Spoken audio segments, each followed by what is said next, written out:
Chapter 21. The Dark Forest. Eirlys startled. Separate? No. Fear pierced her chest before she fully understood it. If the English caught them, they already stood at a disadvantage with only 5. Separating sounded like madness. And yet an uncomfortable truth slowly forced its way through her. It was because of her. She slowed them down. Never before had she felt so clearly the weight of her own limitations. She did not possess those men's strength or tireless endurance. But she did share one thing with them: determination. And she refused to surrender. She studied the dark silhouettes before her, regretting that she could not distinguish their faces beneath snow and shadow. "Please," she insisted. "I can continue." "No," Darach cut in harshly. "You are barely staying in the saddle." The words struck Eirlys painfully. As always, Darach possessed the strange talent of telling the truth in the most unbearable possible manner. And the worst part was that he was right. Vaelin attempted to soften things. "What Arduin means—" "It does not matter," she interrupted, lifting her chin slightly. "I know I do not possess your strength. But I still fail to understand why we must separate." Darach immediately returned to the cold efficiency of a warrior on a mission. "Because they will not follow you." He offered no further explanation. Instead he turned toward Brannock. "Take the horses toward Thornkeep. If Ronarth and Audrin remain with Blackthorn, perhaps you can lure them into a proper ambush.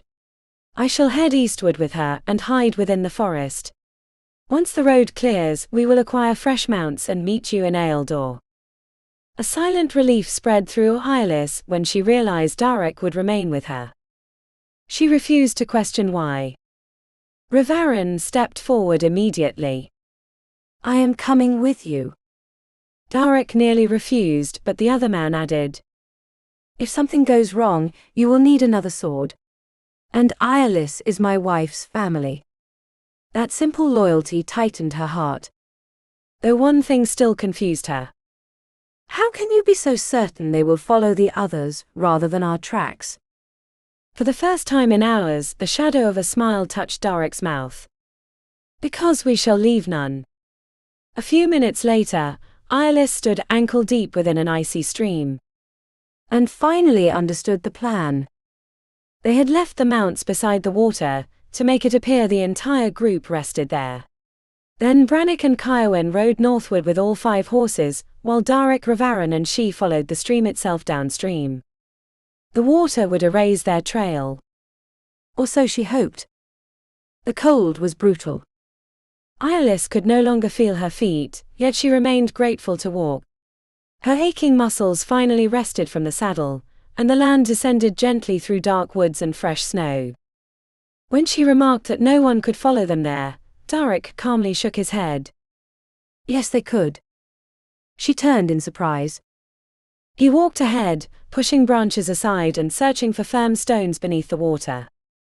"A skilled tracker can read signs even within shallow rivers," he explained. "The stones shift. Mud changes. Small currents reveal passage. It is not easy, but it is possible." He pointed forward. "Careful. There is a rock." Eirlys avoided the barely visible shadow, and lifted the plaid to keep it from soaking further. She refused to ask how much farther remained. Or complain. She would rather freeze to death than give Darach another excuse to treat her like something fragile. She had crossed many miles carrying messages for Aedan. Traveled worse roads. Though never like this. Never in December, buried ankle-deep in icy water and snow. And certainly never beside men capable of walking for hours, as though exhaustion did not exist. "How did you learn to follow tracks like this?" she asked. "It is my job. Nothing more." Eirlys suppressed a smile. "As laconic as ever.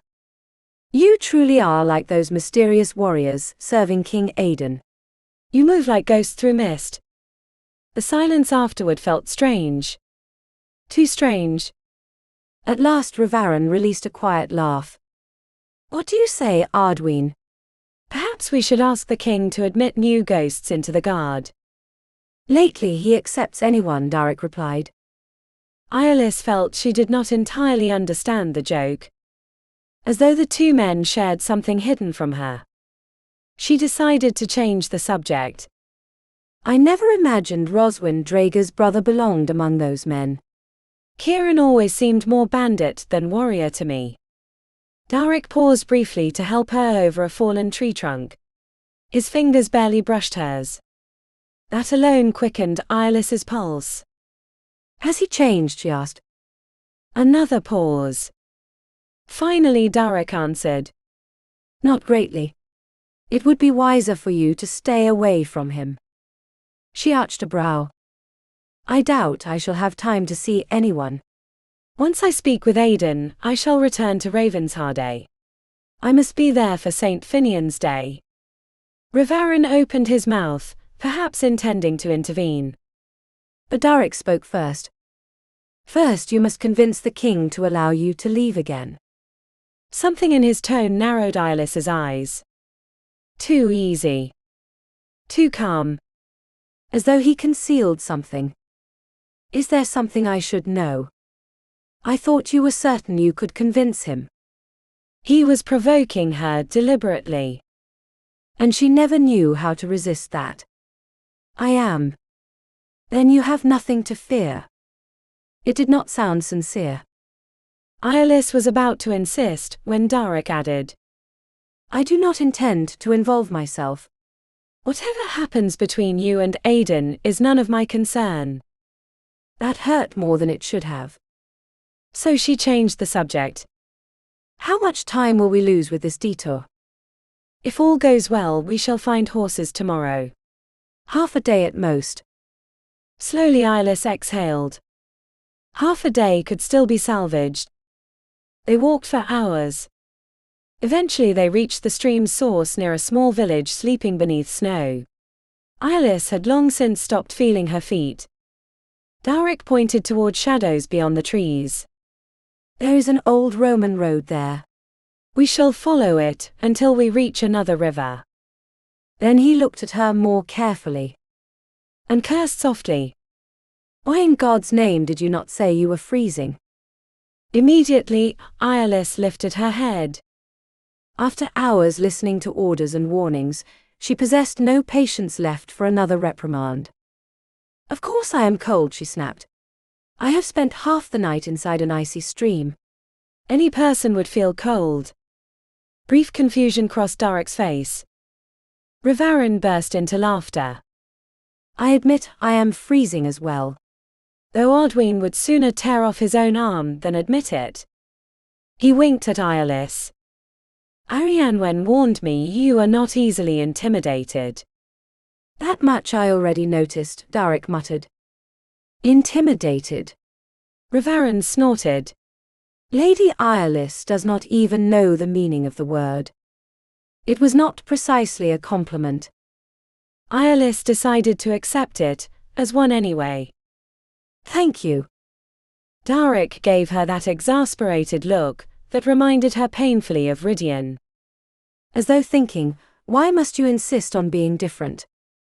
Rivarin smiled softly. Arhane will be happy when she sees you. Eirlys's joy dimmed slightly. I have missed her terribly as well. She never stopped searching for you, he continued. She visited churches and convents from Greymere to Ravenshollow. Eirlys went still for a moment. Truly. She always knew you were alive. She said she would have felt it if you had died. Emotion tightened her throat. Had Arhane truly forgiven her? After everything? She lifted her gaze and found Darach silently watching her with a strange expression. Eirlys forced herself to recover. We should continue. For one instant, she thought she saw the hint of a smile upon Darach's mouth. Perhaps only a trick of shadows. He inclined his head slightly. As you wish, my lady. I would not wish to delay you. Eirlys widened her eyes. He was provoking her. And absurdly, it made her happy. I should hope not. The old Roman road proved safer than expected. With snow and countless travelers' footprints, no one could distinguish theirs. Hours later they left the road and climbed toward ancient ruins atop a wooded hill. An old fortress forgotten by time. The dark stones resembled remnants from another world, as though ancient Pictish warriors still guarded the place from within the mist. There they rested. They shared oats, dried meat, ale and a little whiskey while Darach lit a small discreet fire. Eirlys removed her boots and held her feet toward the warmth. She nearly groaned with relief. Barely 5 minutes passed before Darach rose again. She followed him with her gaze while he disappeared into darkness. Does he never rest? She asked. Vaelin laughed softly. Not during a mission. None of us sleep much until danger passes. Us. Eirlys sensed something strange in the way he said it. But before she could ask, the silence of night settled once more around them. Too much silence. Do you believe we are safe? Yes. If Arduin says yes, you may trust him. It would require a miracle for the English to find us now. And Brannick and Kyawen. Vaelin laughed again. Do not worry about them. Kyawen has likely already chosen the perfect place for an ambush. Eirlys frowned. 2 men against 40. They are Highlanders. He said it as though that alone explained everything. And perhaps for them it did. Darach returned shortly afterward. The relief Eirlys felt at seeing him return surprised her too much. It seems the plan worked, he announced. We may rest a few hours. Exhaustion crashed over Eirlys all at once. She leaned her head against the cold stone and closed her eyes. She no longer cared about the hard ground beneath her body. Just before sleep claimed her, she felt Darach watching her. She opened her eyes only briefly. Something silent passed between them. Something warm. Safe. Sleep, he murmured. And for once, Eirlys obeyed without argument. She awoke with a start. It was still early. The sky barely brightened above the ruins. The first thing she noticed was Darach's absence. Again. Vaelin sat upright, half asleep, when he heard her move. What is wrong? Eirlys tightened the plaid around herself. I do not know. Then she heard it. A long mournful sound cutting through the forest. Like a lament lost within snow. Her heart stopped. Was that a wolf? Darach appeared at the shelter entrance. And the expression upon his face destroyed every trace of hope. No, he said grimly. That was a hound. His eyes swept rapidly across the ruins. We must leave. Now. Chapter 22. The Trap. Dogs. Eirlys's heart tightened painfully at the sound of Darach's voice. How had they found them? Darach wasted no time trying to understand it. If he could hear the hounds, the English were already too close. They needed to reach the hills of Frostmere before being overtaken. The Highlands had taught Aedan how to transform the land itself into a weapon. The rougher the terrain, the more useless English heavy armor and great horses became. Within dense forests and narrow passes, the guard warriors moved like shadows among rocks and mist. But this time there was a problem. Eirlys. The old fortress had protected them several hours, though now it threatened to become a trap. And Darach knew it. She made him vulnerable. That confused him more than any battle. Asrivgil. Death before surrender. He had lived by that oath ever since joining the guard. Yet in that moment, he understood something he would never have admitted aloud. He would rather surrender 1,000 times than see Eirlys harmed.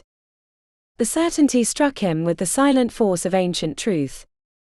Neither Aedan, nor Strathern, nor his clan, Not even war occupied his thoughts while she remained in danger. Only Eirlys. He lifted his gaze toward her and felt his chest tighten. Fear lingered within her pale eyes, yes. But so did trust. Absolute trust that struck him harder than any sword. As though she knew without needing words that he would die before allowing harm to reach her. Darach barely understood what that meant. He only knew it mattered. Very much. He lifted one hand and softly brushed snow from her cheek. Eirlys leaned faintly against the leather glove. The simple gesture nearly destroyed him. "We shall need to run," he said quietly. She nodded. "I can do it." And Darach did not doubt her for a single instant. For the first time, he understood something he had never imagined desiring in a woman. Not only beauty. Not only gentleness. Eirlys could keep pace with him. Argue with him. Defy him. Stand beside him when the world turned dark. And too late, he discovered that mattered far more than it should. He brushed his thumb across her lower lip. A slight gesture. Far too intimate. "Do not stop," he murmured. "Whatever happens, keep moving. I will find you." A small smile touched Eirlys's lips. Soft. Calm. As though she believed in him more than he believed in himself. "I know." They ran. Through snow, through mist-covered moors, between naked trees and stones hidden beneath ice. Breath burned inside their lungs. Darach knew they could not win the race for long. The English possessed horses and dogs. They possessed only mountains. And luck. They saw the riders before reaching the forest. Dark shapes advancing through the grey dawn. Far too close. "The river!" Darach shouted, pointing toward the trees. "Follow it until you leave the forest, then climb toward the hills. Do not stop." "Darach, Now." He gave her no chance to answer. He waited only until she vanished among the trunks, before turning toward Vaelin. The Highlander already understood the plan. The narrow pass. Darach nodded. If they managed to lure the enemy there, the horses would lose their advantage. But they did not reach it in time. The English were already upon them. Darach drew his sword just as an axe descended toward his head. The impact thundered through his arms. He twisted aside and tore the weapon from the rider's grasp before driving his blade through the man's leg. The scream rang brutally through the frozen morning. Dark blood splattered across the snow. Darach barely saw it. Everything reduced itself to combat. Movement. Instinct. Another rider charged him. The savage energy battle awakened inside him surged through his body like ancient fire. He gripped the sword with both hands and struck so hard he hurled the man from the saddle. Vaelin fought the same way. Not like southern knights. Like warriors born among storms and cliffs. Little by little they retreated toward the narrow pass, and there the battle changed. The horses became trapped. The English could no longer maneuver. Where once they had been hunters, now they resembled fish trapped within a net. And they died, one after another. The clash of steel and screams slowly faded. One of the dogs lay crushed beneath a horse. The other. Darach froze for a second. One man was missing. And so was the second hound. Ice ran down his spine. Vaelin understood as well. "Go," he shouted while blocking another sword. "I shall handle this." Darach did not hesitate. He leapt atop one of the surviving horses, and spurred it toward the forest. Branches whipped his face while he rode bent low over the animal's neck. He prayed. To God. To the ancient spirits of the mountains. To anything willing to listen. He prayed to arrive in time. Then he heard a scream. A sharp tearing sound that pierced straight through his soul. And for the first time in many years, true fear reached him. Eirlys had obeyed. Or at least tried to. But when the thunder of steel clashing behind her tore through the forest, she instinctively looked back. Only for an instant. And she would never forget it. The battle raged amid snow like a vision torn from ancient Celtic legends. Rearing horses. Steel flashing beneath the grey dawn. Dark blood staining winter white. The English hurled themselves against Darach and Vaelin like a furious wave. And yet to the Highlanders appeared something other than ordinary men. With those dark plaids, blackened helmets, and the brutal precision of their movements, they resembled spirits born from mountains. Ghosts of war. For one moment she understood why legends grew around them. Then she remembered Darach's orders and ran again. She crossed the forest, followed the river, stumbled among hidden roots and wet snow. Then she heard barking. The dog burst after her, racing swiftly through the trees. Panic tightened her chest. Her first instinct was to run faster. But immediately she understood it would not matter. That animal had been born to hunt. She would not escape. Eirlys forced herself to stop. Her hand slowly moved toward the dagger hidden at her belt. The hound was enormous. Grey. Covered in mud and snow. Its fangs gleamed beneath raised lips. But its eyes seemed curious rather than savage. Eirlys inhaled deeply. Animals had always loved her. Praying she was not mistaken, she searched inside the leather satchel and withdrew a strip of dried meat. "Easy now," she whispered. The dog sniffed the air. She placed the meat upon the snow. The animal devoured it instantly. Then looked back at her. And against all reason, Eirlys laughed softly. "So you are not quite so terrifying." Slowly she extended one hand. The hound allowed her to stroke its head and closed its eyes with pleasure. "That is what I thought." The sound of a horse suddenly burst through the trees. Eirlys barely had time to turn. An English soldier charged directly toward her. The man leaned from the saddle attempting to seize her, but the hound leapt and buried its teeth into his arm. The horse shrieked in terror and reared. Everything happened too quickly. A horrible crack. The animal fell. The dog released a sharp, agonized cry.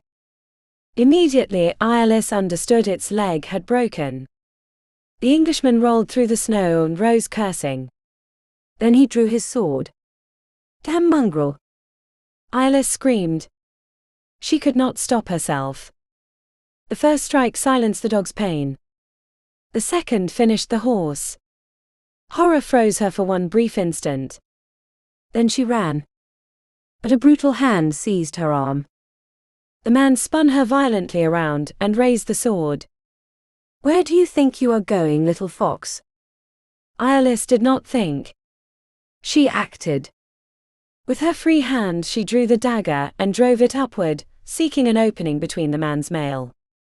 At that same instant she heard a dull sound. Strange. The Englishman's eyes widened in surprise. His grip loosened. And the body crashed heavily onto the snow. With a spear driven through his throat. Chapter 23. The English Knight. Darach had never felt fury like this before. Seeing Eirlys trapped in that English knight's grasp tore something dark and savage from his chest. She looked far too fragile against that ironclad giant.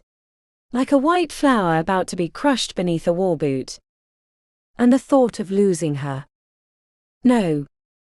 The world narrowed around him, until only a single point remained. Eirlys. Nothing else. He gripped the spear tightly while the horse devoured the distance between them. He could not allow himself to think about what would happen if he missed.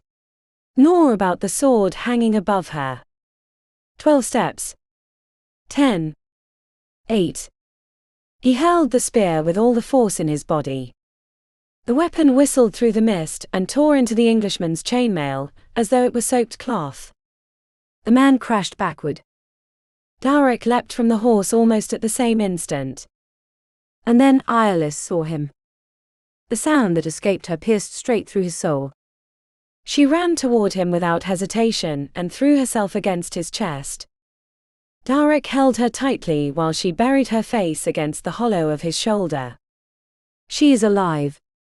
The thought repeated again and again inside him. Alive.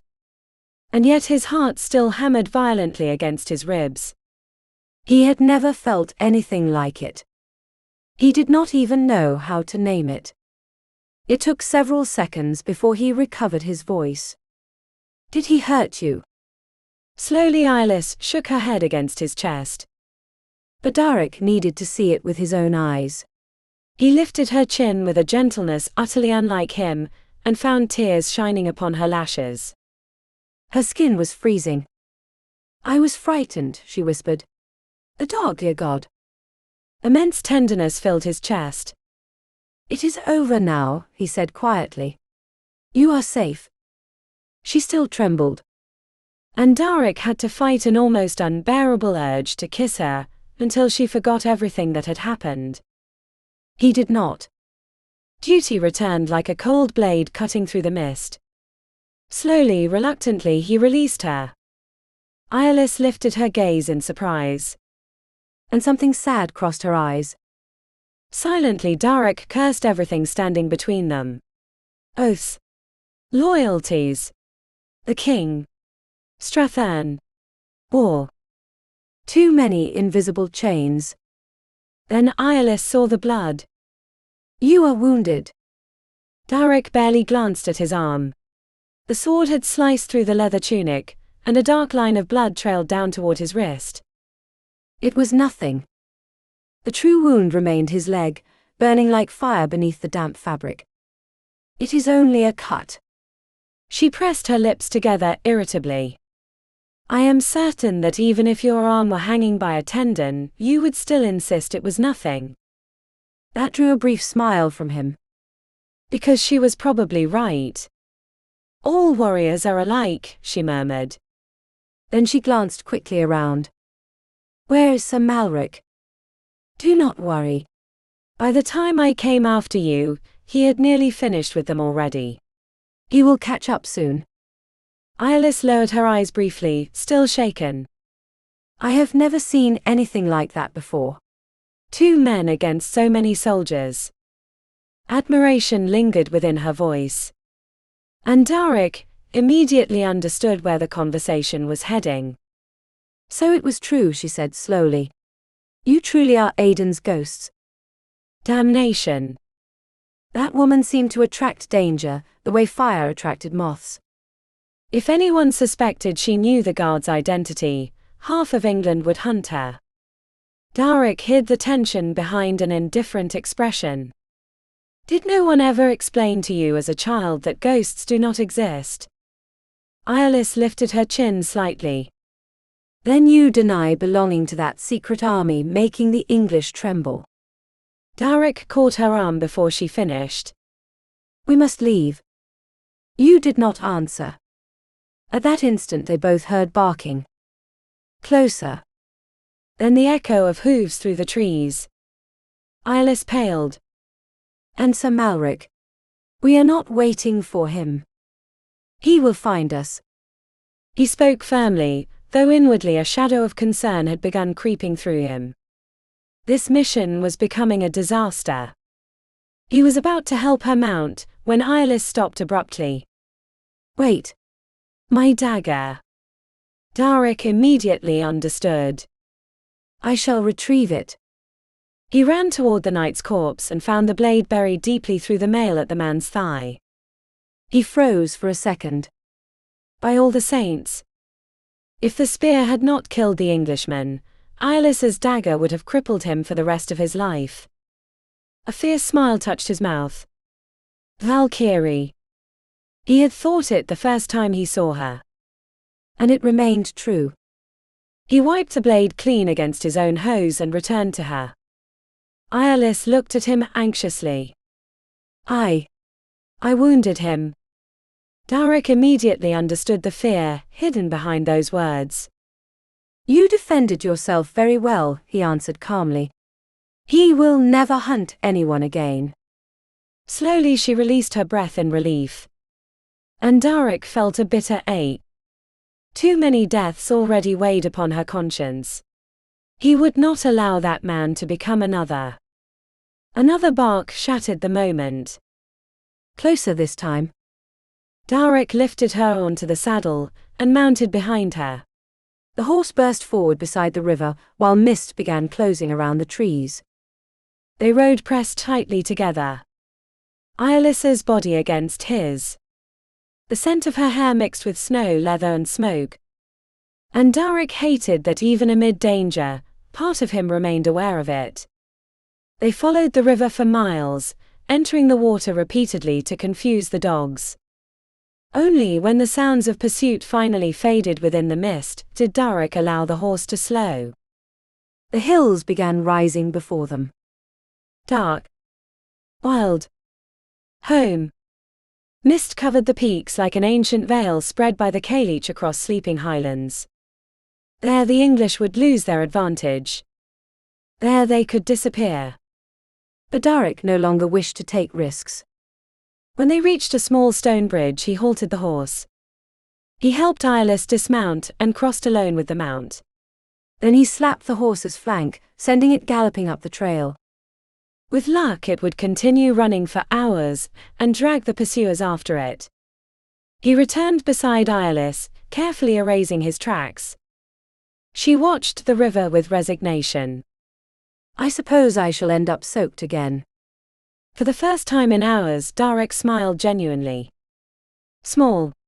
Tired. But real. I am afraid so. He helped her descend toward the water. The river was icy and nearly reached their knees.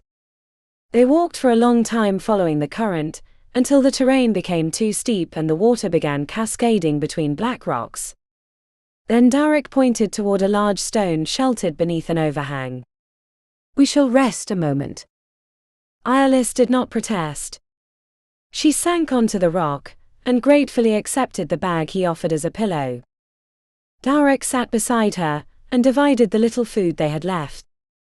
But he could not relax. Something still felt wrong. That pursuit had been too swift.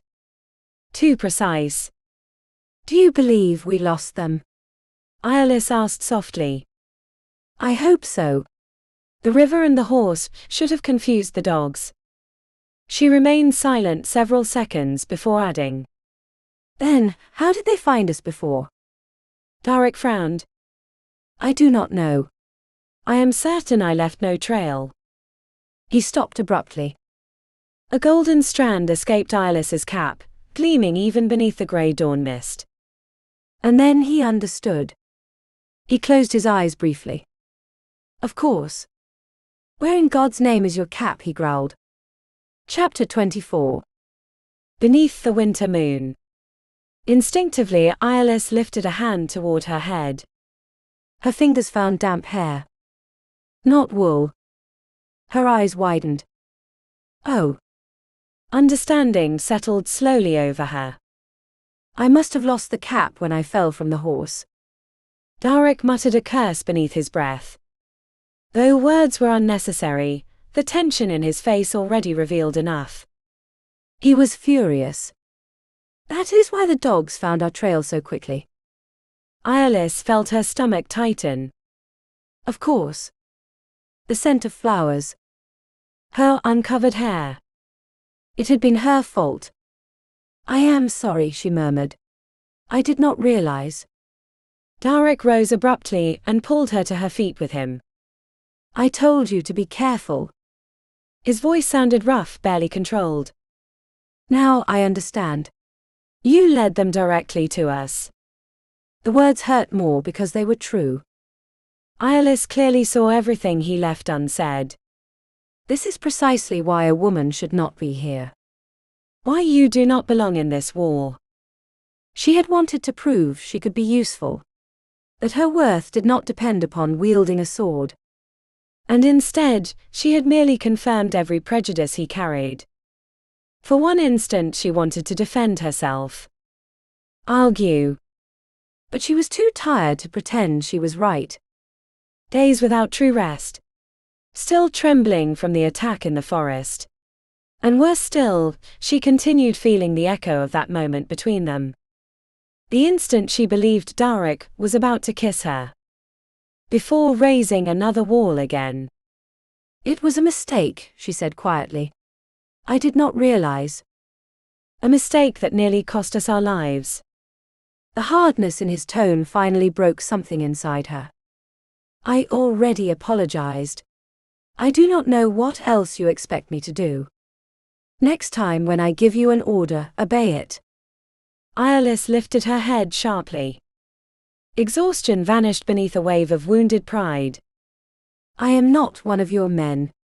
You cannot order me about as though I were." Darach released a dry laugh. "My men possess more discipline." That was enough. Eirlys planted her fists upon her hips and glared at him furiously. "Very well. Say it plainly for once. Women do not belong in war." That is what you think, is it not? That would be an excellent beginning.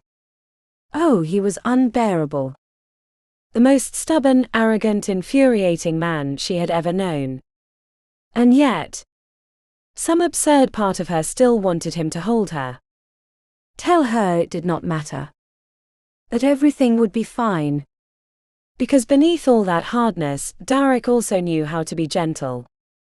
But at the moment he seemed very far from tenderness. He watched her for a long moment before saying, "Remove your clothes." Eirlys blinked. "What?" "You must wash in the river. Your entire skin smells of wild hyacinths. As long as you carry that scent, the dogs will follow us." She looked toward the water cascading between black rocks. It resembled liquid ice. But Darach finally lost patience. "For the love of God, can you obey me once?" They stared at one another silently. And then the mischievous demon living inside Eirlys awoke again. Docility. Obedience. Very well. Slowly she straightened her back. "As you wish." She let the plaid fall upon the stone. Darach frowned. Then Eirlys began unfastening the doublet. The garment dropped beside the plaid. And when she bent to remove her boots, Darach realized too late where this was heading. "What in God's name are you doing?" His voice came out hoarse. Slowly Eirlys lifted her gaze while lowering the hose from her hips. Obeying. She removed the stockings slowly. "Was that not what you wanted?" Darach stopped breathing. She pulled the shirt over her head. And the world stopped. The fabric fell to the ground. Darach remained motionless, as though the ancient gods of the Highlands had turned him to stone. Eirlys was even more beautiful than he remembered. Pale skin like ivory beneath the grey mist. Slender waist. The soft curve of her breasts. And that golden hair spilling across her shoulders like trapped sunlight among winter mountains. Desire struck him with brutal force. Burning. Merciless. Every thought vanished. Only she remained. Eirlys held his gaze without retreating. Naked. Defiant.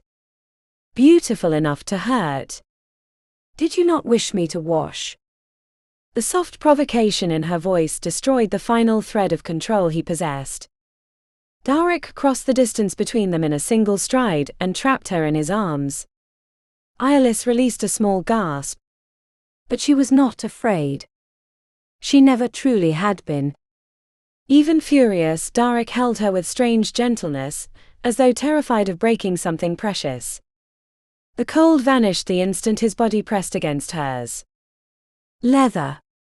Steel. Heat. Everything about Darach was solid, intense, dangerously masculine. Eirlys lifted her head, and found fierce hunger in his eyes that swept through her entire body. "Impossible woman," he murmured. It was his final resistance. Then he kissed her. And Eirlys forgot the river, the snow, and the war. Darach's mouth fell upon hers with savage passion that made her tremble. There was no softness this time. Only desire restrained for far too long. He kissed her as though trying to erase every argument, every distance, every cruel word.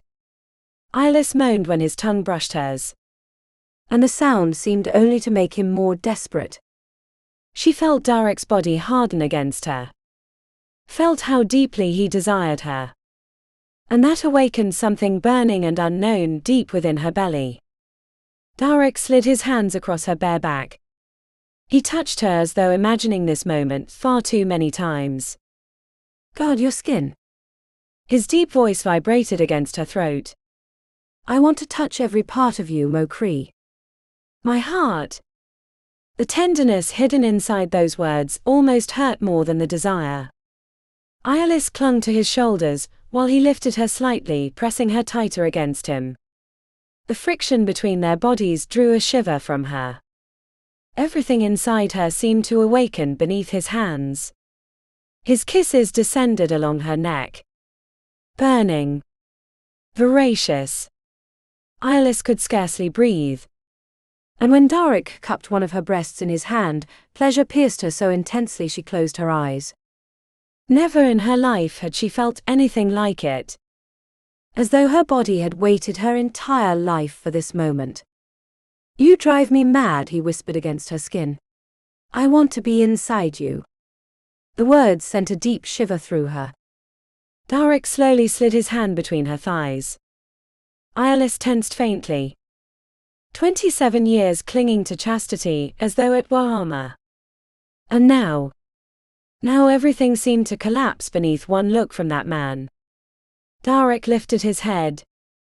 Their eyes met. And every doubt vanished. Because what she saw inside him was not sin.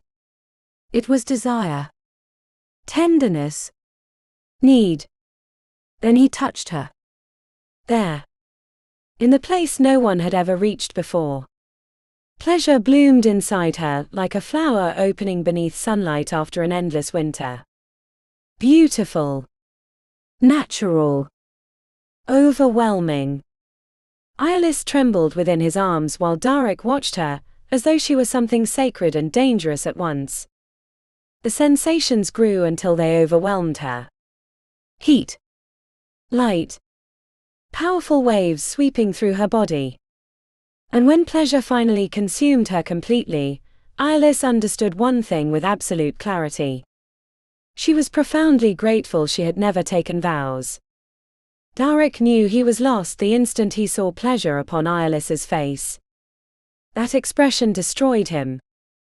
The way she trembled beneath his hands. Her parted lips. The absolute trust with which she looked at him. Nothing had ever struck him so hard. Desire burned through his blood. His bones. His chest. And the worst part was that it no longer concerned only her body. It was her. All of her. He needed her in a dangerous way. Like air. Like water after battle. He lowered her onto the plaid without stopping his kisses. His clumsy hands searched for the ties of his hose. Everything inside him demanded the same thing. Now.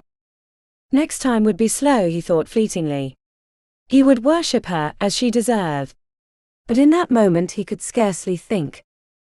He stood too close to losing control. He positioned himself above her. His entire body trembled. Slowly Eirlys opened her eyes and smiled at him. A small gesture. Filled with trust. "That was wonderful," she whispered. "I did not know it could feel like that." Darach's chest tightened painfully. "This is only the beginning." Mine. The word erupted through his mind with unexpected violence. And stopped him cold. Mine. The echo of that thought awakened something dark inside him. The memory of his father. Possession. Lack of control. Brutality hidden behind desire. Horror pierced him. Eirlys looked at him in confusion. "What is wrong?" Then her gaze lowered toward his body, and her eyes widened. Virgin. Holy God! Every part of him screamed to continue. Only inches farther. But at what cost? Would he drag her into his world of war and shadows as well? Would he destroy whatever pure and luminous thing still remained inside her? He cursed and jerked away abruptly. Eirlys pushed herself up slightly. Darach. He was already adjusting his clothes without daring to look at her. Because if he saw her naked again, he would not be capable of stopping twice. I cannot. His voice emerged broken. Why? Darach closed his eyes briefly. Then spoke with his back turned. There is soap and clean clothing in my bag. Wash your hair. We must leave soon. Each word cost him like a wound. Walking away from her felt worse than any battle. Because for the first time in years, he understood something terrible. Honor and duty no longer sufficed to protect him from Eirlys Vaelin. Chapter 25. The Shepherd's Shelter. Eirlys could not understand what had just happened. 1 moment earlier she had been in Darach's arms, lost inside him as though the entire world had vanished. And the next, he had retreated somewhere unreachable, some dark corner within himself where she could not follow. The expression upon his face still hurt her. He had looked torn apart, as though desiring her caused him pain. She tried calling after him when he stepped away, but Darach did not answer. He left her there upon the plaid, trembling beneath the freezing mountain air. And for the first time since knowing him, she felt like crying.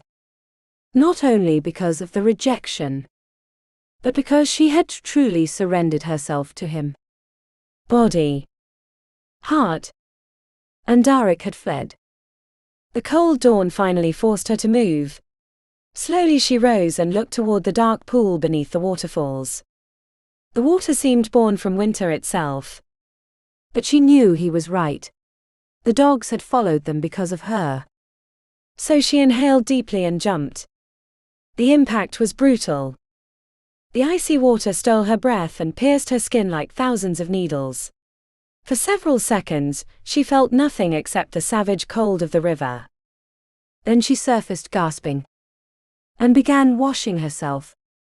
She scrubbed her skin and hair with harsh soap, until the scent of hyacinths vanished beneath the clean smell of water and stone. But not even the coldest river in Scotland could erase what happened between them. Nor the memory of Darach's hands. Nor the way he had looked at her. When she emerged from the water, violent shivers racked her body. Darach returned shortly afterward. His damp hair revealed he had washed downstream as well. The tormented man from minutes earlier had vanished once again. His face had returned to that calm, severe mask he wore before the world. And inexplicably, that infuriated her. How could he appear so composed when her body still burned? Do you require help? Eirlys was trying to dress herself, though her numb fingers barely obeyed. She had managed stockings and one of Darach's dry shirts, but the ties of the hose tangled hopelessly between her hands. Coldly she shook her head. If this was his way of pretending nothing happened, she refused to make things easier for him. She was about to wrap herself in the old plaid when he stopped her. You cannot wear anything from before again. We shall bury those clothes. But that plaid belongs to Drustan. And it is still warm. Aedan will understand.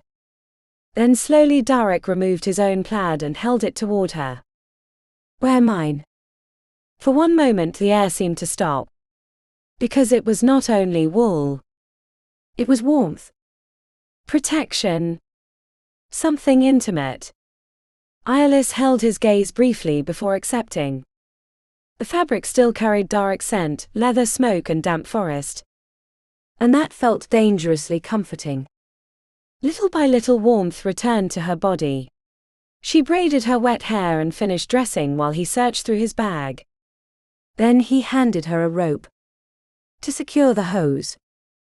Eirlys looked downward and discovered the garment was indeed still slipping from her hips.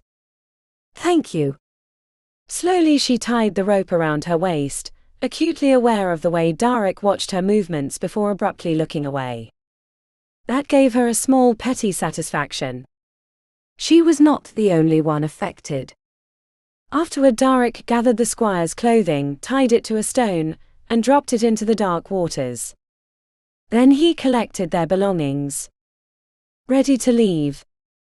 But Eirlys no longer intended to let him escape. She caught his arm before he could step away. "Why did you stop?" Immediately he tensed. "Not now, Eirlys." "Yes, now." Emotion trembled faintly through her voice. "I believe I deserve an explanation." Darach closed his eyes briefly. Exhaustion. Desire. Frustration. Everything seemed to battle inside him. "You did nothing wrong," he finally said. "The fault is mine. That never should have happened." The words hurt more than expected. "Why?" Several seconds passed before he answered. "Because you are a virgin." Something hardened instantly inside Eirlys. Of course. There it was. The same old story. "My virginity belongs to me," she said firmly. "Not to a husband who does not yet exist." Darach looked at her as though wishing he agreed. "I wish it were that simple." "It is." Proudly she lifted her chin. "And I do not intend to marry." That genuinely surprised him. "You mean that seriously?" "Completely." "Do you truly wish to enter a convent?" Eirlys looked toward the snow-covered mountains. Mist drifted slowly through the pines like ancient Highland spirits. "If the alternative is living trapped beneath a man's orders, yes." Darach frowned.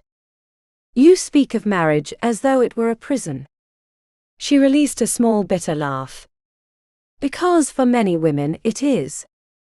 Several seconds passed before she added, "I would cease belonging to myself. Every decision would depend upon my husband. My entire life would rest in someone else's hands." "Not all men are like that." Eirlys looked directly at him. "And you? Would you allow your wife to choose her own path, even if you disagreed?" Darach hesitated. And that small silence answered clearly enough. She smiled faintly. "Sadly." "That is what I thought." But Darach slowly shook his head. "This is not about controlling you. What you do is dangerous. And your war is not. It is different. Because you are a man." He exhaled tiredly. "Because if the English captured you." The sentence remained unfinished.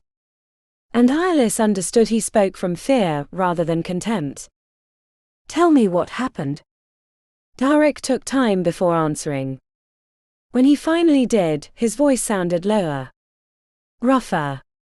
"Years ago, when Aedan returned from the islands, villagers helped us hide.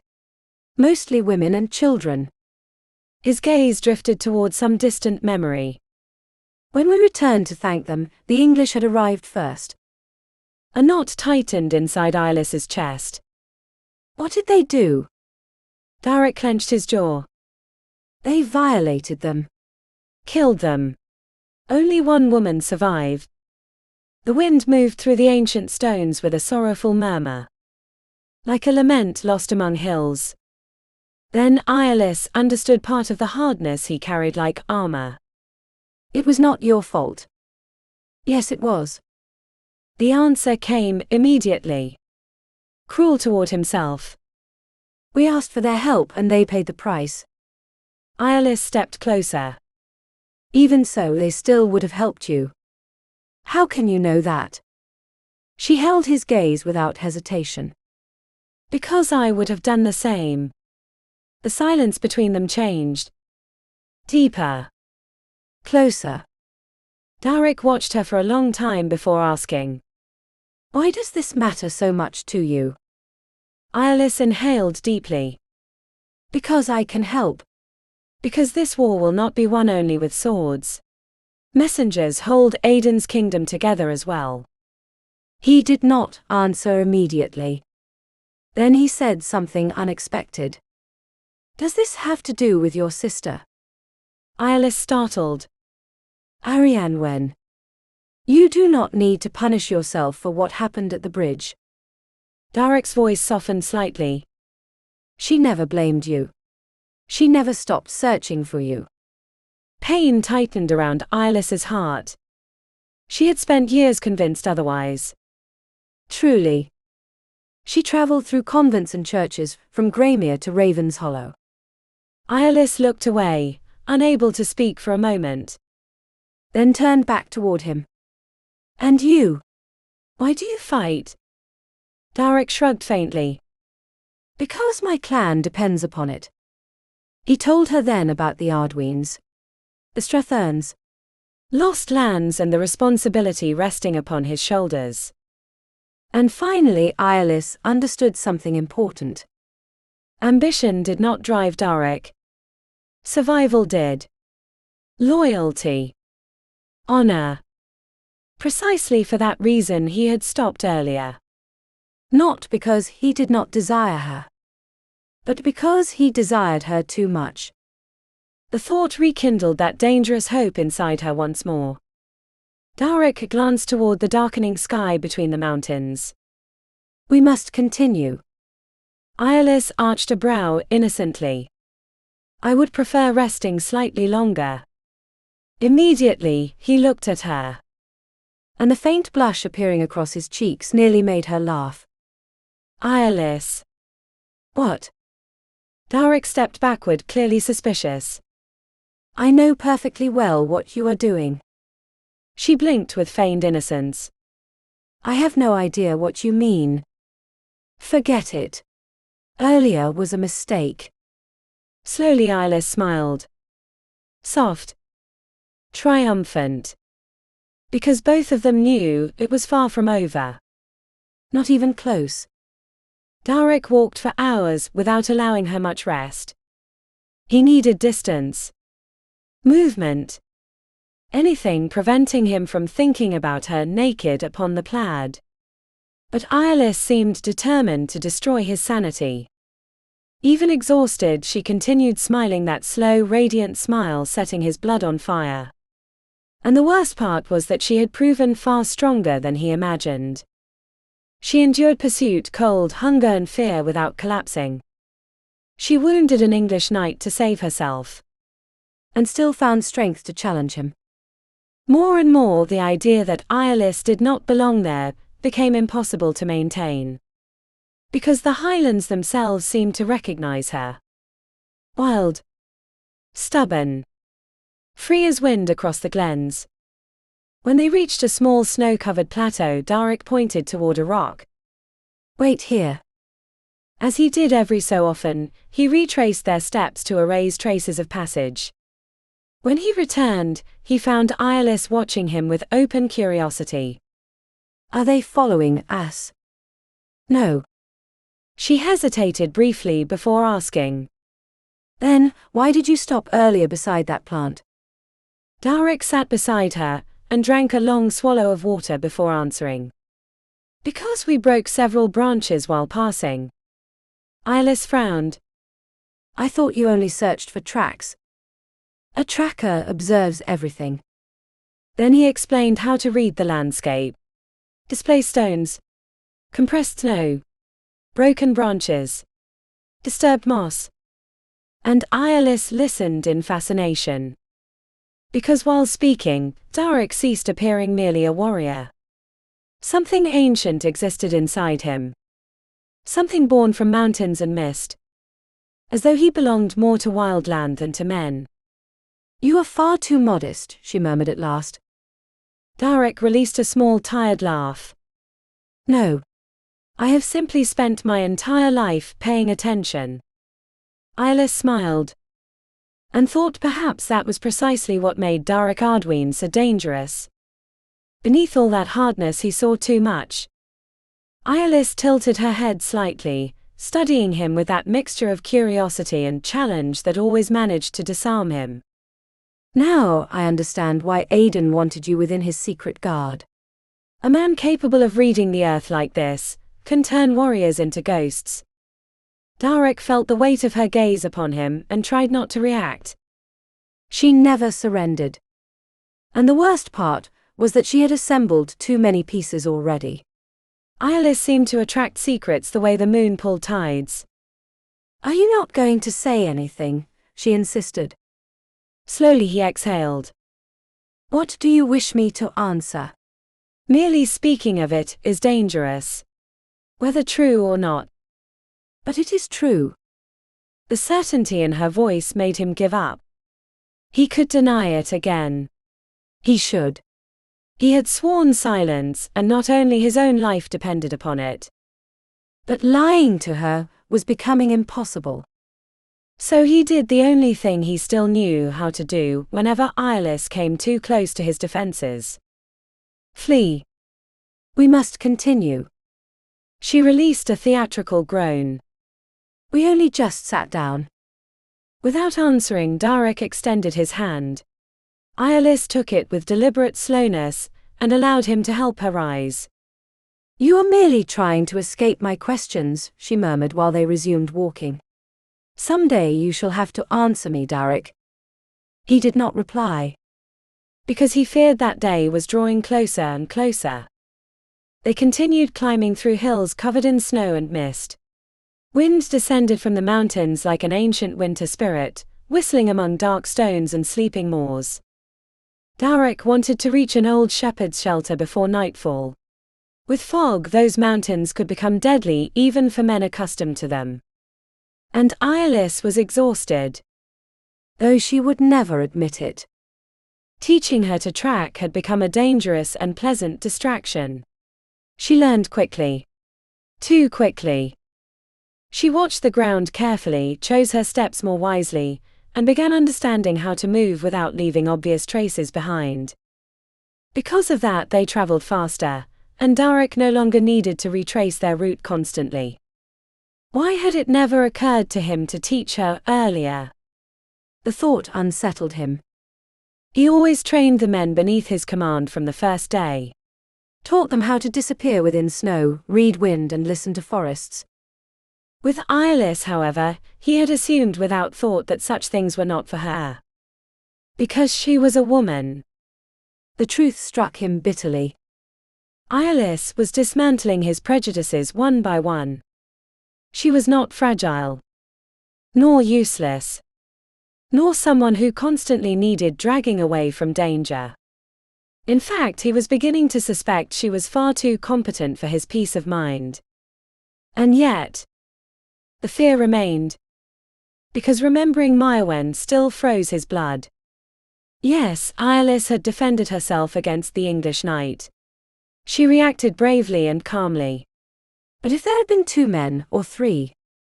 Darach pushed the thought away before it fully formed. He still wanted to protect her. Even while beginning to understand she would never accept living trapped beneath anyone's protection. That confused him more than it should. When they finally spotted the old stone shelter upon the slope, darkness had already begun gathering across the sky. The place looked abandoned by time. Damp stones. Low roof. The smell of ancient smoke, sheep and dogs. Darach cleaned the ground as best he could, and spread his plaid beside the wall most sheltered from wind. Eirlys barely possessed strength enough to remove her boots. She collapsed onto the wall, and almost instantly fell asleep. Darach watched her silently for several seconds. This was better. Sleeping, she could not provoke him. Nor smile at him in that slow way making him forget reason. Nor look at him as though seeing something more than a weary warrior. For now at least his honor remained intact. Though increasingly, it seemed a rather miserable victory. Hours later, he returned to the shelter after watching the surroundings. Night wrapped the mountains while wind struck softly against the shelter stones like an ancient murmur. Eirlys slept deeply. Golden hair escaped slightly from her braid, and gleamed faintly beneath the grey light filtering through the entrance. Carefully, Darach lay beside her, trying not to wake her. But the moment she sensed his warmth, Eirlys shifted in sleep and instinctively curled against his chest. His heart stopped for one instant. Then something heavy and warm filled his chest, as though fate itself had slowly closed a hand around his life. Everything about this was madness. The English still hunted them. Snow continued falling across the mountains. And yet he had never felt such strange peace. Darach wrapped one arm around her waist and drew her slightly closer. Eirlys sighed in her sleep and tucked her head beneath his chin. She fit there in a dangerous way. Natural. As though destined to occupy that place forever. Darach buried his face within her hair, still scented faintly of river water and harsh soap, and remained awake for a long time, holding a woman who did not belong to him. A woman who nevertheless was beginning to feel far too much like home. Chapter 26. The Legend of the Red Fox. Eirlys tilted her head slightly before adding, with that stubborn calm that always managed to disarm him. Now, I understand why Aedan wanted you in his secret army. A man capable of reading the world like this can make his warriors invisible, like ghosts within the mist. Darach felt her gaze fixed upon him and tried not to react. She never abandoned a question. And honestly, he was no longer surprised she had uncovered the truth. Eirlys did not seek trouble, it simply seemed to find her on its own. Are you not going to answer me? She insisted. Slowly he exhaled. What do you wish me to say? Merely speaking of this is dangerous, whether true or not. But it is true. She sounded far too certain. Darach understood he would never convince her otherwise. Perhaps he should still try. He had sworn silence, and not only his own life depended upon it. But lying to her was becoming impossible. So he chose the only escape he still managed with any dignity. We must keep moving. Eirlys released a theatrical sigh. We only just sat down. You are simply fleeing from my questions. He offered his hand to help her rise. She accepted, though she let out a deliberately exaggerated groan while standing. The English cannot chase us forever, Darach, she added while they resumed walking. Someday you shall have to answer me. He said nothing. Because he feared she was right. They continued eastward between mountains covered in mist and melting snow. The air smelled of damp moss, cold stone and earth, slowly awakening beneath the thaw. Darach wanted to reach an old shepherd's shelter before nightfall, one he had known for years. With fog, those mountains could become treacherous even for a Highlander. And Eirlys was exhausted, though she still refused to admit it. Teaching her to track had become an unexpectedly pleasant distraction. She learned quickly, observed terrain more carefully, left fewer traces behind, and was beginning to understand how to move through mountains without fighting against them. Because of that, they traveled faster, and Darach no longer needed to constantly retrace their path to erase tracks. Why had he never thought of teaching her before? The question began troubling him. He always trained the men beneath his command from the first day. Taught them how to listen to wind, read mud and walk like shadows. With Eirlys, however, he had assumed without thinking that such things were not for her. Because she was a woman. The truth struck him bitterly. Eirlys Vaelin was dismantling his prejudices one by one. She was not fragile, nor useless, nor someone needing constant protection from the world. In fact, he was beginning to suspect she was far too capable for his peace of mind. And still the fear remained. Because remembering Myrwen still turned his blood cold. Yes, Eirlys defended herself against the English knight. But if there had been 2 men, or 3? Darach pushed the thought away before it fully formed. He still felt that fierce need to protect her. Even while beginning to understand, Eirlys would never accept living trapped beneath anyone's protection. That confused him more than any battle ever had. When they finally spotted the stone shelter upon the hillside, the sky had already begun darkening. The small building appeared forgotten by time. Low roof. Dark walls covered in lichen. The smell of old smoke and wet wool. After clearing away remnants of old straw and dirt left behind by shepherds and dogs, Darach spread the plaid beside the wall most sheltered from the wind. Eirlys barely possessed enough strength to remove her boots. She collapsed onto the wall, and fell asleep almost immediately. Darach remained watching her for several seconds. This was better. Sleeping, she could not provoke him with that radiant smile nor look at him as though she saw something more in him than a weary warrior. For now at least his honor remained intact, though it was beginning to feel like a rather miserable victory. Eirlys awoke with a start. For several seconds she did not know where she was. Then she remembered the stone shelter, the mountains, and Darach. The first thing she noticed was his absence. She did not need to look around to know he had gone outside. She felt it in the cold air at her back. Then she realized something else. He had slept holding her. She could not remember it clearly, but her body retained the memory of that quiet warmth, that strange sense of peace surrounding her sleep. And absurdly she felt annoyed. For once Darach had allowed himself to come close to her, and she had been too exhausted to enjoy it. She had just folded the plaid when he returned, ducking his head to pass through the shelter's low entrance. "You are awake already," he said. "I thought you would sleep until midday." Eirlys nearly took offense until she caught the teasing tone hidden beneath his voice. She shot him a mischievous look. "It was too cold without you." Darach's face instantly resumed that severe neutrality he used like armor. "I spent part of the night standing watch outside." Before she could answer, he handed her a flask. "You may use this water until we reach the stream." Eirlys accepted gratefully. Washing her face and rinsing her mouth made her feel human again. "What stream?" "It lies near the Vale of Thorns." "We need to find a horse."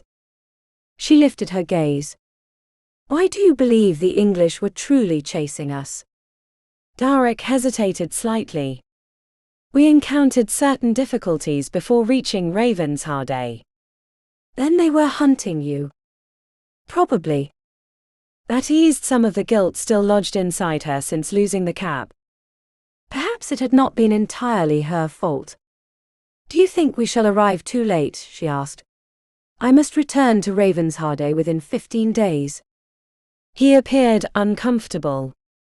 "You shall have time. But first we must leave these mountains." Eirlys lowered her gaze. "And Malric?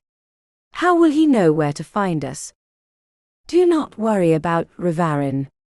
He will catch up with us if he can." Those final words froze her chest. "Do you think something happened to him?" Guilt crashed back immediately. As though Arhane did not already possess enough reasons to hate her. Darach muttered a soft curse and dragged one hand through his dark hair. "I did not mean that." He stepped closer and gently lifted her chin. "Listen to me, Eirlys. If something happened, it would not be your fault. This is what we do." Arhane knows that better than anyone. She nodded, though her heart refused to accept it. Tears began gathering in her eyes. All because of a lost cap. What an absurd way to die. Darach brushed her cheek with his thumb, as though wanting to stop the tears before they fell.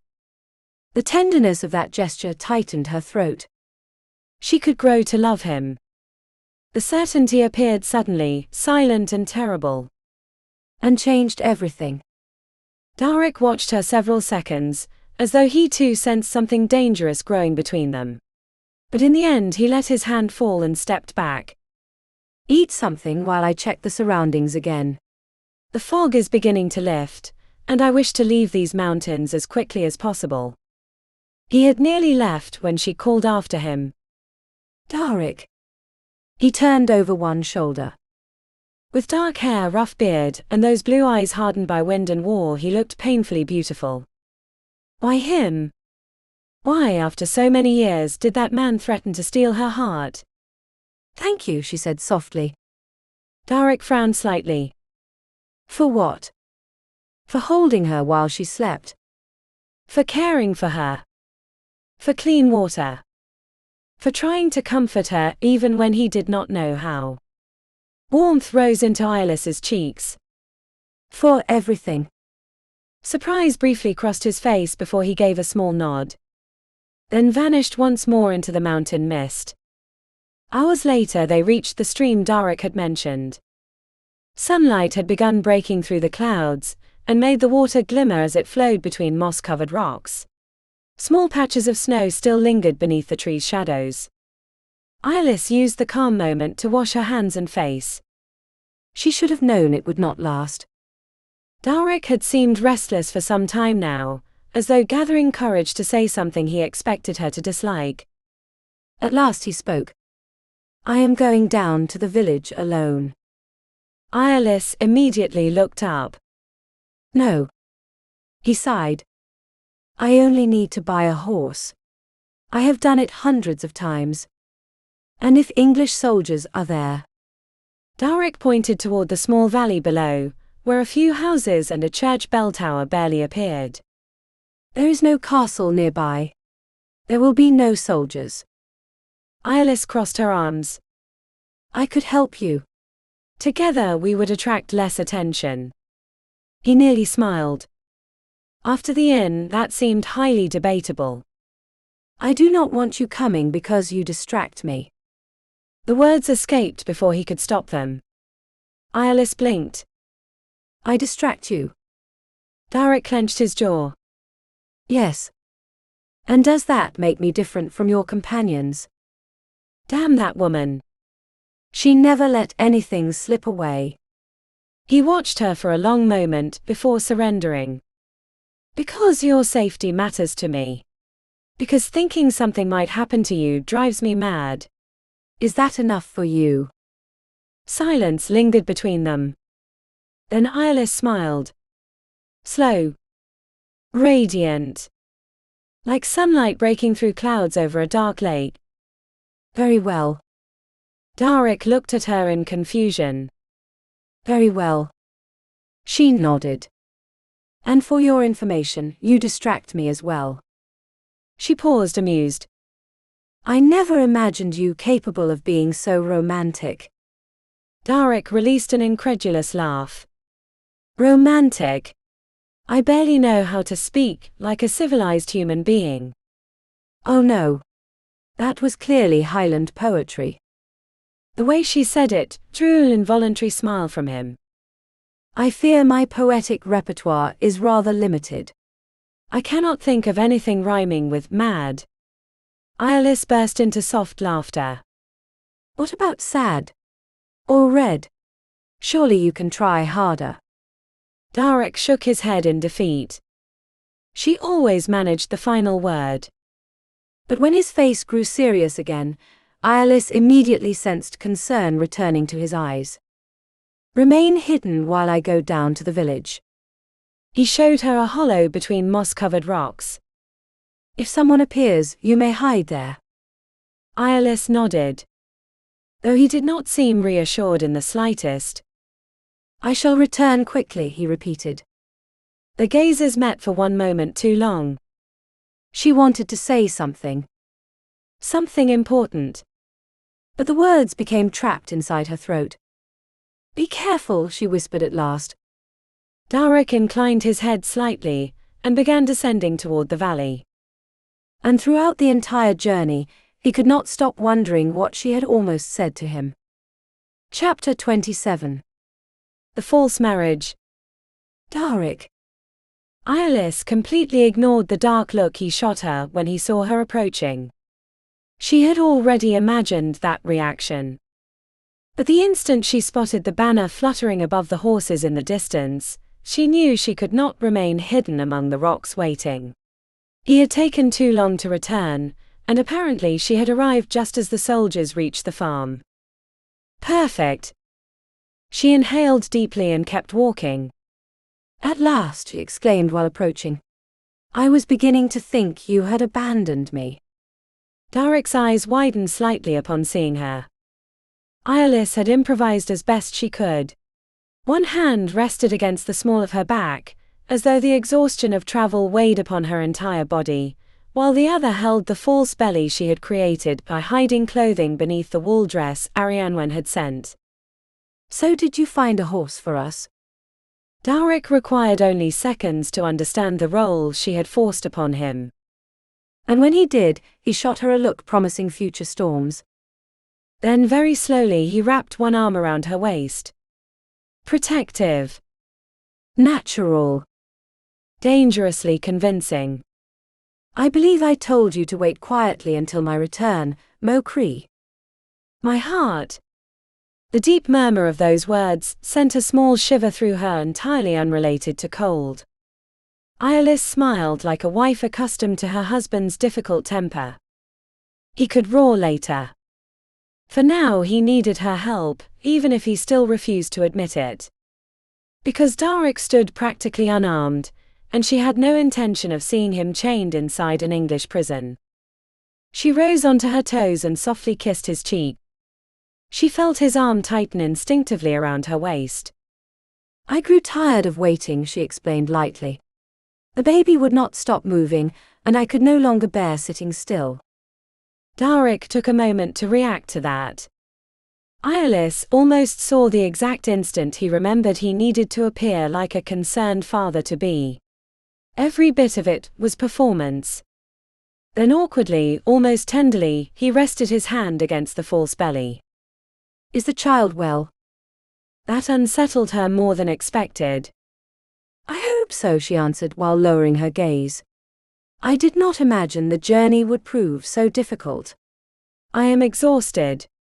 I only wish to arrive already. One of the soldiers stepped forward then. His voice sounded hard and authoritative.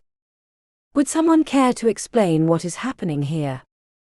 The old farmer still stood motionless beside the stone doorway of the house, watching them with growing curiosity. Darach answered before anyone else spoke. I seek a horse for my wife. She is too exhausted to continue walking.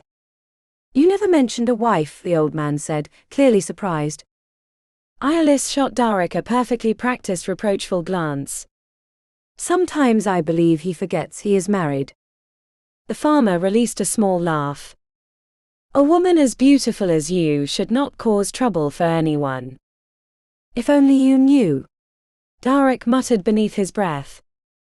Eirlys gave him a light elbow against the ribs. I already told you I was sorry. Then she turned back toward the old man with a regretful expression. He is angry with me. The soldier frowned. And why is that? Eirlys clasped her hands over her belly, feigning nervousness. We lost our horse during the storm. It was my fault. I tied the reins badly, and it escaped during the night. She lowered her eyes briefly before continuing softly. The money was meant for an offering in Tarith. We wish to pray that this time the child would be born healthy. Slowly the old farmer shook his head, visibly moved. And to Eirlys's surprise, tears came naturally. Because for one instant she truly imagined something impossible. Darach's child. The thought awakened strange emotions inside her. Warm. Deep. Far too dangerous. We already lost others before, she whispered. I only wish to give him a strong son. Silence fell over the small group. Darach watched her differently now. Softer. More vulnerable. And when he wrapped his arm around her waist once more and stroked her hair with his fingers, Eirlys had to remind herself this was all a lie. Do not think about that now, Mokri, he said with unexpected tenderness. Everything shall be well. Eirlys rested her head against his chest and closed her eyes briefly. God. How easy it became to believe him while he held her like that. How easy to imagine another life. That horse is not for sale, Darach added calmly. We shall find another. Come. He began guiding her toward the road. And for 1 second Eirlys believed they had fooled them. Then a nasal, irritated English voice cut through the air. Wait. The tone raised chills along her skin. Slowly she lifted her gaze toward the mounted knight before them. It was not the weapons or gleaming armor that unsettled her. It was the intelligence in his eyes. Beneath the steel helmet, the English captain studied them far too carefully. Blue eyes, dark hair, perfectly trimmed beard, and an expression making one dangerous fact abundantly clear. That man was no fool. Not even remotely. Chapter 28. The English captain. The way the English captain watched Darach froze Eirlys's blood. And Darach, by all the saints, made no effort whatsoever to appear harmless. He stood before her like a wall of stone and steel, broad-shouldered, motionless, protecting her with his entire body. He resembled a warrior born with a sword in his hand, and prepared to die before surrendering whatever he considered his. Meaning her. If the situation were not so dangerous, Eirlys might have found that touching. My wife and I traveled to Darach Abbey seeking protection for our child, Darach said brusquely. Far too brusquely. He sounded like a Highland chief issuing orders to his men, not a traveler attempting to reassure English soldiers. Was humility truly so difficult for him to imitate? We lost our horse during the storm, he continued, gesturing toward the animal in the pasture. I believed it belonged to this man. If you wish to sell it. I do not. The captain interrupted him without removing his eyes from Darach. Then he turned toward the old farmer. Is that true? The man nodded slowly. He offered me £10. Eirlys saw skepticism cross the Englishman's face as he examined Darach's simple clothing. And what sort of peasant travels carrying that much money? There we are. She could practically hear Darach grinding his teeth. He was terrible at lying. Terrible at pretending humility. Diplomacy and Darach appeared natural enemies. Thank God he had been born a warrior rather than a messenger. The sort traveling to an abbey to pray for his child, he answered sarcastically. Eirlys closed her eyes briefly. Perfect. All he lacked now was drawing a sword to complete the scene. This needed ending before they landed in chains. So she did the only thing she could think of. Used herself. Slowly she straightened her back and approached the captain. During the wait, she had brushed her hair and arranged her appearance slightly. Golden waves now spilled freely across her shoulders, soft as wheat beneath sunlight. Discreetly she adjusted the neckline of her dress before smiling. Sweet. Harmless. My husband is not a peasant, my lord, she said softly. He is a master builder. He has spent 2 years working on the new defenses at Ravensharde. That explained the muscles, hardened hands, intimidating presence. Unfortunately, the captain no longer watched Darach. He watched her. Eirlys released a small sigh and lowered her gaze like a weary, vulnerable woman. He is only worried about me and the baby. The journey has been difficult, and then we lost the horse during the storm. Slowly she lifted her eyes again. He has reason to be angry. Judging by the Englishman's expression, he appeared rather convinced the only guilty party there was Darach. Perfect. Exactly what she needed. We stopped again and again because I could no longer continue walking, she continued with trembling voice. I know I have been selfish, but it felt as though the mountains would kill me. She rested one hand against the false belly. I have become far too heavy, you see. My husband insists I have grown enormous. The men looked horrified. Eirlys let one perfect tear slip down her cheek. I simply could not continue. Before she even finished speaking, the Englishman was already holding her arm. Bring water, he ordered the farmer. What are you standing there for? He helped her sit beside the doorway while studying her with sincere concern. A woman in your condition should not travel like this. Eirlys lifted grateful eyes toward him. Yes. Completely trapped. Darach did not know whether to strangle her or admire her. Probably both. When they finally left the village several hours later, they possessed a new horse, provisions, and full stomachs. And all thanks to Eirlys. Watching her perform had been almost unsettling. Not even the finest bard could have played a role more convincingly. She had woven that story with such natural ease, that at moments even he nearly believed it. She had even ended by telling the farmer that if the child proved a boy, they would name him Darach, after the man who taught Darach everything he knew. Holy God! But that was not the worst part. The worst part had been seeing her appear. Until then, Eirlys had been a novice messenger boy disguised beneath squire's clothing. Never simply woman. And the sight struck him like a spear directly through the chest. Golden hair spilling freely across her shoulders. Soft curves beneath the fitted dress. The barely suggested neckline driving half the village senseless. Darach had felt contradictory and savage urges, cover her with a plaid to hide her from every gaze, or bury his face against the warm curve of her breasts and forget the rest of the world. And then there was the false pregnancy. That had completely undone him. Seeing her with one hand resting upon her belly awakened something fierce inside him. Possession. Protection. A deep and primitive longing he could not name. He would have killed any of those soldiers with his bare hands, had one of them attempted touching her. And when Eirlys began smiling at the English captain. God! He had been one breath away from smashing the fool's face for staring at her neckline. Only the realization that the plan was working restrained him. Fortunately, Eirlys had assigned him the role of surly, overprotective husband, so he barely needed to pretend.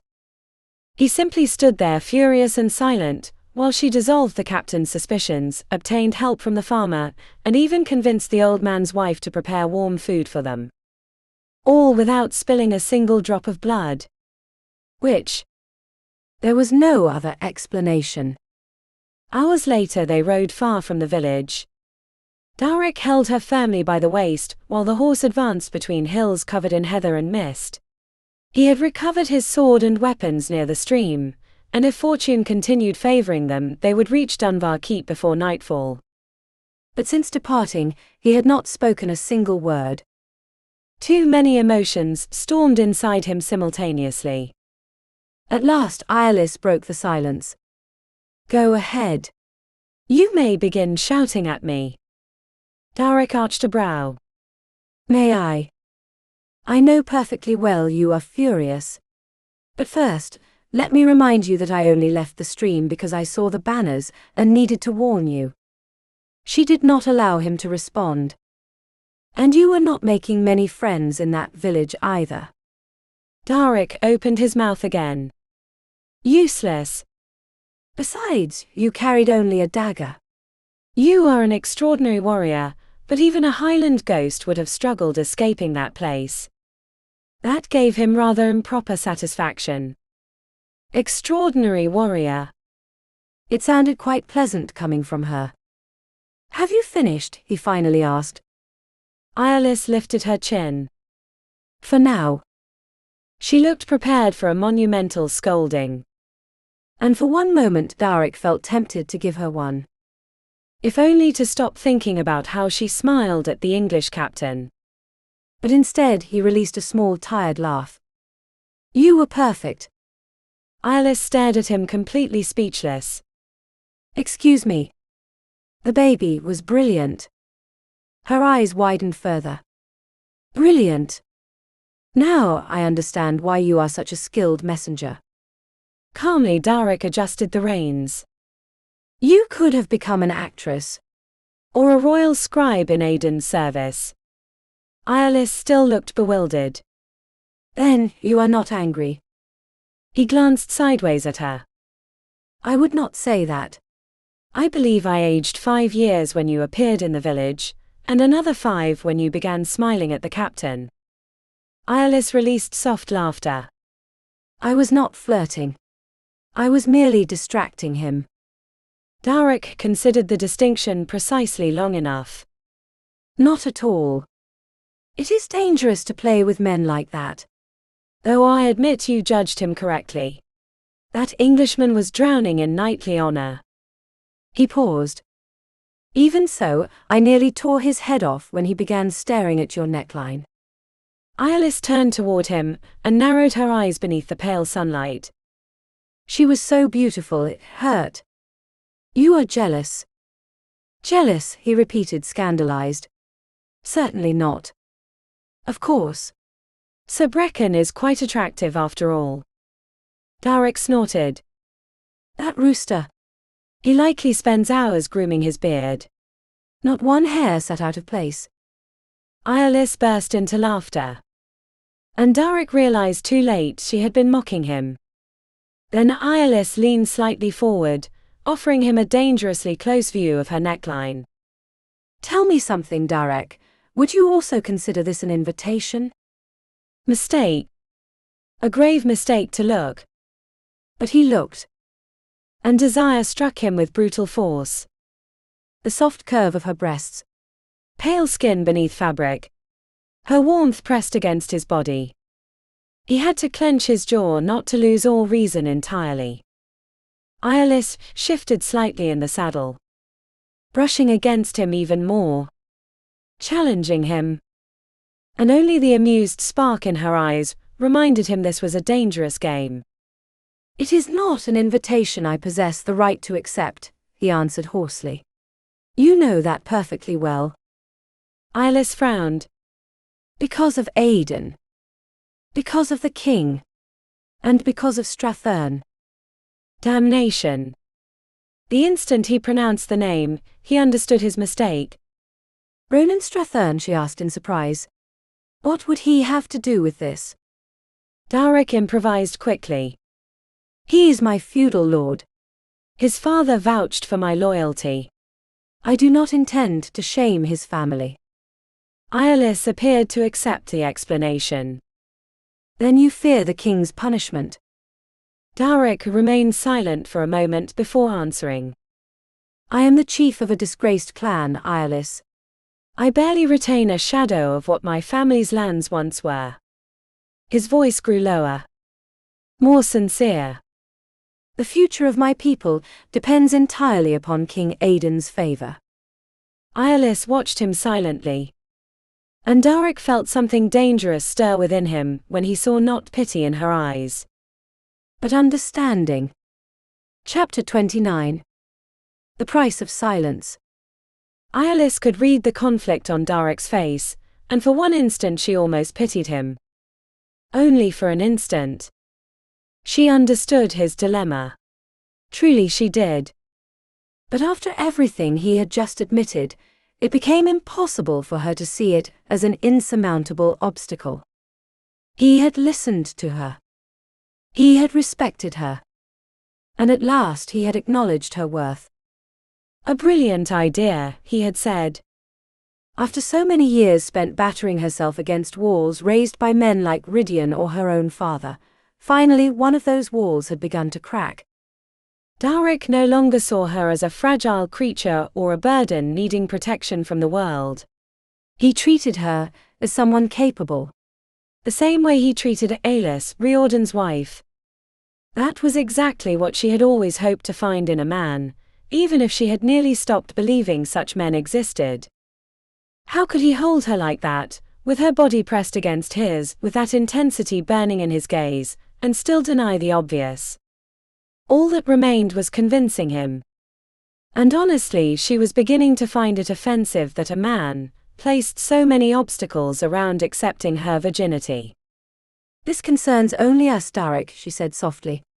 I fail to see why Aedan should interfere. You desire me, and I desire you. Should that not be enough? Darach released a low laugh, devoid of amusement. You are far too innocent, Eirlys. It should not be so complicated. Perhaps not. But a noble lady cannot dispose of herself as though the world around her did not exist. She knew he was right. And still she hated that truth. There is no reason for Aedan to know. Darach immediately tensed. I would know. He looked back at her over one shoulder, severe. I will not dishonor you. The noble stubbornness of that man was beginning to exasperate her. Because we are not married. Because we cannot be. The hardness in his voice took her by surprise. Eirlys fell silent for a moment, trying to understand what lay beneath those words. We cannot. Did he mean the difference between them? His clan? The court? Or something deeper? Then suddenly an uncomfortable thought crossed her mind. Perhaps she did not truly wish to marry either. Desiring a man was one thing. Handing him control over her life was something entirely different. The question remained suspended inside her while they continued their journey in silence. After the previous days, the remainder of the journey toward Eildor became strangely peaceful. They crossed mountains wrapped in mist, open moorlands and damp lands where the wind seemed to sing old Gaelic songs between the stones. The English presence could still be felt upon roads and villages, but this was also William Wallace's land. Many of his former supporters had joined Aedan, and families still remained willing to help the men of the White Raven Guard. Darach should have felt relieved. The mission was nearly complete. At dawn they would reach Eildor, find the Vaelin, and he would return Eirlys safely to her family. Afterward everything would become as it had been before. The guard. The missions. The war. Duty. Exactly the life for which he had fought all these years. Then why did he keep slowing the horse, as though trying to delay the journey's end? Why did he feel that once he let her go, something important would end forever? There was nothing between them. There never should have been. Eirlys would never belong to him. He had already explained that. And since she had stopped insisting, he assumed she finally understood. Then why did some absurd part of him feel disappointed? They stopped beside a stream before reaching Dunvar Keep. The horse drank peacefully while the sun began sinking behind the hills, staining the mountains and water copper red. Eirlys sat upon a rock and nibbled a piece of dried meat. Then she looked up at him. Tell me about Eirlys. Darach turned surprised. That was not what he expected after their conversation about marriage. He attempted shifting his weight onto the good leg to hide the limp, though he suspected Eirlys had noticed long ago. What do you wish to know? Is she truly such a skilled healer? She is one of the best I know. Eirlys frowned slightly. You said she could have become a physician. How is that possible? She is a woman. Rare but not impossible. Some women study medicine before marrying. Eirlys could have done so had she wished. But she chose Riordan. Something in the way she said it put him on guard. Yes. And what exactly does she do? Darach tied the horse to a tree before answering.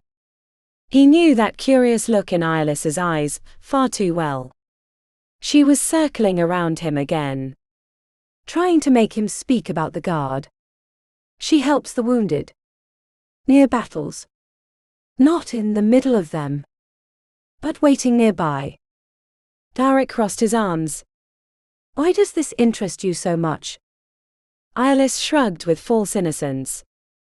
Because it is hardly a common occupation for a noble lady. Eirlys was never a common woman. A faint smile touched her lips. And her husband must be extraordinary to allow such a thing. That drew a brief laugh from him. Riordan lives tormented because of it. Then why does he accept it? Darach hesitated only briefly. Because he knows they need her. He paused. And because he loves her. Eirlys lowered her gaze. Ah. That tiny reaction softened him more than it should have. Such things happen, Eirlys. Their eyes met, and the air seemed to shift between them. She looked away first. Perhaps, she murmured, but not within marriage. Sadness lingered beneath the sarcasm. Darach leaned against the rock. Was your parents' marriage truly so terrible? Eirlys released a small bitter laugh. My father treated my mother as though she were part of the furniture. He scarcely noticed her existence, except when he wished to humiliate her. Darach frowned. He had known too many homes like that. Not all men are alike. She arched a brow. No. There are other kinds of misery as well. Then she told him about Arhane's unhappy marriage, full of pain and silence, and the endless arguments between Rhuidean and Roswyn. They spent hours shouting at one another. Then Rhuidean dragged the poor woman to their chamber for, you know.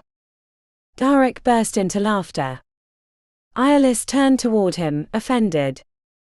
I failed to see what is amusing. He attempted restraining himself. Forgive me. But your brother adored his wife. Everyone knew it. Eirlys blinked. Confused. What do you mean? That they likely placed the same passion into reconciling as they did arguing. The blush flooding Eirlys's cheeks appeared instantly. And adorably. How do you know Rhuidean so well? I fought beside him years ago.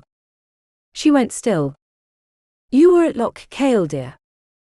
Darach nodded slowly. The sadness crossing Eirlys's face tightened his chest. How did he die? For one instant the memory returned sharply. The flash of a sword slicing through air. Blood. Screams. Darach pushed the image away before answering. Like a great Highland warrior. With courage. He offered no further details. And for the first time, Eirlys did not insist. It must have been terrible, she whispered. All those men. Darach remained silent. Because he still remembered the betrayal and slaughter too well. Someday, the man responsible would pay for it. Eirlys watched the change in his expression, and regretted awakening those memories. Even so, relief softened something inside her. Knowing Rhuidean had not died alone, eased a little of the emptiness she still carried. And stranger still, she was beginning to understand how mistaken she had been about so many things. About her brother. About marriage. About men. About Darach. She watched him while he drank from the flask before sitting beside her. For the first time since their escape began, they possessed a moment of genuine peace. No dogs. No swords. No English soldiers at their heels. And your parents, she asked softly. Did they love one another? Darach went still for a brief second. Then he nodded. Yes. Though perhaps it would have been better had they not. Eirlys frowned. And he finally told her the story. His parents' elopement. The war they caused. His mother's death, shortly after giving birth to a brother who never survived. The guilt. The wild, irresponsible father who drank, fought and challenged the entire world as though wishing to die young. Every word explained something about Darach. His fierce discipline. His obsession with duty. The way he constantly seemed to punish himself for desiring anything personally. My father began building a castle for my mother, he said with a bitter smile. He never finished it. A knot tightened in Eirlys's throat. And before dying he made me promise that someday I would complete it. He released a small humorless laugh. So in addition to restoring my clan's honor, I must somehow find enough money to finish that damned fortress. Eirlys watched him for a long moment. The setting sun stained the severe lines of his face gold and fire. And in that instant she understood something with absolute clarity. She had not lost her heart. She had found it. It had always belonged to that man. "You are good, Darach Arduin," she said softly. He turned toward her. And for one instant something vulnerable shone in his eyes. Almost guilt. Almost tenderness. Then he smiled with melancholy. "No. I am merely a sentimental fool." He rose and offered her his hand. "Come. I believe you have spent enough nights sleeping upon stone." Eirlys slipped her hand into his, and allowed him to help her stand. A hot bath and a real bed sound almost like a Celtic miracle. Darach held her gaze one moment too long. Then he said something sounding far more like a warning than a joke. "I hope you continue thinking so in several days." Chapter 30. The light of the loch. The sight of the small whitewashed farmhouse nestled beneath the hillside beside Silvermere Loch should have relieved Darach. The journey was nearly over. That night they would sleep beneath a roof, far from dog soldiers and frozen roads. And yet, while watching smoke slowly rise into the grey evening sky, he felt only the growing weight of guilt becoming harder to bear. Now that immediate danger lay behind them, he could no longer hide behind the urgency of escape. He had deceived Eirlys, allowed her to believe she would soon return to Ravensharde, that she would remain free, that the king had not already decided part of her fate. And the better he came to know her, the more unbearable that silence became. At first he kept telling himself King Aedan's plans were none of his concern. He merely needed to complete the mission, and deliver her safely. But that had changed. Too much. The reckless attraction he first felt for Sister Eloan had become something far deeper, more dangerous. Now he knew who Eirlys Vaelin truly was. And he also knew how much she would hate discovering the truth. Perhaps it would be better if she hated him. Perhaps then it would become easier to let her go. Perhaps it would also stop him imagining impossible things, such as seeing her marry another man. The thought pierced his chest like burning iron. Without realizing it, he tightened his fingers upon the reins and pulled her slightly closer against him. He had no choice. Even if Eirlys agreed to remain with him, and he doubted she would once learning the full truth, Aedan would never break an alliance with Strathern merely to give her to a guard warrior. Least of all an Arduin. And Darach refused to repeat his father's history. He would not steal his lord's promised bride.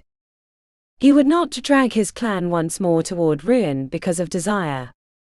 Though God knew how fiercely he desired her. Eirlys's warmth against his body was becoming almost unbearable. The clean scent of her hair, the softness of her waist, the warm weight of her breasts pressed against him. Everything about her branded itself into his blood like an impossible mark. He did not want to let her go. Then Eirlys turned her face slightly toward him. "Is something wrong?" Darach emerged abruptly from his thoughts. "No." "Why do you ask?" She smiled faintly. "Because we have stood before the house several minutes already, and you still have not dismounted." Damnation. He muttered a brief curse beneath his breath and quickly climbed down. Then helped her dismount, far too aware of the warmth of his hands around her waist. "Wait here," he said while tying the reins to a post. "I wish first to ensure we are still welcome." Eirlys nodded. But before leaving, Darach remembered something important. "And do not call me Arduin." She frowned. "Why?" "My clan is not especially loved in these lands." He added nothing more. Did not mention old resentment surrounding the death of William Wallace's father, nor kinship with men still serving the Earl of Vialmont. Sometimes the Arduin name opened doors. Other times it closed them forever. Eirlys watched him silently several seconds before asking, "Then who am I here?" Darach understood perfectly what she sought with that question. Again she wanted them pretending husband and wife. And God help him, part of him wanted it too. But he would not survive another night like that. Eirlys. Only Eirlys. Softly she arched a brow. Nothing more. I do not wish them knowing the king's sister-in-law sleeps beneath their roof. It would make them nervous. Eirlys released a small laugh. It has been a very long time since anyone treated me like a great lady. I do not miss it. Then, gazing toward the farmhouse glowing with warm light from inside, she added, Besides, after some of the places where I have slept these past days, this resembles a castle. Was she trying to tell him the difference between them did not matter? Darach pretended not to understand. Because even if Eirlys did not care, the king certainly would. Of that he remained absolutely certain. After one final glance feeling far too much like farewell, Darach walked toward the house. Now that she had admitted what she felt for Darach, everything seemed different to Eirlys. Clearer. More dangerous. And also more beautiful. Sitting beside the peat fire inside the small Wallace farmhouse, surrounded by warmth and the scent of fresh bread, she understood she no longer possessed doubts. She loved Darach. The certainty settled quietly inside her. It was not merely desire. Nor gratitude. Nor the thrill of surviving together. It was something deeper. Older. Like those Celtic stories where two souls finally found one another after crossing wars, storms, and entire years of darkness. And suddenly marriage no longer resembled a prison.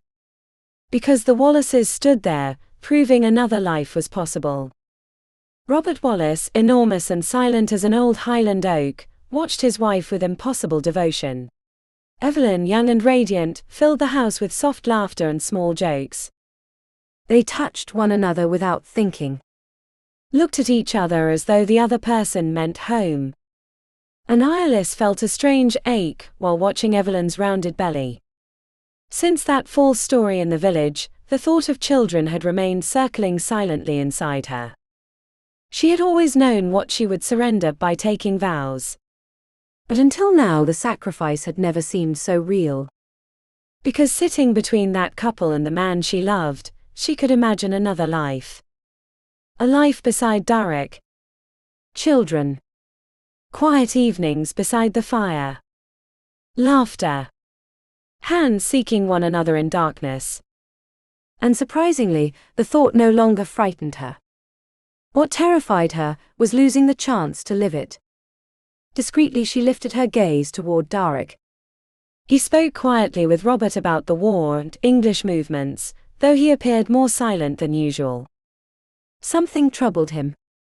Meanwhile, Evelyn pretended not to hear any of it. Are we speaking too softly for you, wife? Robert asked with false severity. I would hate depriving you of our secret conversation. Evelyn answered without losing her smile. How considerate. Though I fear even speaking louder, you would still communicate mostly through grunts. Eirlys released soft laughter. Evelyn leaned toward her conspiratorially. Men believe they discuss tremendously important matters when they barely exchange 3 words. I heard that, Robert grumbled. I should hope so, she replied sweetly. The simple warmth between them made Eirlys smile. This was not battle. Nor fear. It was companionship. And Darach watched the scene with a strange expression. As though part of him longed for something similar, while another part feared even imagining it. When Evelyn began clearing the table, Eirlys attempted helping her. The young woman immediately forced her back into her seat. You are our guest.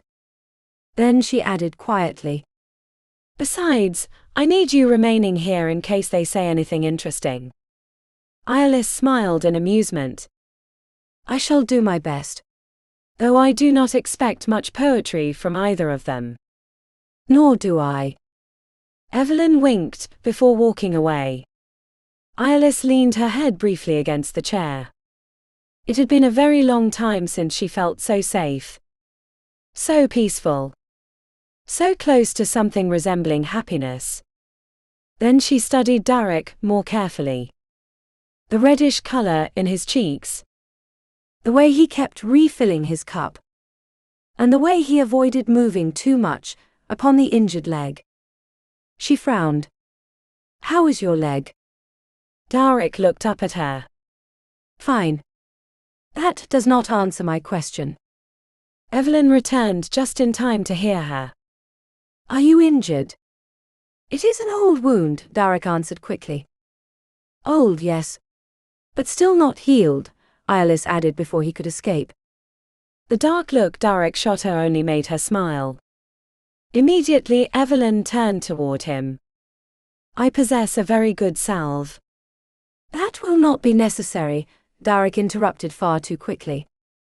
Robert burst into deep laughter. "Leave him alone, Evelyn. He is old enough to decide whether he requires help." The two women exchanged identical looks. As though there existed an age where men admitted needing care. Clearly there was not. Darach eventually rose from the table. "If you will excuse me, I believe I shall rest." Eirlys watched him with disappointment. She did not want the evening ending yet. Nor the journey. Because the instant they reached Dun Aedan, everything would change. He would depart upon another mission. And she would return to Ravensharde. Darach turned toward Evelyn. "The pie may wait until tomorrow." Then he looked at Eirlys. "You should rest as well." "We depart early." Slowly Eirlys nodded, and watched him walk away. For now she would let him go. But only for now. Because before that night ended, Darach Arduin would know the truth. He would know exactly what she felt for him. Chapter 31. Aedan's Oath. Sitting before the small iron brazier Evelyn had lit for him inside the stable, Darach slowly slid the blade of his sword across the whetstone. Again and again. With patience. With precision. It was an old ritual, nearly instinctive. He did it before every battle to quiet his mind and organize the chaos inside him. All the guard men possessed one. Some cleaned weapons until dawn. Ravener threw himself into frozen lakes as though cold might tear the demons from his soul. Kiowan always reread the same small leather-bound book, as though it were a sacred relic. Then there was whiskey. Prayers. Silence. That night nothing helped. Not the swim in the loch. Nor the ale. Nor exhaustion. Nothing succeeded in driving Eirlys from his thoughts. He wished he could believe it was merely desire. God knew desire alone sufficed to drive a man insane. For days now he had endured the unbearable heat of her body pressed against his, the softness of her skin, the scent of her hair. He desired her with almost painful intensity. But it was no longer merely hunger of the flesh. He realized that while watching her beside the Wallace's fire, looking at Evelyn and her rounded belly with silent sadness in her eyes. And then the way she looked at him. Soft. Filled with something he could not permit himself to name. Damnation. Why did she have to look at him that way? Only one day remained. One. Afterward they would reach Dun Aedan, and everything would end. She would stop seeing him as she did now. And once learning the truth, she would likely hate him. That should have comforted him. It did not. The thought of seeing her beside another man still tore through him like rusted iron. His fingers tightened around the sword. The blade slipped slightly. A clean cut sliced through his thumb, and several drops of dark blood fell upon the stone. Darach muttered a curse. Fortunately he was not superstitious. Because otherwise it might have seemed a terrible omen. At that moment the stable door opened. And though darkness barely allowed moonlight inside, he recognized her instantly. Eirlys. What happened? Are you? She stopped upon seeing the blood. You hurt yourself. Immediately she hurried toward him, but Darach raised one hand to stop her. It is nothing. He grabbed a strip of linen and wrapped his thumb quickly. Only a small accident. He lied. Not about the cut. About the rest. Because his leg had begun hurting with strange intensity hours ago. He disliked the heat spreading beneath the wound. But he would rather tear off his own skin than allow Eirlys caring for him again. She already posed enough danger without adding intimacy to the situation. "What are you doing here?" he asked roughly. "It is midnight. You should be sleeping." Slowly Eirlys closed the door behind her. "We need to speak." And immediately Darach understood this was a very bad idea. Because she looked as though she had stepped directly from a dream. Golden hair spilled loose and disheveled across her shoulders.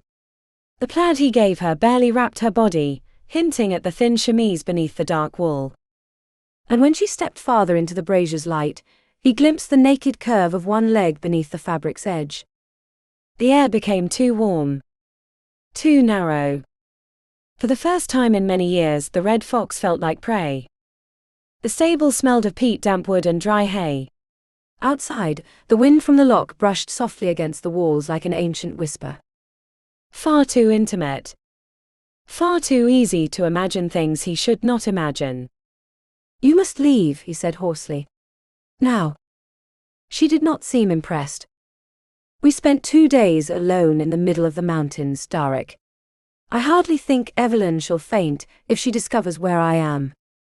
She stepped closer. "Did something happen?" he asked, suddenly uneasy. Eirlys shook her head.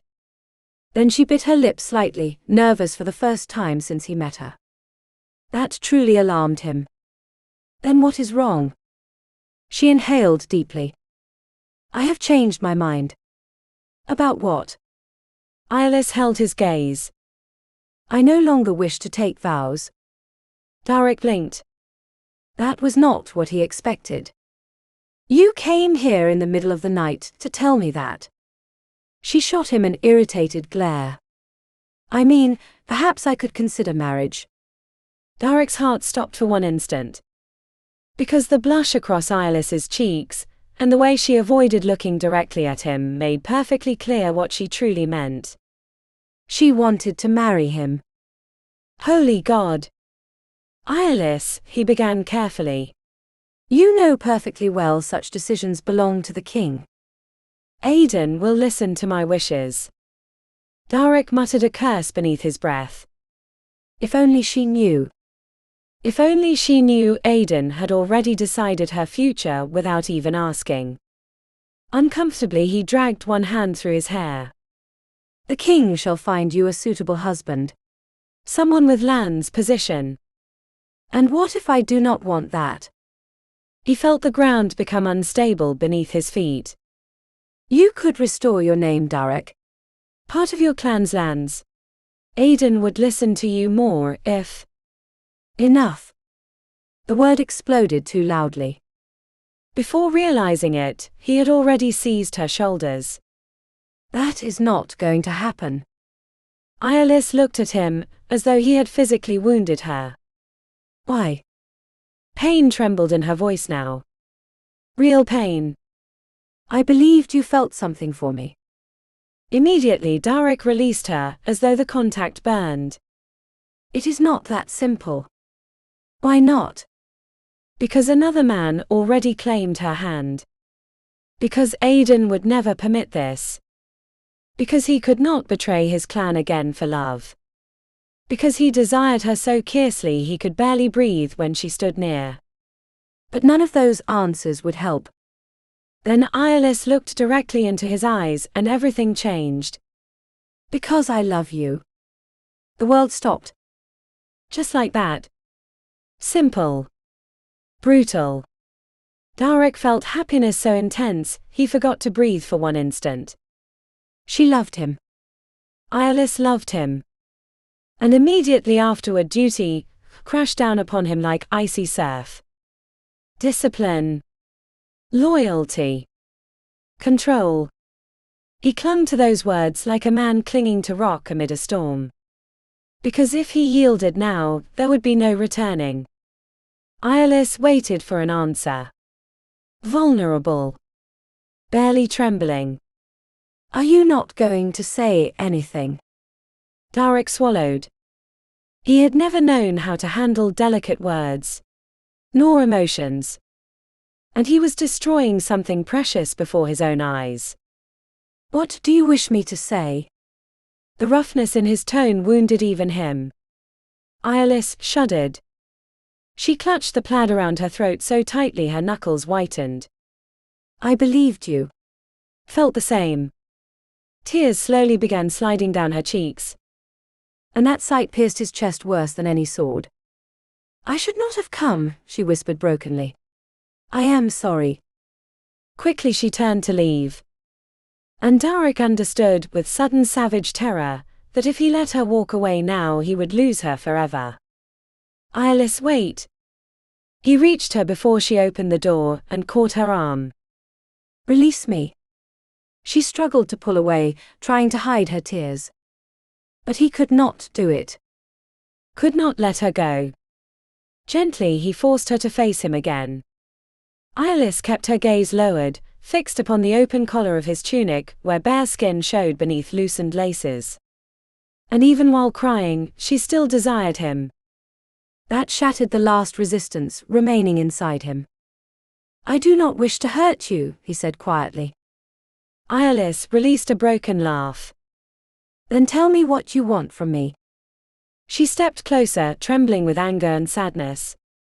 Because now I understand many things. You desire me. That much is obvious. Darach's body reacted instantly to her nearness. Eirlys felt it. And fury flashed inside her tear-filled eyes. But that no longer suffices. The words struck Darach like an arrow. I do not want you this way, she whispered. So let me go. Panic. That was what he felt. True panic. Because she meant it. And suddenly he understood he could endure desire. Duty. Guilt. But not a life without Eirlys. Everything he had built inside himself began cracking apart simultaneously. To hell with the king. To hell with honor. To hell with everything. He kissed her.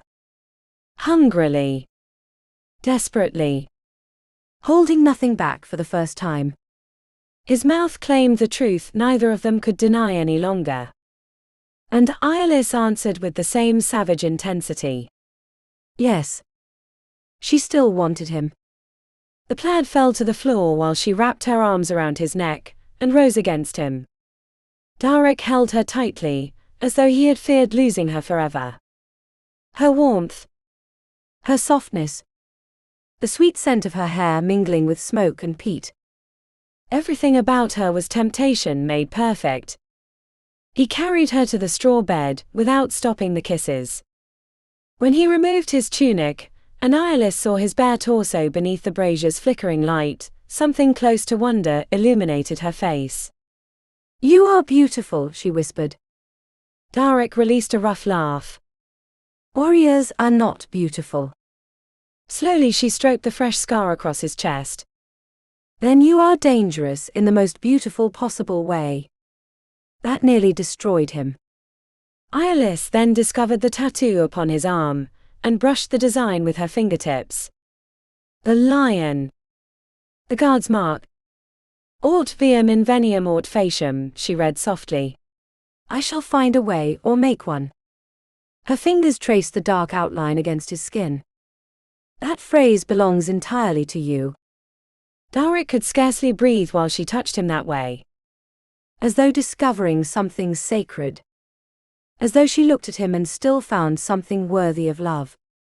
He kissed her again before finally losing all reason. His hands roamed Eirlys's body with a mixture of hunger and reverence. He caressed her slowly, savoring every shiver, every soft sigh escaping her lips. She arched against him when he brushed her breast through the thin fabric of her chemise. And desire between them began growing like fire fed by storm wind. Darach attempted restraint. He wanted remembering every instant, because part of him still remained convinced that night would be the only one. But Eirlys sought him with the same desperate need. And when she lifted her hips slightly to press closer against him, all the discipline he had upheld for years finally began collapsing. Chapter 32. The firelit room.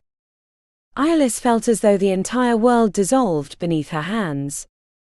Everything inside her spun like a river overflowing after the thaw, burning, dizzying, impossible to contain. Only minutes earlier, she believed she had lost Darach forever. And now he was there, holding her, kissing her as though he had finally stopped fighting himself. That changed everything. Every doubt vanished the instant she understood the truth hidden within that desperate kiss. Darach had chosen her. Happiness filled her chest with almost painful intensity. She had not been wrong to give him her heart. So she surrendered herself completely. To his hands. To his mouth. To that wild, sweet passion that seemed to carry her far from everything she had ever known. Darach's fingers moved inside her with torturous slowness, awakening waves of pleasure so powerful they stole her senses away. Eirlys moaned softly and arched her hips, searching for more. She needed more. Not yet, Mokri, he murmured against her ear in a rough voice. First I want to taste you. She barely understood the words. Only felt the slow withdrawal of his fingers. And she nearly protested. Darach released a low laugh upon sensing her frustration. Trust me, heart. Then he moved lower. Eirlys's eyes widened when she realized what he intended. No. Darach. Shame pierced her suddenly, and instinctively she closed her legs. You cannot. He lifted his head slightly. The shadow of a crooked smile appeared upon his mouth, while a dark strand of hair fell across his forehead, giving him a dangerously untamed appearance. Then he kissed the inside of her thigh softly. The warmth of his lips tore a shiver from her. Of course I can. Slowly, almost cruelly patient, he parted her legs again. Let me take care of you a little.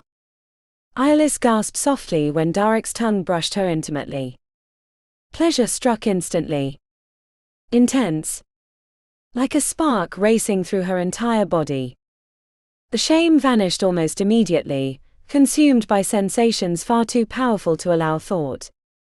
Darach explored her slowly, alternating gentle caresses and lingering kisses, until she became utterly incapable of remaining still.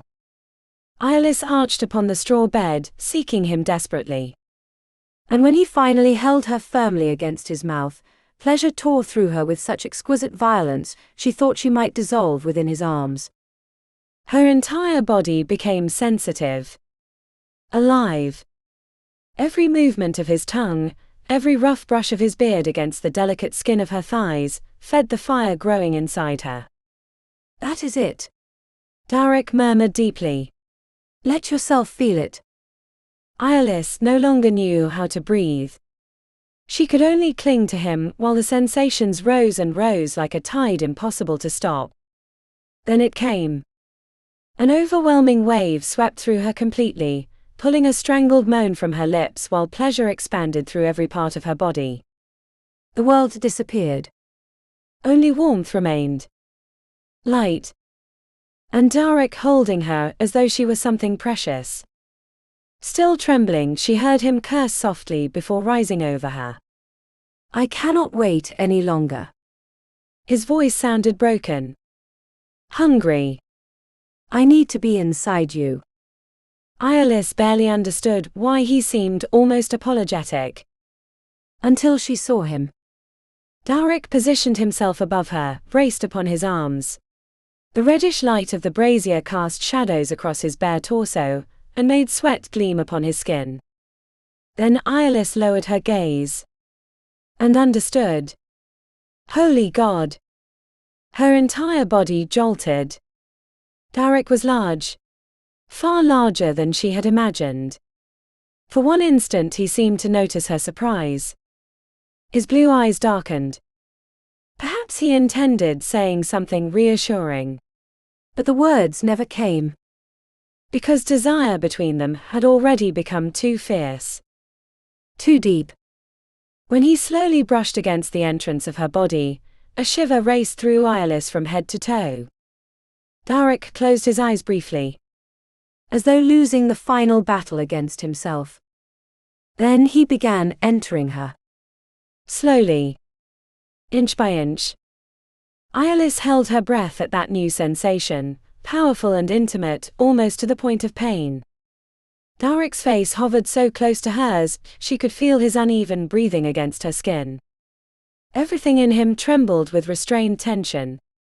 And then something changed. Need finally overcame restraint. With one deeper, more urgent movement, Darach made her completely his. Pleasure and pain fused into one burning heartbeat. A rough, almost savage sound escaped him, and for an instant he buried his face against her neck, as though the moment had pierced him just as deeply. Eirlys felt the weight of his body over hers. The strength. The heat. The perfect way they fit together. And she understood with impossible certainty that nothing would ever be the same after that night. Darach remained motionless several seconds, breathing hard. "I am sorry," he murmured hoarsely. Slowly Eirlys stroked his cheek. "Why? I hurt you." Softly she shook her head. Yes, it had hurt. But hardly any more. Because now she felt something else. Something warm and deep slowly spreading between them. As though the body had finally recognized what the heart already knew. To prove it, she moved her hips slightly beneath him. Darach released a strangled curse. "Eirlys." He tried remaining still. Failed. The next movement was slow and firm, drawing gasps from both of them. "I am trying to restrain myself," he growled against her lips, "but you drive me completely mad." Still trembling, Eirlys smiled. "That does not seem to displease you very much." Darach released a brief, desperate laugh, before kissing her again. Then he truly began moving. Slowly at first. As though wishing to give her time to grow accustomed to him. But pleasure rose too quickly. Every thrust became deeper. More intense. Eirlys clung to his shoulders, while her entire body began burning once more. The constant friction between them awakened new waves of pleasure mingling with the heat of his kisses, and the rough sound of Darach's breathing beside her ear. He watched her constantly. Attentive to every gesture. Every tremor.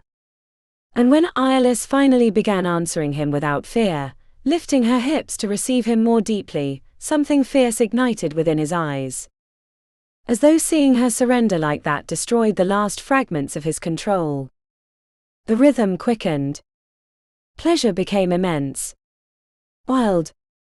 The sensation of their bodies joining again and again seemed to drag them together toward the same luminous abyss. Eirlys felt another wave beginning inside her. Stronger. Deeper. Darach was losing himself too. She saw it in the tension of his jaw, in the way he whispered her name like a broken prayer. Then pleasure seized them both at once. Violent. Overwhelming. Darach buried his face against her neck, while a brutal shudder tore through his entire body. And Eirlys held him tightly, feeling them suspended for several moments within that strange and perfect place where wars, vows, and kings no longer existed. Only them.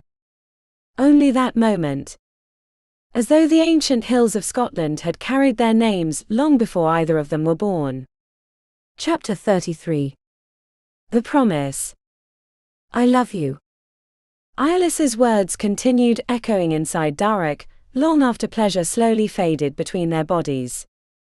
He remained lying beside her upon the straw, still dazed, trying to comprehend the intensity of everything he had just felt. He had never experienced anything like it. Never even knew such a thing could exist.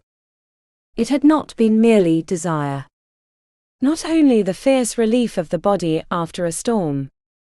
He had felt something deeper while joined with her. Something piercing straight through his soul. As though for several moments, he had finally found the place where he belonged. Happiness filled his chest in a strange and unfamiliar way. Light. Almost sacred. He could have remained there forever, listening to Eirlys's breathing mingle with the wind murmuring softly against the stable walls. She was warm. Generous. And she loved him. God. What had he ever done to deserve something like that? He was just about to wrap his arms around her when Eirlys murmured softly, still smiling. If this is marriage, I believe I could grow accustomed to it. The words crashed over him like icy water. All happiness shattered instantly. Pleasure vanished, leaving only naked, brutal reality behind. Mon Dieu! What had he done? Darach lay motionless, staring at the dark beams overhead, while the weight of consequences began crushing him. He had taken Eirlys's virginity. Betrayed his king's trust. Strathern's trust. He had endangered his clan's future for one moment of weakness. Everything he had fought for during years could vanish now like smoke above peat. The lands. The guard. The honor of the Arduins.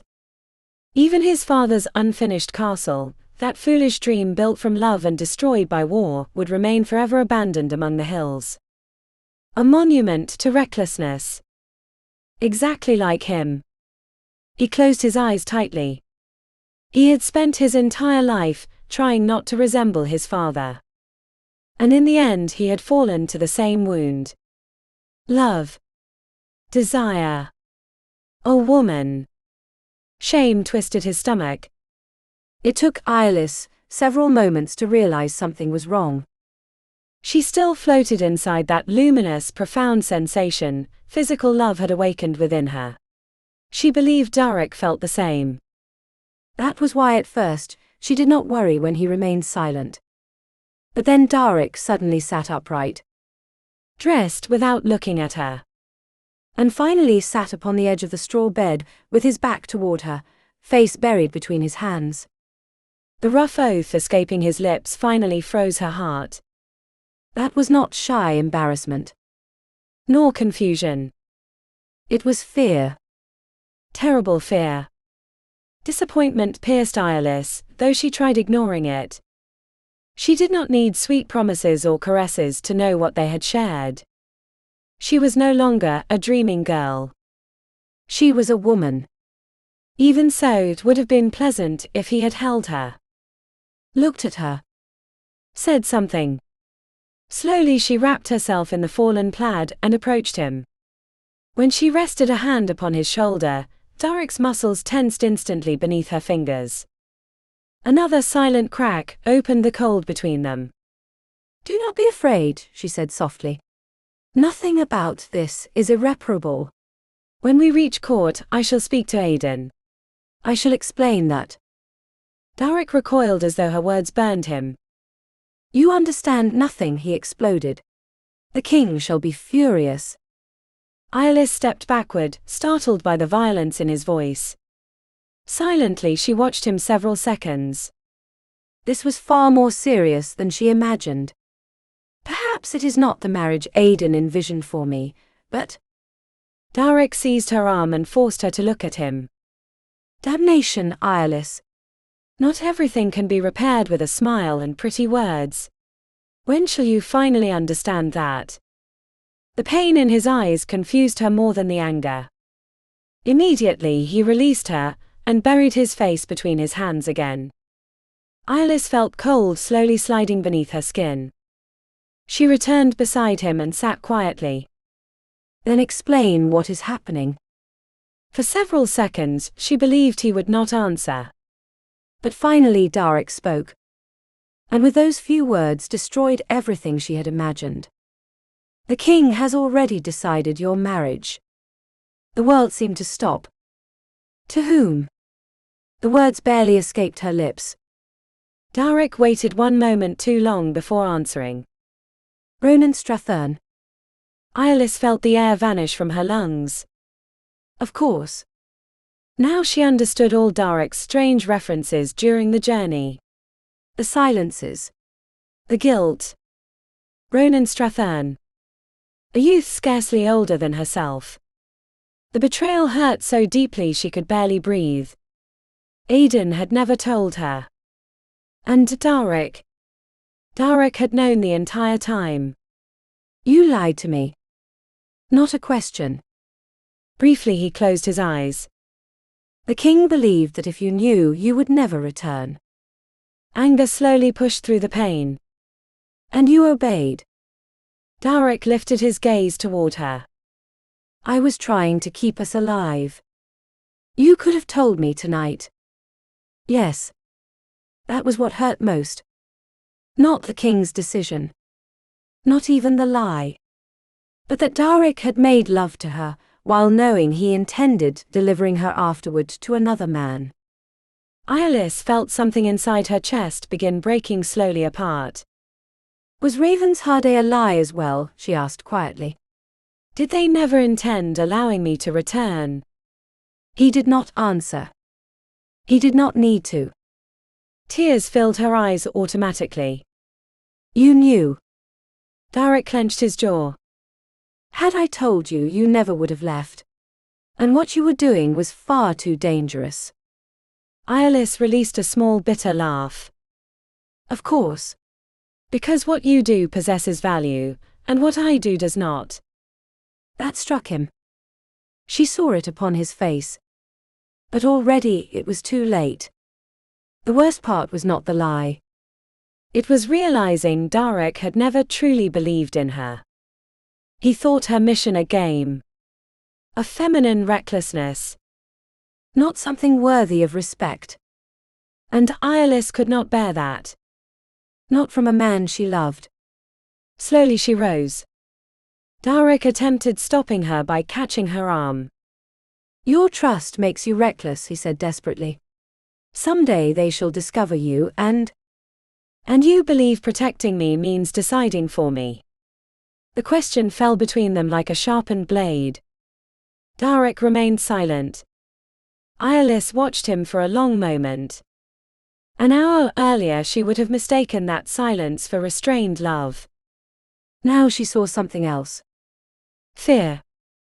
Duty. And a man incapable of choosing her completely. And now what shall you do, Darach? She asked softly. Complete your mission. The words pierced him. Because he understood she still offered him an escape. One final chance. Slowly Darach stood. His injured leg faltered beneath him, though he scarcely noticed. I shall speak with Aedan once we arrive, he finally said. If he agrees, we shall marry. Eirlys looked at him incredulously. You do not even believe that yourself. No. He did not. But he possessed nothing else to offer her. Then slowly Eirlys rested her hand upon his arm. Her green eyes shone full of pleading. Let us run away. Darach's heart slammed violently against his ribs. We shall find a priest. Marry far from court. Aedan shall never permit this, and you know it. For one terrible instant Darach saw his parents' story reflected within her. The same passion. The same madness. The same downfall. And he knew he could not do it. Even if it destroyed him. I will not flee. Eirlys held his gaze with infinite sadness. Loving me will not make you your father. God. That nearly shattered the last resistance inside him. But slowly he shook his head. You do not understand what we would lose. I would be with you. As though that alone could feed an entire clan. As though love might protect his people from hunger, war, and the king. I possess nothing to offer you, he said bitterly. No castle. No fortune. Only men depending upon me for survival. Stubbornly Eirlys lifted her chin. Arhane would help us. Roswin as well. And would you ask them to stand against the king for our sake? Eirlys's silence confirmed he had struck the truth. Darach stepped closer. Running away is not a bard's song, Eirlys. It is destroying everything. Slowly she paled. Even if that means losing one another? Darach closed his eyes briefly before answering. Yes. It was like watching a flame extinguish. All light vanished from Eirlys's eyes. She stepped backward. And when she looked at him again, something between them had changed forever. Then never touch me again. Her voice sounded cold. Strangely calm. That frightened Darach far more than any scream. I shall not marry you, she continued. But neither shall I marry Ronan Strathern. I shall marry no one. Fear pierced his chest. You are not serious. At last Eirlys looked directly at him. And no tenderness remained in her eyes. Contrary to what you believe, Darach, I do know what I want. He felt everything collapsing beneath his feet. Anger, guilt, fear, everything exploded together. What more do you want from me? He roared desperately. Do you realize what this has cost me? He pointed toward the ruined bed. I risked everything for you. Eirlys went still. Pale. Wounded. I did not realize what I gave you carried a price. The fury vanished instantly. Darach immediately understood the damage he had done. I did not mean that. But already Eirlys slowly shook her head. Do not worry. You shall lose nothing because of me. No one shall ever know what happened here. Her words should have relieved him. Instead, an unbearable emptiness opened inside him. I am sorry, he murmured. Eirlys released a small sad laugh. So am I wish we had never met. The words destroyed him. Because he knew she meant them. And still he loved her with fierce desperation. You do not truly mean that. Eirlys held his gaze. Yes. Then she added with a calmness chilling his blood. I wanted to see something in you that does not exist. You are not Riordan, and I shall never become a woman content allowing another person to think for her. She turned toward the door. And Darach felt genuine panic. Because he was losing her. Truly. Wait. Eirlys stopped, though she did not turn back toward him. You cannot leave like this. Chapter 34. The truth of the heart. For one instant, Eirlys believed Darach stopped her because he had changed his mind. Because at last he stood ready to fight for her with the same ferocity he fought for his king, his clan or his men. But once again she was wrong. I cannot risk you fleeing, he said gravely. Those words finally shattered something inside her. After every wound that night delivered, one more should not have mattered. And yet perhaps it hurt worst of all. Because once again it was the same thing. The mission. Duty. Never her. Eirlys remained motionless several seconds. Then slowly she straightened her back, clinging to the cold dignity so many women of her bloodline had learned using as armor. She looked at him with elegant, distant contempt that would have made any Vaelin lady proud. Then I am your prisoner. With bitter irony she extended her hands before him. Would you prefer chains or shall a rope suffice? Darach muttered a curse beneath his breath. Eirlys, it is not like that. Oh no. I am only trying to prevent you from doing something reckless. She released a brief laugh devoid of humor. What a relief, knowing you are here to think for me. Exhausted, he closed his eyes briefly. That is not what I meant. But it was. And both of them knew it. Darach stepped closer. Promise me you shall not attempt escaping. Eirlys answered too quickly. I promise. Immediately, he looked at her skeptically. He knew her better than she would have liked admitting. You shall run the instant I lower my guard. Proudly, Eirlys lifted her chin without bothering to deny it. Then I truly am your prisoner. Darach dragged one hand across his weary face. I am responsible for your safety. I will not allow you leaving alone. And yet, he had already returned to her the cruelest freedom imaginable. The freedom of understanding exactly what she meant to him. I shall defend our cause before Aedan, he said with restrained desperation. Trust me. A bitter ache pierced Eirlys's chest. She had already trusted him. And it had brought her exactly here. Do not imagine I shall sleep here beside you, she answered with trembling voice. Yes, you shall. The calm firmness in Darach's tone finally ignited her anger completely. You shall need dragging me to Dun Ethan. I will not follow willingly. If that is necessary to keep you safe. Eirlys stared at him. I shall never forgive you. Something vulnerable flashed briefly through Darach's eyes. A profound sadness. Perhaps even love. But it no longer sufficed. I hope someday you may, he murmured. That almost felt worse.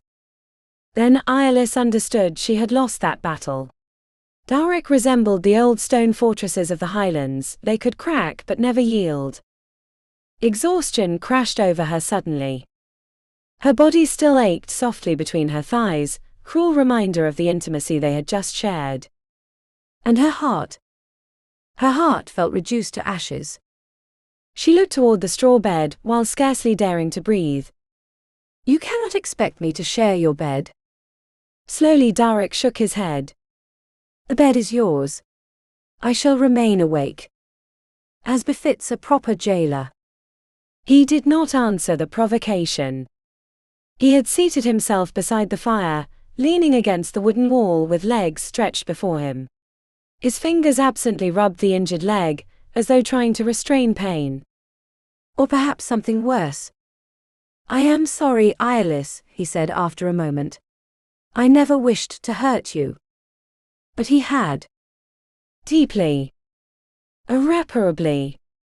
Eirlys picked Darach's tunic from the floor, and tossed it toward him without looking.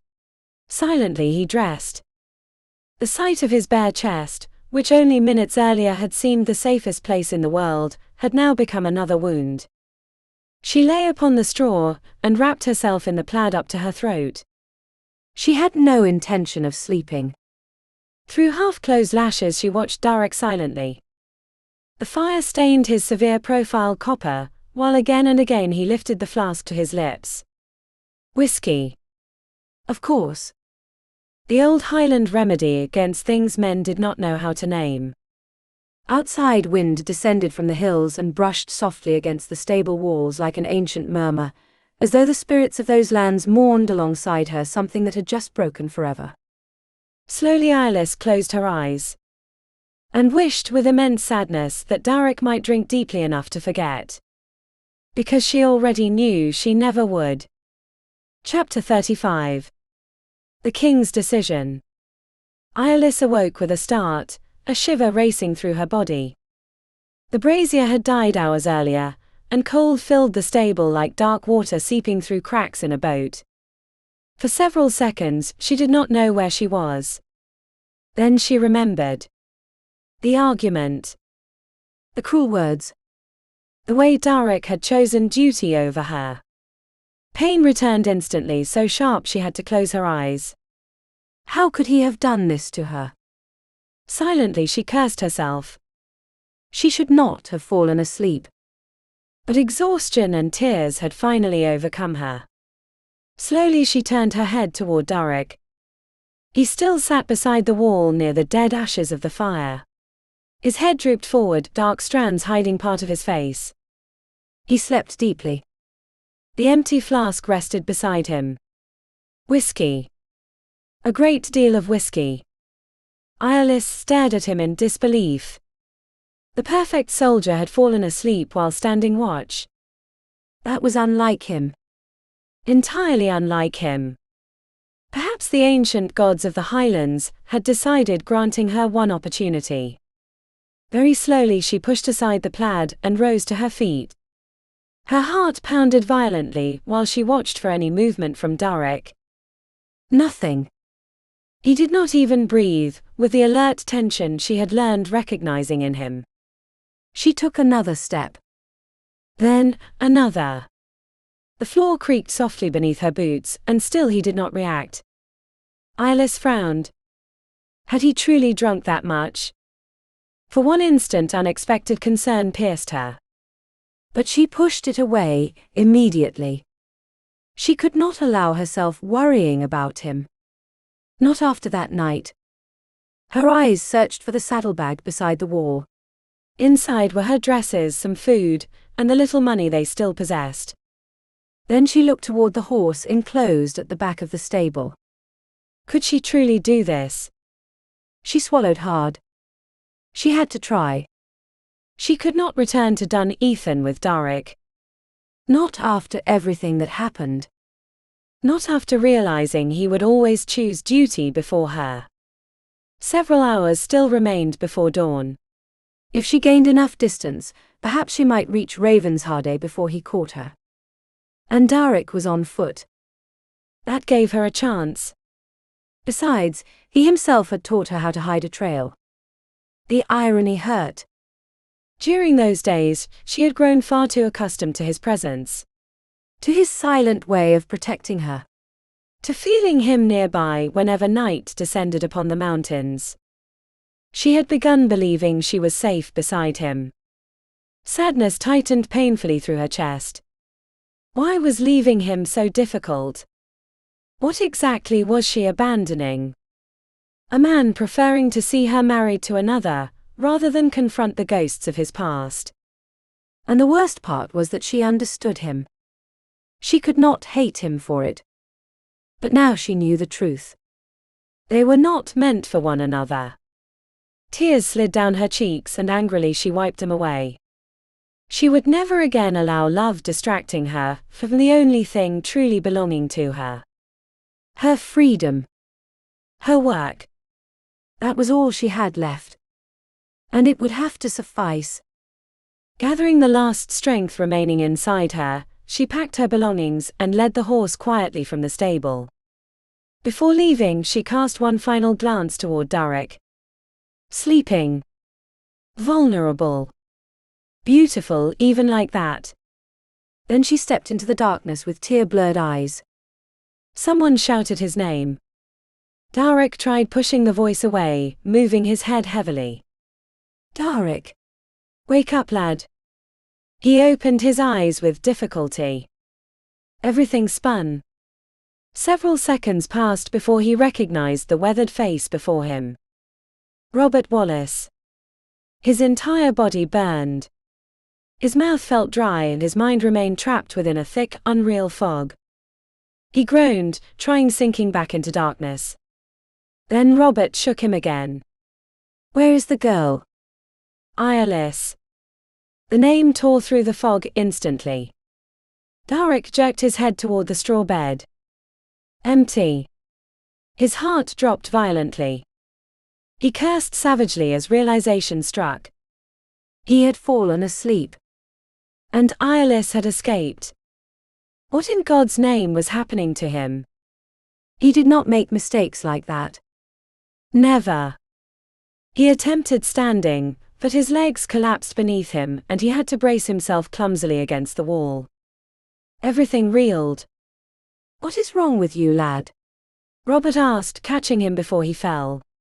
You are burning alive. Darach could barely think.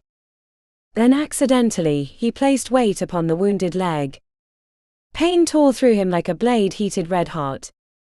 He swallowed a cry. The wound, Robert muttered with a frown. It is worse than you believe. He shouted for his wife. Sit back down. Evelyn shall examine you. I cannot. Darach shoved the man's hand aside and searched desperately for his weapons. I have to find her. Because if anything happened to Eirlys, he would not survive it. He tried lifting the sword but nearly collapsed again. The weakness felt absurd. Fever blurred his sight, and his body felt strange and heavy, as though it no longer belonged to him. Even so, he continued preparing himself. With clumsy movements he began fastening part of his armor, just as Vaelin entered the stable. The woman gasped softly upon seeing him. "By all the saints, you are white as snow."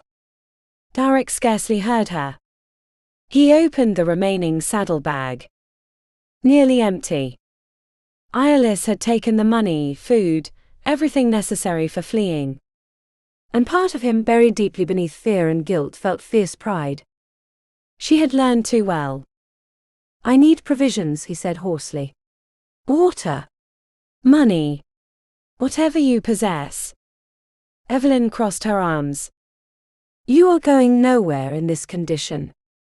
She already has hours upon me." Sunlight had begun brightening the sky beyond the hills. Every minute mattered. Darach managed slinging the bag over his shoulder and staggered toward the door. His legs failed again. Robert caught him just before he collapsed. Slowly. Bile rose into Darach's throat. "The horse," he panted. "Help me reach the horse." Robert avoided his gaze. She took that as well. The humiliation struck brutally. While he slept like a drunken fool, Eirlys had escaped directly beneath his nose with the horse. Darach closed his eyes briefly. "Then I shall go on foot." "You would not reach the next village," Vaelin replied. She was right. Because he barely managed another step before darkness closed over him like the wings of some monstrous raven. And he fell. Eirlys did not dare look behind her. She remained convinced that at any moment Darach would emerge from the forest or mist like one of the guard's ghosts. But the hours passed. And he never appeared. Perhaps she had hidden her trail better than she believed. She remembered every lesson he taught her. Walk upon hard ground. Follow streams. Double back. Create false tracks. And above all, keep moving. She forced herself north toward Glasgow, hoping there to scatter her traces before turning east again toward Ravensharde. Though she knew it only delayed the inevitable. Darach knew her destination. Sooner or later he would find her. The problem was that part of her still wanted him to. She wrapped Vaelin's borrowed plaid tighter around herself. She had abandoned the beautiful dress Arhane sent her, and returned to the simple brown clothing of a novice. But she could not bring herself to wear the white veil again. Not after Darach. Not after that night. Few travelers moved along the roads. Winter approached and the days remained short and grey. Whenever someone asked who she was, she answered that she traveled to assist a pregnant woman. The lie came with painful ease. At times she shared stretches of road with merchants or peasants, in order passing unnoticed. And still, even surrounded by people, she never stopped thinking about him. Now she understood Arhane's suffering during her first marriage, far too well. Loving someone incapable of choosing you. Giving your heart to a man who, even while loving you, still belonged first to duty. It was a slow pain. Deep. Like walking with a blade lodged between the ribs. For 2 days, she avoided patrols and trouble. On the third, however, fortune abandoned her entirely. She traveled beside a merchant and his wife, when a dozen soldiers appeared upon the road near Eirlys. Fear froze her blood. She had no reason to flee. She had done nothing wrong. And yet every instinct inside her screamed danger. She inhaled deeply and forced her horse onward calmly. The pounding hooves of English destriers thundered along the damp road like drums of war. The merchant greeted them politely as the first rider passed. 1, 2, 3. Eirlys began believing everything would be fine. Then an English voice thundered behind her. "Stop." The horses halted. "You there? Who are you, and what are you doing upon this road?" The merchant answered quickly, explaining that he traveled to Ravensharde with fabrics for a new business. Eirlys used the moment to glance discreetly at the knight questioning them. He was enormous. Full armor. Hard jaw. Cold eyes beneath a steel helm. And dangerous intelligence gleamed within his gaze. The man's squire dismounted to inspect the cart. Then disaster struck. The boy looked up at her. And his expression changed instantly. Lady Arhane when? Eirlys's heart stopped. The boy smiled triumphantly. I am John MacBaylor. We met at Blackmere Keep, do you remember? Holy God! He mistook her for her sister. Slowly the knight turned his head toward her. Come here. Eirlys forced her legs to obey. I fear your squire is mistaken, my lord. Then uncover your face. She had no choice. Slowly she lowered the plaid from her head. Silence fell across the road. The men stared openly at her beauty. Except the squire. He looked entirely convinced. It is her. Lady Mary of Arendelle. The knight narrowed his eyes. And what is a rebel countess doing upon the roads of Eirlys?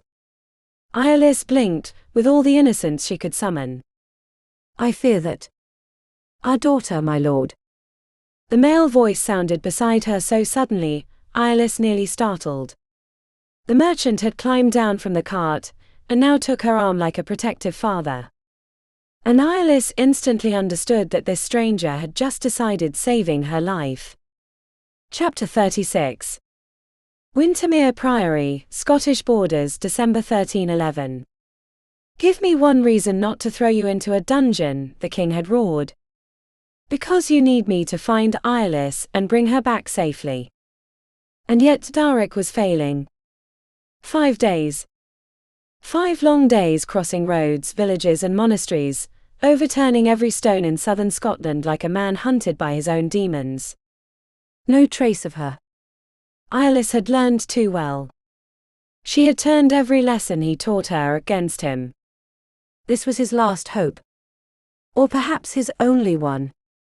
St. Finian's feast approached, and Darach still clung stubbornly to the belief that Eirlys had not entirely abandoned the reason bringing her to Wintermere in the first place. Hidden among trees, he watched the priory entrance with nerves drawn taut as bowstrings. He could barely distinguish the faces of the nuns entering and leaving beneath the grey winter light. None were her. I cannot see anything from here, he muttered. I am moving closer. Aedan immediately blocked his path. You shall not help Eirlys by getting yourself captured. The king was clear, observe and act only if necessary. Behind them Vaelin released a dry laugh. And terrorizing walnut merchants hardly seemed necessary either. Darach grimaced. Yes. Perhaps grabbing a merchant by the throat and slamming him against a wall had not been his finest moment. But the man answered far too calmly, far too slowly, and Darach no longer possessed patience for anything. Or anyone. It was my last lead, he growled. Days ago he had stopped reasoning clearly. Lack of sleep, badly healed fever, and constant fear for Eirlys consumed him from within like hidden fire beneath peat. Brannock stepped in front of him as well. You are not walking in there looking like that, Red Fox. You resemble a starving wolf. The nuns shall flee in terror. Darach barely listened. Blood hammered through his temples. Move. Brannock crossed his arms. Your leg still has not healed. You scarcely eat. You scarcely sleep. I am beginning to think Eirlys was correct, and we should have tied you to the bed. Darach released a harsh laugh. After an entire lifetime trying not resembling his father, there he was, exhausted, furious and completely out of control. Brindor the Wild would have been proud. Stop treating me as though you were my mother, he snapped. I do not have time for this. Aedan intervened more calmly. We shall only leave for several days. Negotiations at Oldenwood will not last long. Then we shall continue searching for Lady Eirlys. Darach clenched his jaw. He had no intention whatsoever of going to Oldenwood. He no longer belonged to the guard. Aedan had made that perfectly clear. Vaelin watched him closely. What truly happened between you and the king? Silence lingered several seconds. And Darach remembered that conversation perfectly. Aedan's fury. His disappointment. The way the king looked at him, after learning what happened between him and Eirlys. Had Darach not been half dead from fever, King Aedan likely would have run him through with a sword right there. He stripped Darach of lands. Reward. His place within the White Raven Guard. Everything. Only freedom remained because Darach insisted until exhaustion that Eirlys remained in danger. And Aedan, to Darach's surprise, trusted her far more than him. That was when Darach finally understood something deeply shaming. Eirlys was not merely a messenger. She was essential. The source providing information regarding English movements. The reason the guard knew where striking and when vanishing among mountains like ancient shadows. She had risked her life for Scotland far longer than he realized. And he had been too blind to see it. Remorse burned through his chest once more. Because now he finally understood what truly destroyed him from within. Love. Nothing else possessed enough strength, making him so miserable. So terrified. Eirlys had given him her heart, and he had returned it shattered. Briefly he closed his eyes. For the first time in his life, he understood his father. Darach Arduin had not been mad. He had simply been a man willing, risking everything, for the woman he loved. And Darach had lacked that courage. Now Eirlys remained alone somewhere within the borders, because he had been too cowardly to choose her. Guilt tightened painfully through his throat. What if he never found her? What if something happened before he could tell her how deeply he loved her? The thought proved unbearable. He would search every church, convent, and village between Ravensharde and Greymere if necessary. Until he tore them apart stone by stone. That is between the king and myself, he finally answered Vaelin. But the Highlander already began growing angry. Eirlys is my sister-in-law. If you dishonored her. Darach tensed. Yes. I made a mistake, he admitted harshly. And I am trying to repair it. His voice sounded so broken even the others fell silent. At that moment, another nun emerged from the priory. Not Eirlys. Desperation stabbed through him again. Move aside, he muttered. Or you shall need stopping me by force. The three men exchanged a glance. Then they saw something dangerous in him. Not only determination. Also fever. Obsession. The gaze of a man who had already lost too much. Aedan stepped aside first. I hope you know what you are doing. Darach moved through the trees, studying the grounds carefully. The river flowed east of the priory. From there he would possess a clearer view of the entrance. Perhaps he might remove the armor and pretend to be a fisherman. Then suddenly he froze. What is it? Aedan whispered. Discreetly Darach pointed toward the riverbank. That boy. A youth sat upon a rock beside the water, a fishing rod leaning near him. I saw him the first time I came. And again several days ago. Vaelin frowned. And? He is not fishing. Brannock studied the boy more carefully. It was true. The youth did not even look at the water. He watched the priory gate. What do you think he is doing? Aedan asked. A chill crawled down Darach's spine. That is precisely what I intend discovering.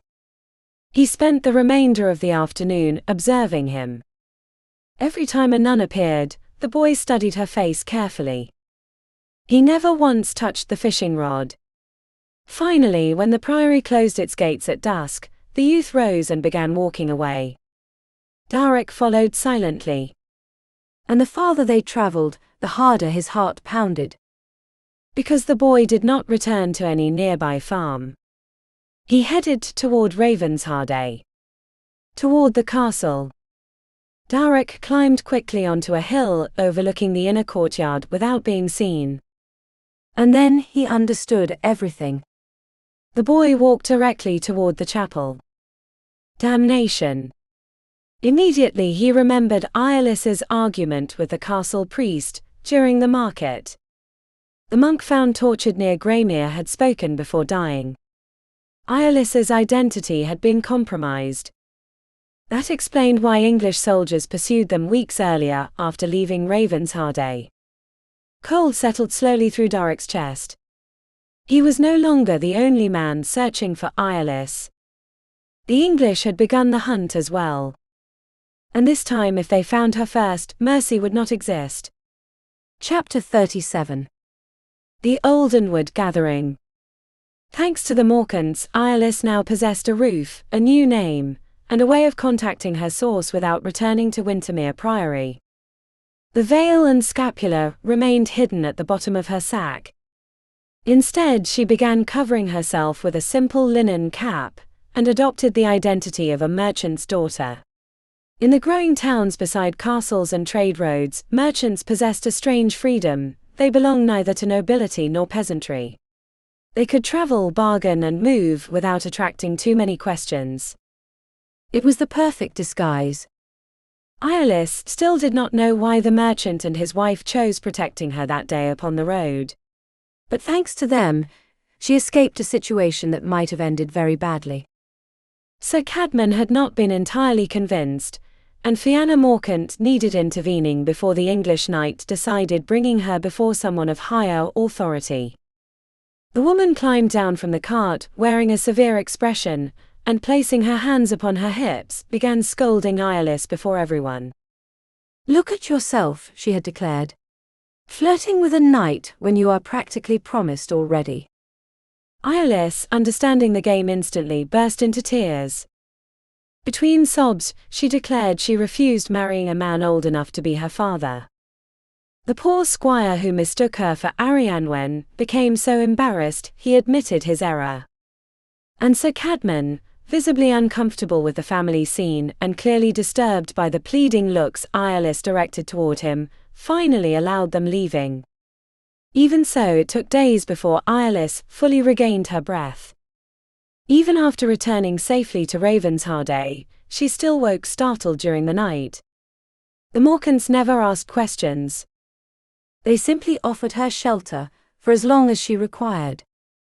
And Eirlys responded by working tirelessly. The shop they opened upon High Street prospered quickly. They sold fine fabrics beside wine merchants, jewelers, and haberdashers along a street always crowded with noise, smoke, and voices speaking half a dozen dialects. For the first time in weeks, Eirlys possessed something resembling routine. And it helped her avoid thinking. Avoid thinking about Darach. About the argument within the stable. About what would happen once she finally returned before King Aedan. Because one thing remained certain, she would never marry Ronan Strathern. Saint Bride preserve her. He was barely more than a boy. And after knowing Darach, the thought of sharing her life or bed with another man felt impossible. She would never again experience anything like that night, within Darach Arduin's arms. Nor that intensity. Nor that fierce and tender way of being desired. The memory still burned across her skin. Apparently, hiding pain did not come as naturally as she imagined. "The celebration shall do you good," Fianna told her one afternoon after returning from Mass. Eirlys lifted her gaze. The woman watched her with the calm wisdom of mothers who had raised daughters, and survived stubborn men their entire lives. "Whoever that man is, he does not deserve seeing you work yourself into the grave." A knot tightened inside Eirlys's throat. She denied nothing. But neither did she wish discussing it. The wound remained too fresh. "I would rather remain here tonight," she murmured. "You and Master Ronan should go. Afterwards, you may tell me everything." "No." Eirlys blinked. Fianna crossed her arms. You are going. And you are going to enjoy yourself. The firmness in the woman's tone reminded Eirlys of old castle nursemaids, women capable of governing entire households with one look. Immediately, Eirlys understood she possessed no escape. And surprisingly, she ended up grateful for it. That night, for the first time in a very long while, she felt alive again. Ravenshade's main street glowed beneath torches and bonfires lit for St. Finian's feast. Platforms had been raised for musicians and mummers, while long tables covered in food stretched across the square. The air smelled of hot ale, fresh bread and peat smoke. Fianna insisted Eirlys wear the beautiful surcoat Arhane sent weeks earlier. Then she braided part of her hair, and placed a small embroidered cap upon her head from which golden strands escaped halfway down her back. When Eirlys briefly glimpsed herself reflected in darkened glass, she barely recognized the woman staring back. No longer a novice. Nor a spy. Simply a young woman appearing happy. And that sensation felt dangerously intoxicating. The musicians began playing a lively melody. Couples spun beneath reddish firelight, while winter itself seemed held at bay for several precious hours. Eirlys laughed. Truly laughed. She danced once. Then again. And again. Her skirts swirled around her while she recovered something she believed lost years ago, lightness. For one brief moment she managed forgetting the pain. Forgetting Darach. She slipped away briefly toward the tavern seeking quiet. As she emerged from a small back room, a figure wrapped in a dark cloak suddenly appeared before her. Eirlys startled. Then recognized the woman beneath flickering torchlight. Her source. Holy God! Immediately she glanced around to ensure no one watched them, and guided the lady into a narrow alley beside the tavern. There the shadows ran deeper. Safer. If the woman had risked seeking her personally, something terrible must have happened. I feared I would not find you, the lady whispered. Then I saw you dancing. Even beneath the hood, Eirlys sensed a brief smile. It is difficult believing you are the same Italian nun.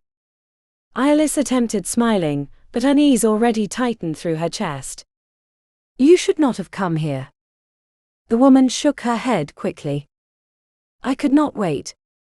She produced a folded piece of parchment and handed it over. Instantly, Eirlys concealed it inside the pouch fastened at her waist. You must bring this to the king as quickly as possible, the woman whispered. It may already be too late. Fear froze Eirlys's blood. What is happening? The woman stepped closer.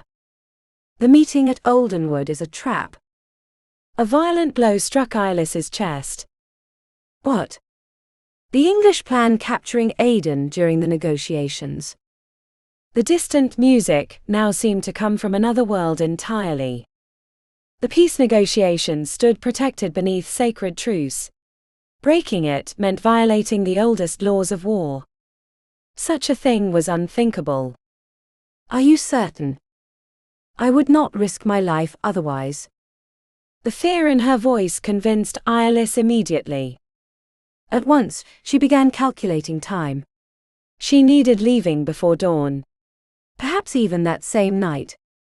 If she found a horse. I shall arrive in time, she assured her. She had barely finished speaking when footsteps approached. Where in God's name did she go? A male voice. Very near. Eirlys reacted instantly. Leave, she whispered urgently to the woman. Quickly. To her surprise, the lady briefly clasped her hands. May the saints protect you. Then she hurried away. But she had scarcely taken several steps when a shout shattered the night. There she is. Do not let her escape. A huge man came running toward them. Eirlys had no time to think. Only react. Instinctively she stepped between him and the fleeing woman, trying to trip him. But the man tangled in her skirts, and both crashed heavily onto the ground. The impact stole her breath. Even so, she managed scrambling upright quickly. So did he. He smelled of sour ale and damp stables. Enormous. Rough. Bull-necked, with hands capable of snapping her arm effortlessly. Eirlys struggled immediately. Release me this instant. Surprisingly, the man obeyed at once. He appeared intimidated by her aristocratic tone. Eirlys seized the advantage. Is it your custom to throw yourselves upon women in dark alleys? The poor brute began stammering apologies. I did not mean. They told me. Then he pointed toward the alley's end. And cold pierced straight through Eirlys's body.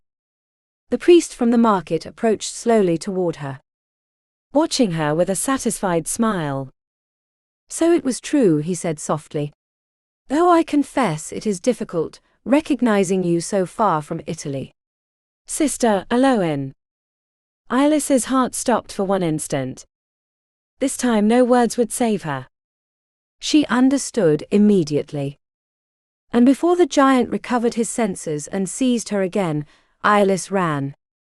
Chapter 38. The Chosen Home. Stop her, the priest shouted.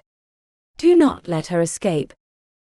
Eirlys ran down the alley with every shred of strength she had left. The sound of boots and weapons immediately thundered behind her.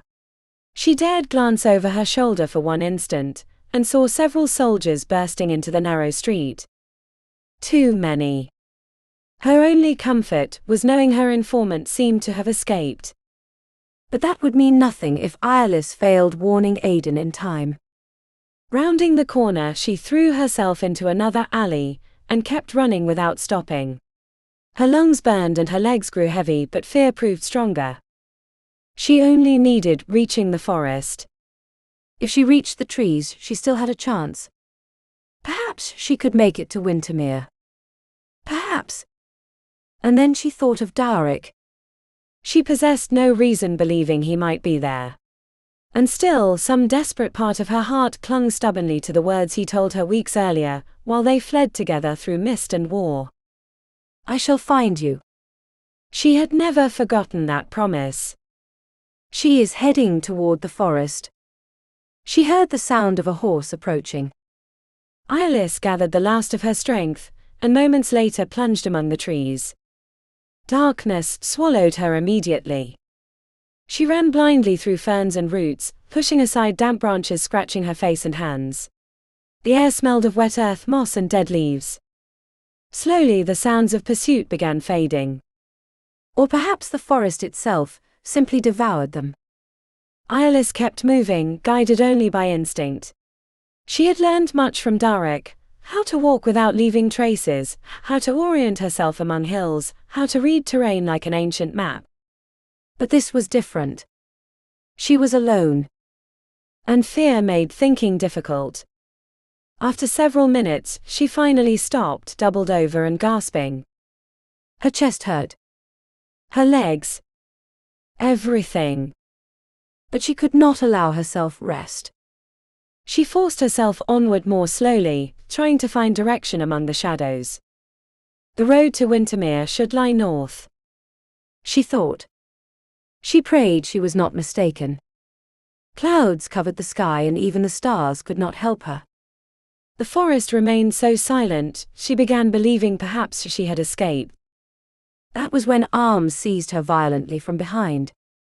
Eirlys barely had time to scream. The man lifted her from the ground as though she weighed nothing, trapping her arms against her body while a gloved hand clamped over her mouth. I have her, he roared. Terror shot through her entire body. She kicked desperately, but the man scarcely seemed to notice. Darach's unease grew with every passing minute. The boy had not returned. And he disliked that very much. Where in God's name is he? He muttered. Arhane watched the village bonfires from the hillside. Perhaps the celebrations delayed him. Half of Ravensharde still seems awake. From there they could see reddish light rising above the castle walls. Ravensharde still crawled with English soldiers. Far too many. For hours Darach had fought the urge to enter the village himself. At last he released a curse. I am going down there. Vaelin looked at him as though he had lost his mind. Are you mad? There are hundreds of soldiers below. And half dream of slitting a guardman's throat.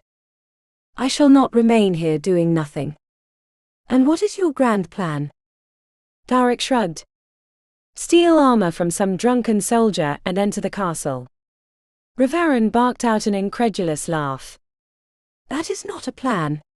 It is an elegant form of suicide. But Darach barely listened anymore. If Eirlys was in Ravensharde, every second mattered. He could not lose her again. Not after everything. At last Vaelin sighed. Very well. I am coming with you. No. Stay here. If something goes wrong, I shall need a distraction. The Highlander slowly shook his head. The serpent would have us out of this in moments. Kieran Dragor. Yes. Darach would have given anything to have one of his former companions nearby. His former brothers. It still felt strange thinking he no longer belonged to the guard. Those men had been his home for years. And now he stood alone. They were about to continue arguing, when Vaelin suddenly froze while staring down the slope. Someone is coming. At last Darach spotted the boy racing toward them. But something was wrong. Terribly wrong. The lad stumbled as he ran. He looked terrified. Darach felt his heart slam brutally against his ribs. Something happened. By the time the boy reached them, he could barely breathe. The lady. Darach immediately seized him by the shoulders. Did you see her? The youth widened his eyes, unable to speak. Release him before he faints, Vaelin growled. Darach inhaled sharply and loosened his grip slightly. What happened? The boy swallowed with difficulty. And finally managed speaking the words that froze Darach's blood. The priest found the lady. The man holding Eirlys dragged her from the forest. The road lay far closer than she imagined. When they emerged from the trees, she saw several horses waiting beside the path. Half a dozen soldiers surrounded the clearing. And the priest. Always the priest. He watched her with a cold smile turning her stomach. The man who captured her shoved her so hard she fell to her knees in the mud. Eirlys forced herself upright. Never show fear. Never. You gave us quite the chase, the priest said softly. She tried recovering her breath. She needed thinking. Needed time. You are a priest, she said, pretending relief. I believed these men intended harming me. The priest released a small unpleasant laugh. Spare me the performance, Sister Eloin. The name pierced her like ice. Brother Tom spoke before he died, he continued. And he proved surprisingly honest. Eirlys felt the ground vanish beneath her feet. So it was true. They had tortured the monk. We know who you are. We know you carry messages for Aedan. And we also know you led us to part of his hidden army. Fear slowly tightened around her throat. But she could not surrender. Not yet. You are mistaken. No. The only thing we still lack are the names of the men traveling with you. The soldiers slowly closed their circle around her. Eirlys searched desperately for escape. None. She tried appealing to one of them. There must be some mistake. We should return to the village. Enough, the priest interrupted. Then he smiled slowly. What truly interests me is discovering who provided information from inside the castle. Eirlys's heart lurched violently. No. Not that. She would never endanger her source. The priest gestured toward one of his men. Search her. Panic tore through her instantly. The message. If they found the message, not only would they condemn her informant, They would also uncover the plot against Aedan. And Scotland might lose everything. Eirlys tried reaching for the dagger hidden beneath her skirt. Too late. The soldier seized her brutally by the arms. "Release me." She managed, freeing one hand, and struck his face. That only enraged him. The man was short and massive, built like a bull. Flattened nose. Thick beard. Tiny eyes full of violence. He twisted her arm so savagely Eirlys thought the bone might snap. Then came the first blow. Pain exploded through her skull. Then, another. And another. The metallic taste of blood filled her mouth. Trees spun around her while she struggled, remaining upright. She barely heard another soldier's voice. "That is enough." The giant cursed and began searching her roughly. "The pouch," the priest ordered. "Give me the pouch." Eirlys tried resisting one final time. Useless. The man tore the small leather pouch from her waist and tossed it toward the priest. Everything seemed to stop. The priest opened the message. "Read it." And smiled. That triumphant smile felt worse than the blows. "Excellent," he murmured. Carefully he tucked the parchment beneath his robes. "Lord Strathmere shall be delighted." An unbearable cold spread inside Eirlys. She had failed. Aedan still knew nothing. And now the English possessed the message. The priest turned toward the man holding her. "Randolph possesses a certain talent for making people speak." Terror crushed her chest. No. Merciful God. No.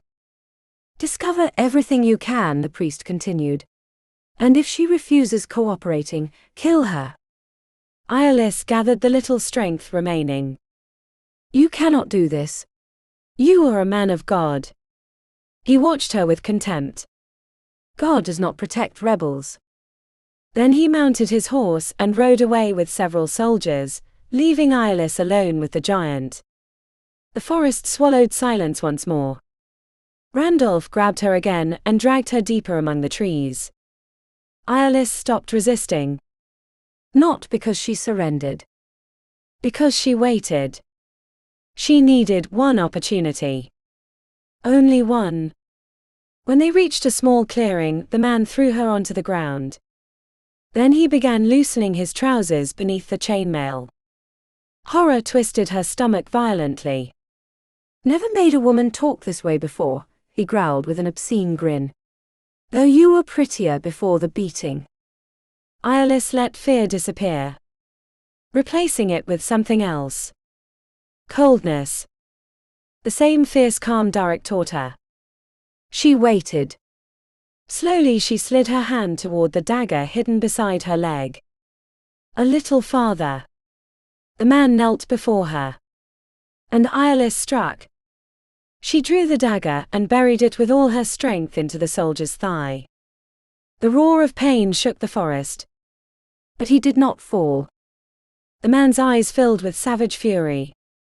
And the next instant, his enormous hands closed around Eirlys's throat. Squeezing. Harder.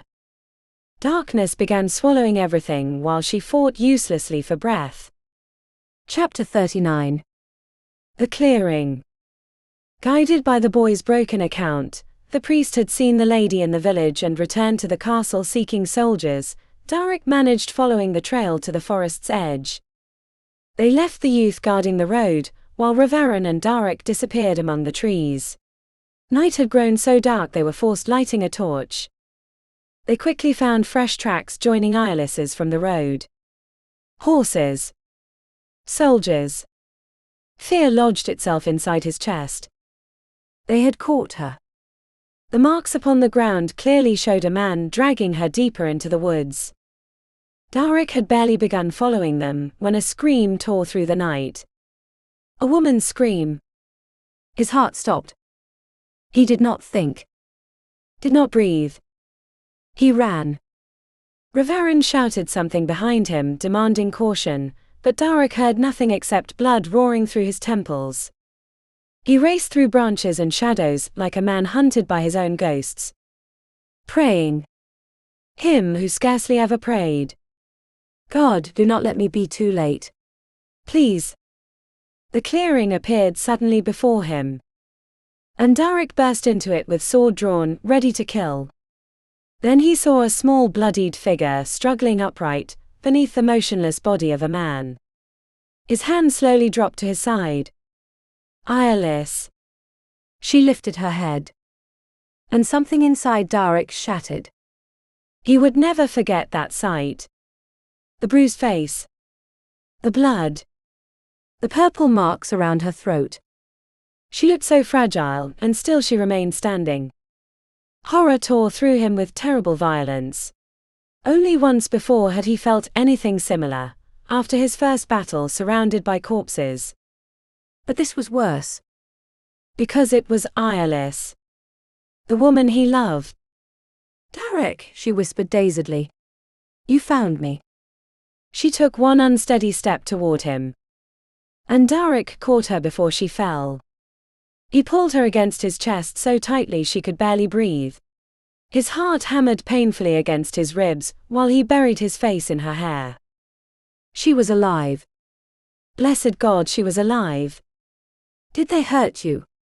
He asked in a broken voice. Eirlys, what did they do to you? She clung to him like a frightened animal seeking shelter. But when Darach lifted his gaze toward the corpse sprawled across the clearing, he understood one thing immediately. Eirlys had not survived by waiting for rescue. She had fought. And won. Fierce pride and love twisted inside him until it hurt. Softly he kissed her hair. The damp scent of wild hyacinths and smoke pierced straight through his soul. That fragrance was home. It was the Highlands after rain. It was everything he had learned loving. It is over now, he murmured against her forehead. I am here. Everything shall be well. Vaelin appeared within the clearing then, and cursed softly upon seeing her. That seemed dragging them all back to reality. Eirlys lifted her bloodied face toward them. And despite the trembling of her body, her voice regained strength. You must catch them before they reach the castle. Darach frowned. Whom? Before she could answer, a whistle cut through darkness. Vaelin immediately answered with another. Several seconds later, shadows emerged from the trees like spirits born from night itself. The guard. Eirlys instantly recognized Riordan's voice. We heard a scream. The enormous Highlander froze when he saw her clearly beneath the torchlight. Saints above, what happened to you? Eirlys wet her split lips. They had no time. 5 soldiers, a priest and a bodyguard, are riding toward the castle. They carry a message meant for the king. You must stop them before they arrive. One of the men stepped toward her then. Eirlys tensed instinctively, and pressed herself closer against Darach. Even beneath the dark helm, that warrior radiated something deeply unsettling. His eyes possessed the cold gleam of a wild animal. The serpent. Now she understood the name. Step back, Darach growled immediately. What in God's name is wrong with you? But the man barely acknowledged him. His feline eyes remained fixed upon Eirlys. How long ago did they leave? 5 minutes, perhaps less. The serpent nodded once. Then we can still catch them. Eirlys turned quickly back toward Darach. You must go with them. Immediately, he stiffened. I shall not leave you like this. Please. Her fingers found his. Do it for me. Darach looked at her as though that request cost him more than facing an entire army. Blood still trickled slowly down Eirlys's temple. Her neck darkened beneath the bruising left by the man who tried strangling her. The sight alone seemed destroying him. Do not ask this of me, he whispered painfully. You are hurt. Eirlys, your face. His voice broke. And in his eyes, she saw something she had never witnessed before. Tears. Despite the pain, she smiled faintly. My face shall heal. And most of that blood is not mine. She inhaled deeply before continuing. But if you do not stop that message, innocent people shall die. Perhaps even Aedan. Silence fell among the men. Darach paled. Is it truly that grave? Eirlys nodded. The meeting at Oldenwood is a trap. The English plan breaking the truce. Several outraged murmurs swept through the group. Even for the English, such betrayal would be infamous. The serpent broke the silence. If we intend catching them, we must leave now. Darach still remained motionless. Torn between her and duty. Eirlys knew that battle within him too well already.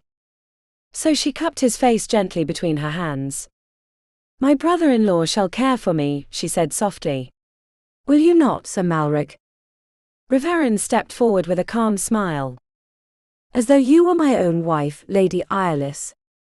Darach muttered a low curse. But at last he let her go. Not before briefly pressing his forehead against hers, as though needing reassurance she still remained there. Then he turned toward his companions. Riordan smiled slowly while watching them both. Return soon, Red Fox. I believe you forgot telling us something. Then he added in Gaelic, with a half-smile. Bas Rivgal. Death before surrender. A shiver ran through Eirlys. Darach cast her one final glance filled with things neither yet knew how saying aloud. Then he vanished among the trees beside the serpent and Kyawen. Eirlys watched darkness swallow them. Some selfish part of her wished running after Darach, hiding within his arms and forgetting the rest of the world. But both belonged to something greater than themselves. To Scotland. To war. To promises still waiting fulfillment. And yet, while Vaelin helped her sit beside the hastily lit fire, Eirlys felt something new awakening slowly inside her. Hope. The first true hope since that night within the stable. Because Darach had returned. And when he found her covered in blood and shadows, he did not see a burden. He saw the woman he loved. Chapter 40. Dunethan Castle, Lordship of Laundon, Highlands, Christmas 1311. The Seneschal. Eirlys sat upon the chest at the foot of the bed, while the servant finished braiding her hair into a golden crown. Then someone knocked upon the door. Enter. Arhane stepped silently inside. Immediately Eirlys lifted her gaze toward her, searching for an answer before she even spoke. Arhane slowly shook her head. And Eirlys's heart sank once more. Since their reunion, that old connection between them had returned as though the years never existed. One glance alone was enough for understanding each other. Eirlys had not realized how deeply she missed her sister, until the moment Arhane burst weeping into the chamber where Lady Eirlys tended her after arriving at the castle. They embraced without words. Like lost children finally finding the path home. Eirlys had to wait patiently, while both cried for everything they had spent years burying in silence. Eirlys's wounds still hurt. Bruises lingered across her face, several ribs remained cracked and her wrist was broken, but at last the heaviest burden had begun lifting from her soul. Arhane did not blame her. Never had. Speaking of that terrible night, the escape, the explosion, the deaths of Fenric and the Dragor men, her disappearance, had been like opening an old wound so it might finally heal beneath the cold Highland air. She would always mourn the dead. But perhaps now the spirits could finally rest. Even so, the absence of news from Darach continued tearing her apart. Still nothing, she asked softly. It sounded almost like pleading. Arhane approached slowly. Malric spoke with Aedan. But no one knows where he is. Not even the king. Eirlys looked away. More than 7 days had passed since Ravensharday. 7 days since Darach left her and vanished God knew where. Yes, he had sent a message. I shall return as soon as I can. But words began emptying themselves as days passed. When he found her within the forest, when he held her as though terrified of losing her again, Eirlys believed she saw truth within his eyes. Love. A love strong enough fighting for them. Then, why had he not returned? Why did he still remain away? Fear began sliding once more beneath her skin. They should never have allowed him leaving wounded, she murmured while nervously twisting her skirt between her fingers. What if he lies somewhere upon a road, unconscious? The men say he was well, Arhane tried reassuring her. Though Brielle nearly killed Kieran after discovering they allowed him leaving alone. Eirlys released a small tired laugh. She could perfectly imagine Brielle furious as a western storm. Did Darach tell them what happened with Aedan? Arhane shook her head. No. But once the others learned Aedan expelled him from the guard, they intervened immediately. Eirlys lifted her head sharply. And did they convince him changing his mind? I do not know how. But they must have found a very convincing argument. Eirlys rose so quickly pain stabbed through her ribs. Arhane frowned. Where are you going? To stop Aedan from committing an injustice. Even if Darach did not love her, she would never allow him losing everything because of her. Years and war had changed King Aedan. The man waiting beside the fire still retained part of the handsome, charismatic knight who once made Isabella fall in love with him. But now something harder lingered within him. Darker. War had shaped him the way sea carves island cliffs. Defeats. Hymir. Betrayals. Assassination attempts. Everything had been etched into his face. And still, when he dismissed his men from the chamber and turned toward Eirlys, she immediately recognized the old Aedan within the concern in his eyes. Are you feeling stronger? He asked. Eirlys assures me you shall heal soon. Eirlys gathered courage. Much stronger, Your Majesty. Lady Eirlys cared for me like a sister. Aedan inclined his head slightly. Then tell me what you desire. After what you have done for me, if it lies within my power, I shall grant it. Eirlys inhaled deeply. This was the moment. I want Darach. Immediately, Aedan tensed. Silence fell between them like a drawn blade. You shall not make me change my mind again, he finally said. Arduin already made that request. But Eirlys did not retreat. I ask you reconsider your decision in light of what happened. The king's gaze sharpened.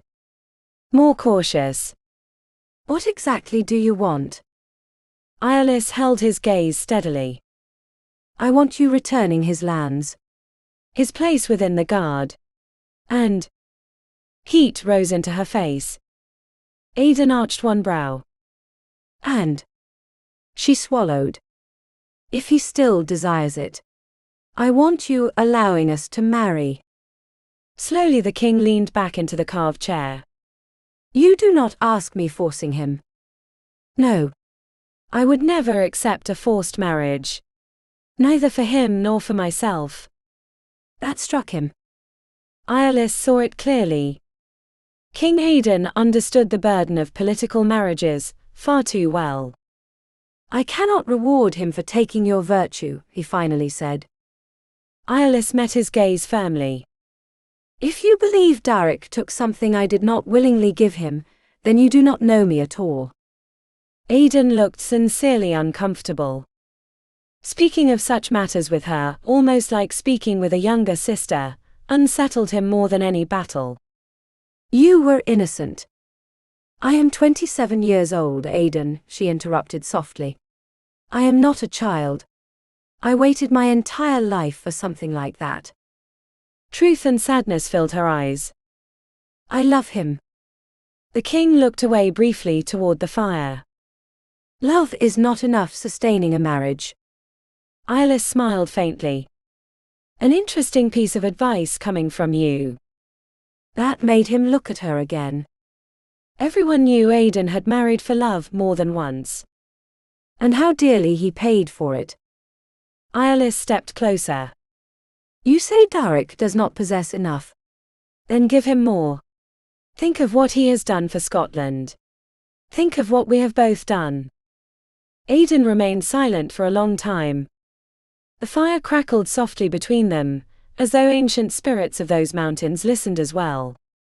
At last the king slowly shook his head with a weary smile. You should have been born a man, Eirlys. You would have made an excellent advocate within my council. She inclined her head slightly, amused despite everything. You may still reconsider, Your Majesty. Aedan released a brief laugh. But at that moment someone knocked upon the door. And instantly the atmosphere changed. Torrhen Maelor entered the chamber. Imposing. Silent. With that fierce presence making him resemble some ancient Highland king rather than a mere subject. Even Aedan seemed more alert whenever Torrhen stood nearby. If you interrupt, I assume it must be important, said the king. Torrhen cast a brief glance toward Eirlys. And smiled faintly. I believe you shall wish receiving them. Eirlys's heart began pounding violently. Torrhen stepped aside. And Darach entered the room.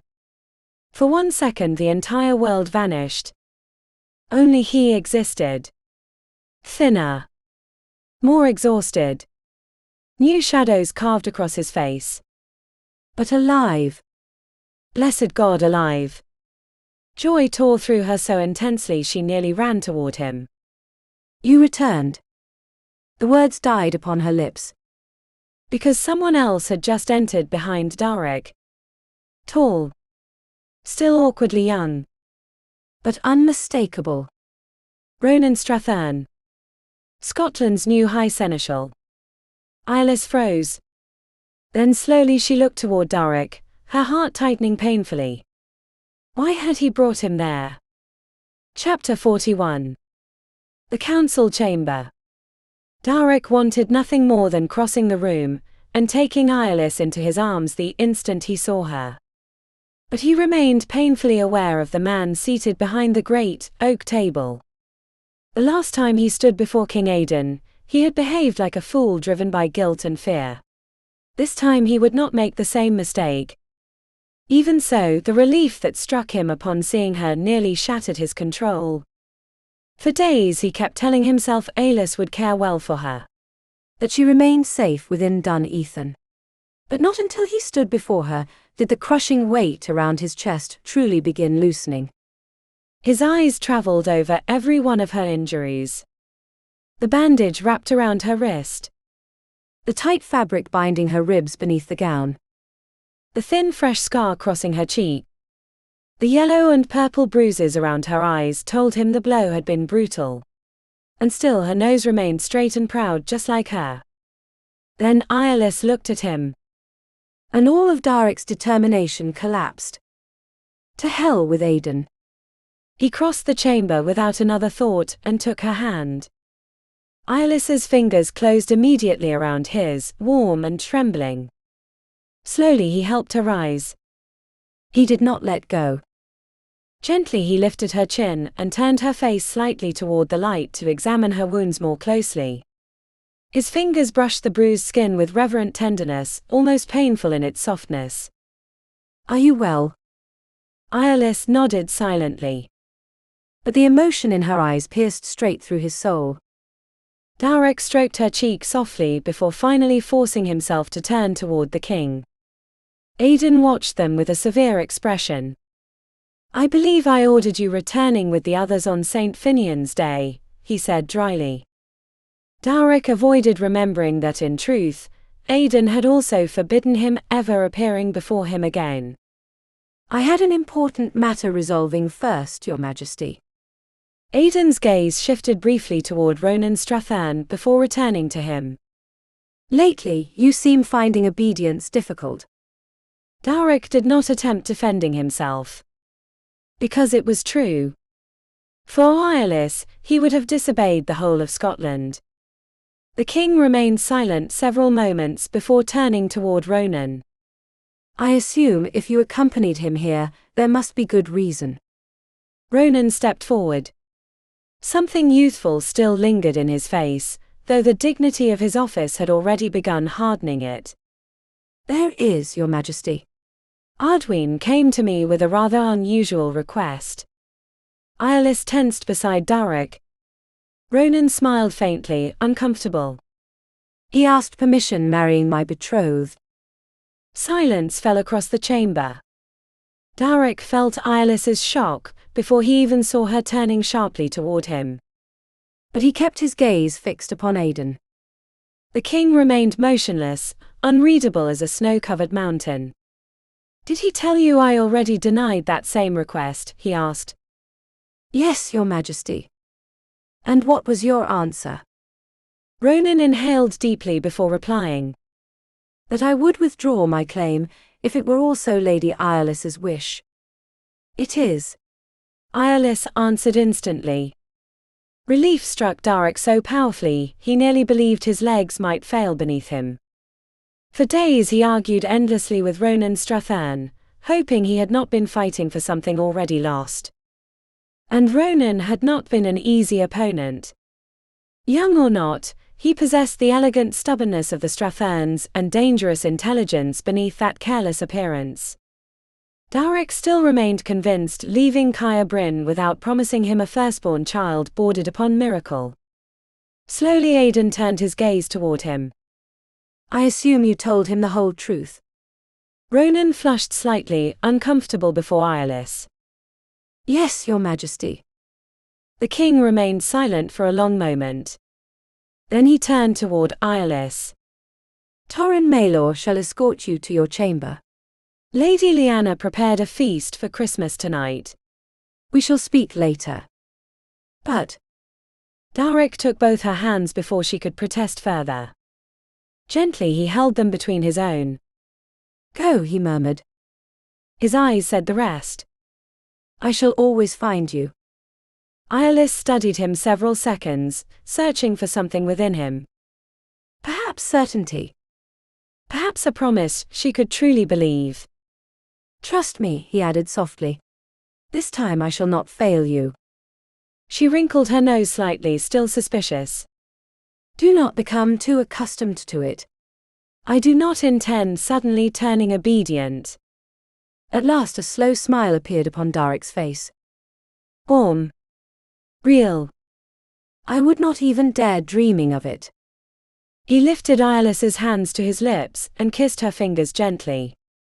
At last she relented and walked toward the door, though not before glancing back toward Aedan. Do not forget your promise. Aedan lifted a brow. I promised nothing.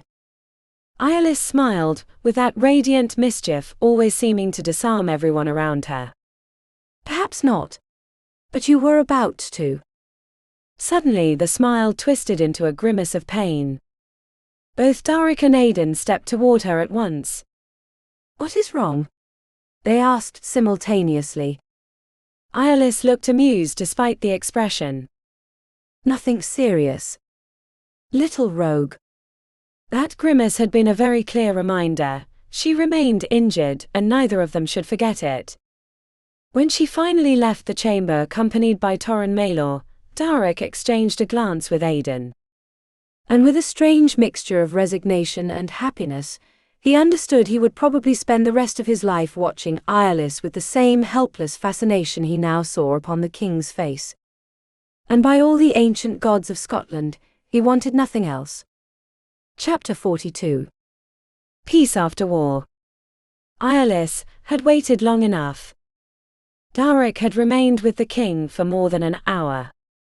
Lady Lyanna, Artair Kyavan's wife, guardian of Dun Ethan, and judging by his imposing bearing and calm beauty, another of those dangerously attractive men belonging to the guard, kindly informed her when Darach finally left the council chamber. She also told her where finding him. The fact they gave him a room within the castle, instead of locking him inside a dungeon, seemed a promising sign. Then, why had he not come seeing her? All of Dun Ethan buzzed with activity that night. Christmas filled the corridors with laughter, hurried footsteps, and the scent of spices and peat smoke. Servants hurried up and down staircases carrying bolts of fabric, barrels of ale and trays prepared for the feast. When Eirlys reached the floor where Darach lodged, she saw a young servant approaching the same door carrying a large bucket of water. The girl was pretty. Far too pretty. And that stirred a distinctly unworthy stab of jealousy inside Eirlys. "Give it to me," she said, extending her hand toward the bucket. "I shall take care of it." The servant widened her eyes and flashed. "That would not be proper, my lady. The laird is bathing." Eirlys arched one brow. "Oh, is he?" She hoped she did not sound quite as irritated as she felt. The girl lowered her voice. "Lady Eirlys insists he soak his leg at least once each day." Guilt softened Eirlys's jealousy slightly, until the servant added, "She also ordered me, ensuring he lacked nothing while she cares for little William." Eirlys inhaled slowly. William. Her adorable nephew, who had just discovered the joy of walking, and the danger of colliding with every piece of furniture within the castle. "Did something happen?" she asked immediately. "Only a bump upon the head." "Lady Eirlys says he shall be well." Relieved, Eirlys extended her hand once more. "Then I shall bring the water to the laird myself. We are soon to marry." The servant hesitated. Eirlys smiled faintly. "And I need asking you a small favor." Moments later she knocked softly upon the door. "Who is it?" Darach called from inside. The servant answered obediently. "Bringing water, my lord." But it was Eirlys who opened the door and entered the chamber. She closed it behind her and walked slowly forward. Darach sat with his back turned inside the wooden bath. Naked. Very naked. And although she still remained angry with him, that did not stop her from lingering one moment, admiring the powerful line of his shoulders and the back marked by years of war and training. "Would you like me washing your back, my lord?" she asked sweetly. "If it pleases you." The shameless rogue. Did he not even intend doing it himself? With immediate fierce satisfaction, Eirlys dumped the entire bucket over his head. Ice-cold water. Darach swore violently and shot upright from the bath before spinning toward her, furious and drenched. Then he saw her. And all anger vanished instantly. Eirlys. Slowly she crossed her arms. And looked at him without shame. Her irritation faded considerably, upon noticing one very specific part of Darach's anatomy beginning to react beneath her gaze. He muttered a curse and quickly snatched up a linen towel to wrap around his waist. A terrible mistake. The soaked cloth clung tightly against his body, outlining every muscle and considerably more besides. Heat surged suddenly through the chamber. "Stop looking at me like that," he growled. "Would you prefer I summoned your charming servant again?" Darach blinked. Then understood. A slow smile illuminated his face completely, transforming him. He resembled a warrior straight from old Gaelic legends, whispered beside fires. "You are jealous." Eirlys did not bother denying it. "From now onward you shall bathe alone." Darach crossed his arms over his chest, deliberately tightening every muscle. The wretch knew exactly what he was doing. "And if I require assistance, then you shall ask me." She knew she behaved ridiculously. And he knew it too. That only seemed amusing him more.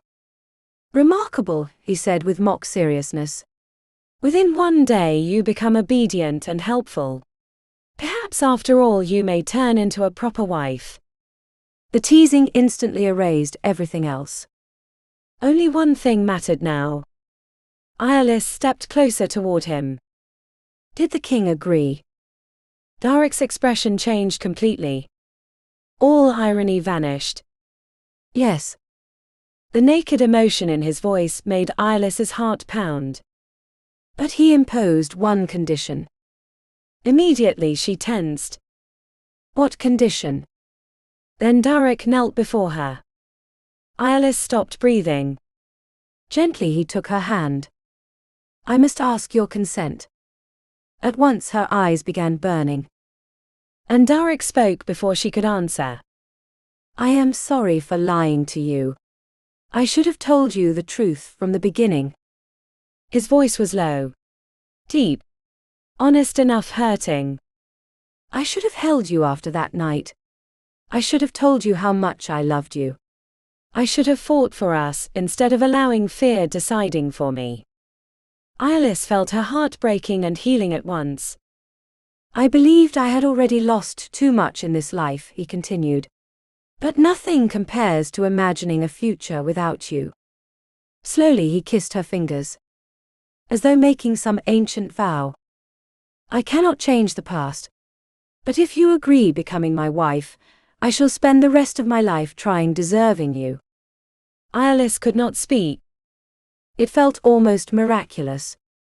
Darach Arduin, the man who usually crashed through conversations like a warrior smashing through a door, had just opened his heart to her with devastating tenderness. And she, who always possessed an answer prepared, could find none. Concern immediately crossed Darach's face. Eirlys. She inhaled deeply. There remained one thing she needed knowing first. What if I wish continuing my work for Aedan? Darach hesitated. And that hesitation told her far more than any pleasant lie. Do you truly wish that, after everything that happened? What if I do? Slowly he exhaled. I would attempt convincing you otherwise. Even though that priest is dead, eventually others would discover you. And if you fail convincing me? Darach closed his eyes briefly, resigned. Then I shall trust your judgment. Or I shall probably become as irritable as Brannick each time you approach a border. Eirlys released a soft laugh. You. Irritable. He smacked her lightly upon the hips. Do not mock me. I am making enormous sacrifices. She rested her forehead against his. I wish continuing helping Scotland. But I believe my days as a messenger have ended. You were right. I trusted too easily. After escaping death twice, perhaps the gods attempt telling me something. Darach's gaze hardened immediately upon hearing that. Twice. Eirlys smiled faintly. Did I never tell you how I ended working within a fabric shop? As she quickly summarized the story, she watched Darach's jaw tightening more and more while hearing about the English knight and his squire. When she finished, she sighed. I only regret not saying farewell to the Morcants. I shall ensure they receive word from you, he promised. Thank you. Darach brushed her cheek with infinite gentleness. I shall not pretend sadness over your abandoning the nun's habit. Amused, she arched a brow. I imagined as much. His eyes drifted briefly toward the damp towel. Besides, under the circumstances it might have become somewhat awkward. Darach frowned. What circumstances? Eirlys smiled mysteriously. She was not yet ready telling him. She still wished keeping that news a little longer, like a small warm secret between them. Do not imagine I intend abandoning the struggle entirely, she said. I possess other plans. Darach groaned theatrically. I am not certain I wish hearing them. Then he blinked. Eirlys. I am still kneeling. Her eyes widened. Merciful God, your leg. Quickly she hurried, helping him stand. Does it hurt terribly? I am sorry, that night I believed you drunk. Darach brushed a golden strand gently from her face. That only proves how little you know me. He needed saying nothing more. Immediately she understood.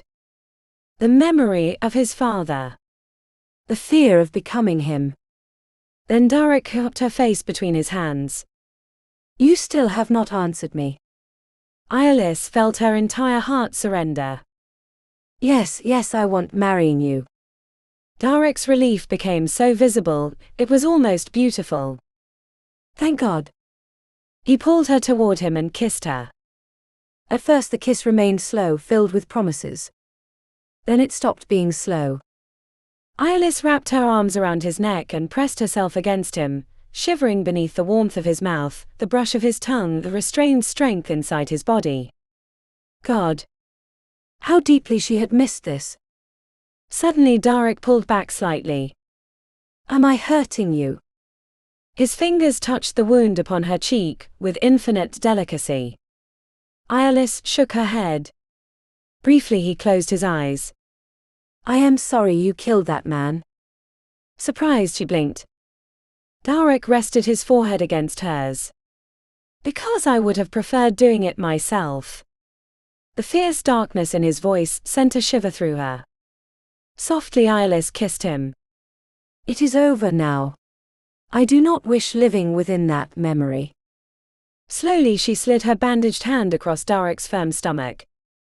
I only care about the future. Her hand drifted lower. Slowly. Feeling the muscles tighten beneath her fingers.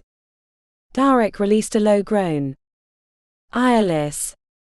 She lifted her gaze toward him.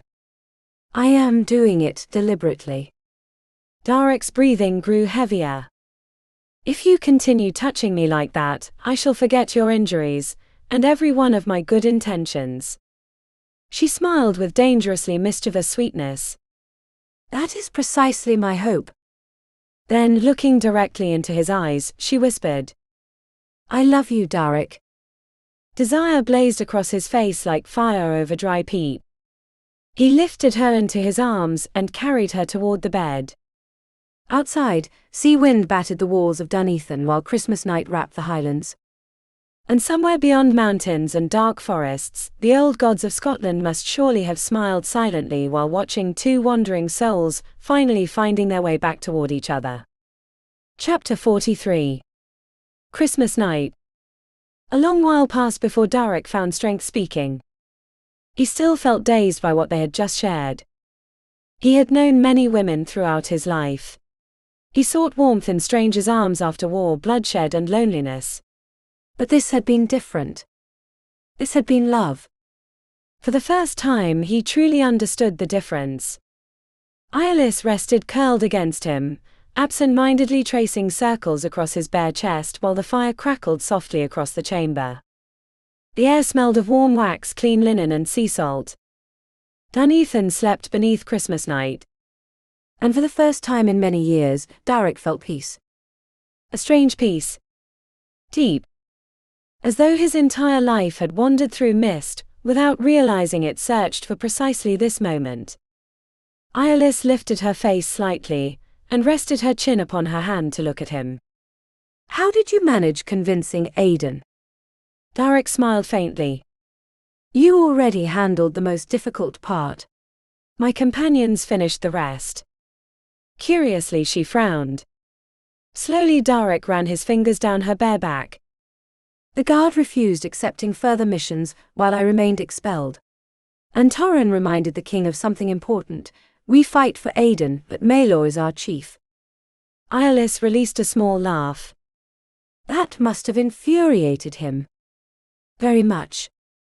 And likely forced him to reflect as well. Aedan understood too well the meaning of losing loyal men. Eirlys resumed caressing his chest absent-mindedly. And Ronan? How did you convince him crossing half of Scotland to defend you? Darach laughed softly. That proved more difficult. She arched a brow. Did you threaten him? Not exactly. I merely made him understand it benefited him more keeping me as a vassal than as an enemy. Amused, Eirlys studied him. Very diplomatic. I also hinted there might exist a future wife more suitable for a Strathern. She jerked her head upward. More suitable than a Vaelin daughter. Darach burst out laughing. I thought you wished escaping that betrothal. He gave her hip a gentle smack. I did not mention your most charming qualities specifically. Eirlys attempted appearing offended, but ended up laughing against his chest. The sound pierced his soul. Slowly Darach kissed her forehead and held her closer. And you? He asked after a moment. What did you tell the king? Eirlys smiled with that proud calm, always appearing whenever she knew she had won a battle. I reminded him of everything we have done for Scotland. And that was enough. I also mentioned his marriages. Darach released a brief laugh. Yes. That must have hurt. Eirlys rested her head against him once more. In any case, I knew he would eventually surrender. And I had prepared one final card. Darach looked at her suspiciously. That sounds dangerously calculated. She smiled faintly. A good strategist never reveals the best argument too early. He narrowed his eyes. What argument? Then slowly Eirlys lifted her gaze toward him. And Darach felt a strange premonition pass through him. She rested both hands upon her stomach. My moon has not come. The world seemed to stop. Darach went completely still. Several seconds passed before he truly understood what she had just said. Are you? His voice broke. Eirlys nodded slowly. Emotion and fear mingled within her eyes. I believe so. She hesitated slightly before asking, in a very quiet voice. Does it trouble you? A strange pain closed around Darach's throat. How could she even think such a thing? He found no words immediately. He never did when emotions became too immense. But Eirlys had always known understanding his silences. He was not angry. He was overwhelmed. Consumed by a happiness so vast it almost frightened him. Eirlys had given him everything, her trust, her heart, her future. And now perhaps also a new life. Darach rested his forehead against hers and closed his eyes briefly. The Red Fox. The man who spent half his life chasing shadows across mountains and battlefields. And without realizing it, the only thing he had ever searched for was this. A home. Her. Slowly his fingers descended to cover Eirlys's hands resting upon her stomach. With infinite tenderness. As though that tiny secret already belonged to something sacred. When he opened his eyes again, he looked at her with a naked tenderness he rarely allowed anyone seeing. If the ancient gods of these mountains have decided blessing us, then I am the luckiest man in all Scotland. Eirlys smiled. And within that warm chamber, while winter winds sang against the castle walls and Christmas fires burned below in the courtyard, both understood destiny had just carved a new path for them. One no longer born from war, but from love.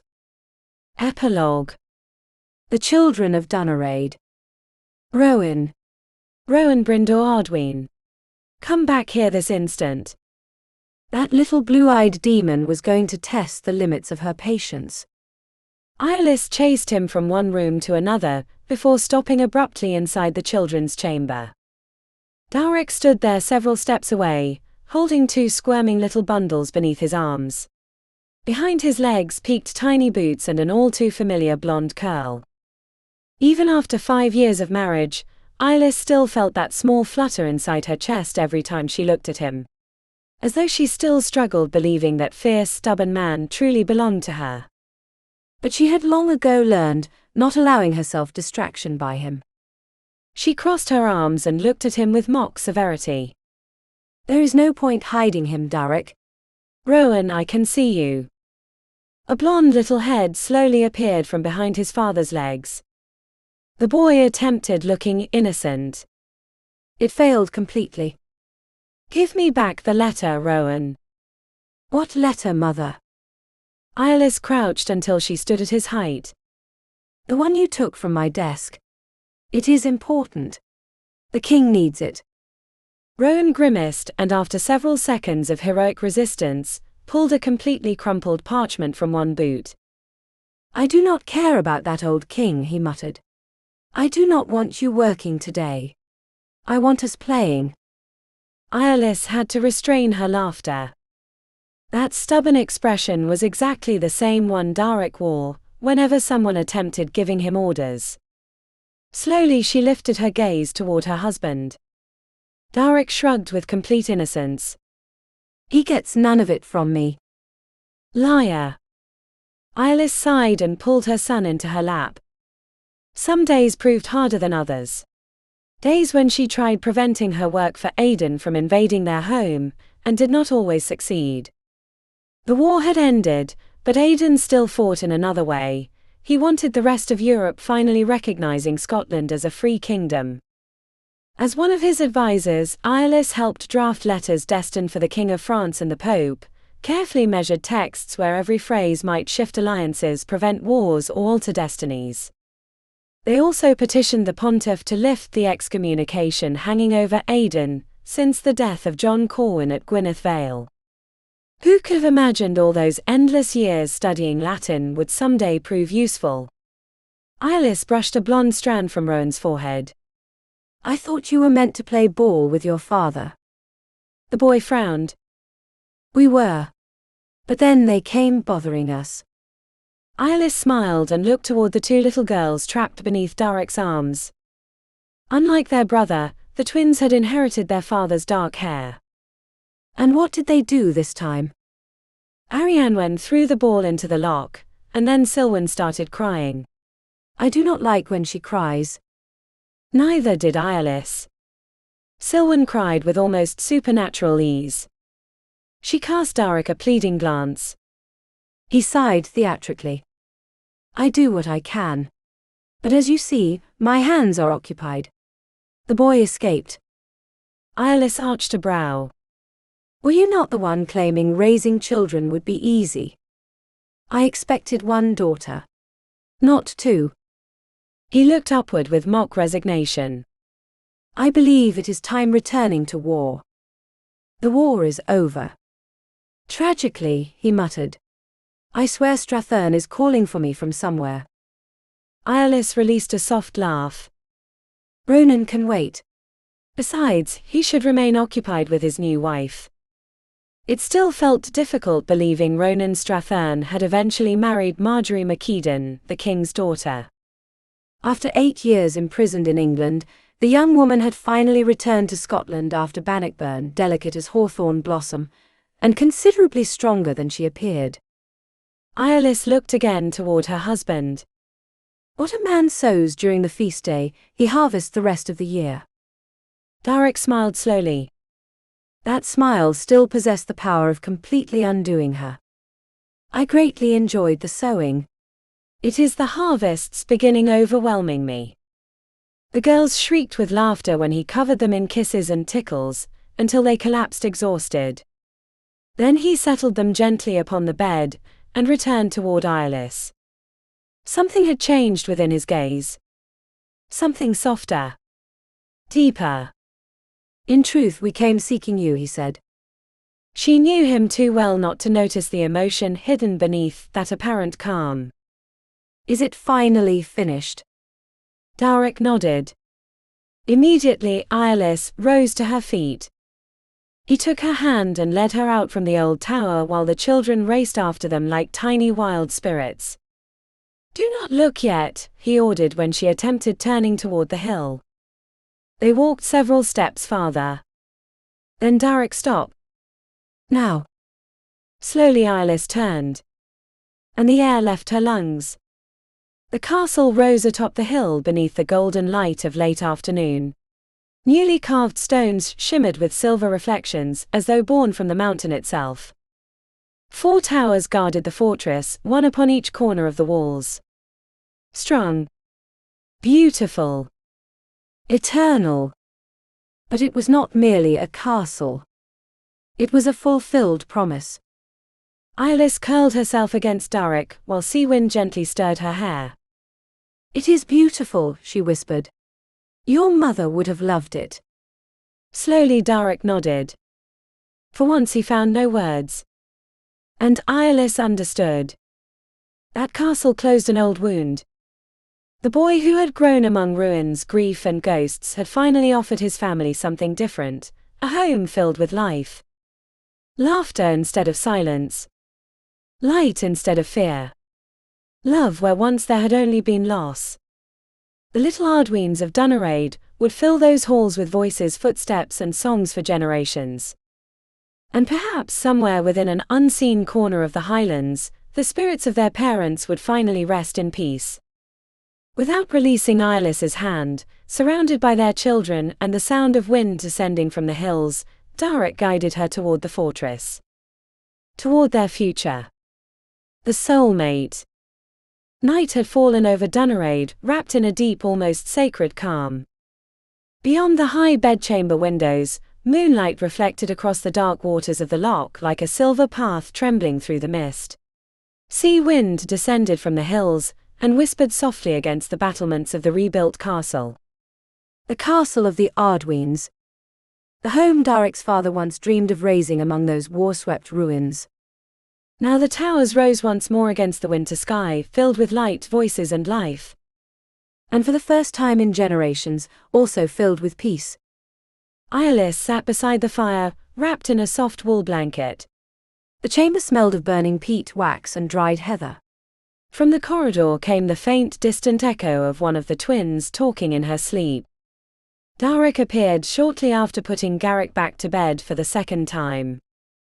Your son attempted escaping again. Eirlys smiled without taking her gaze from the fire. Our son. Darach released a resigned grunt and approached her. His hair still remained damp from the mist outside.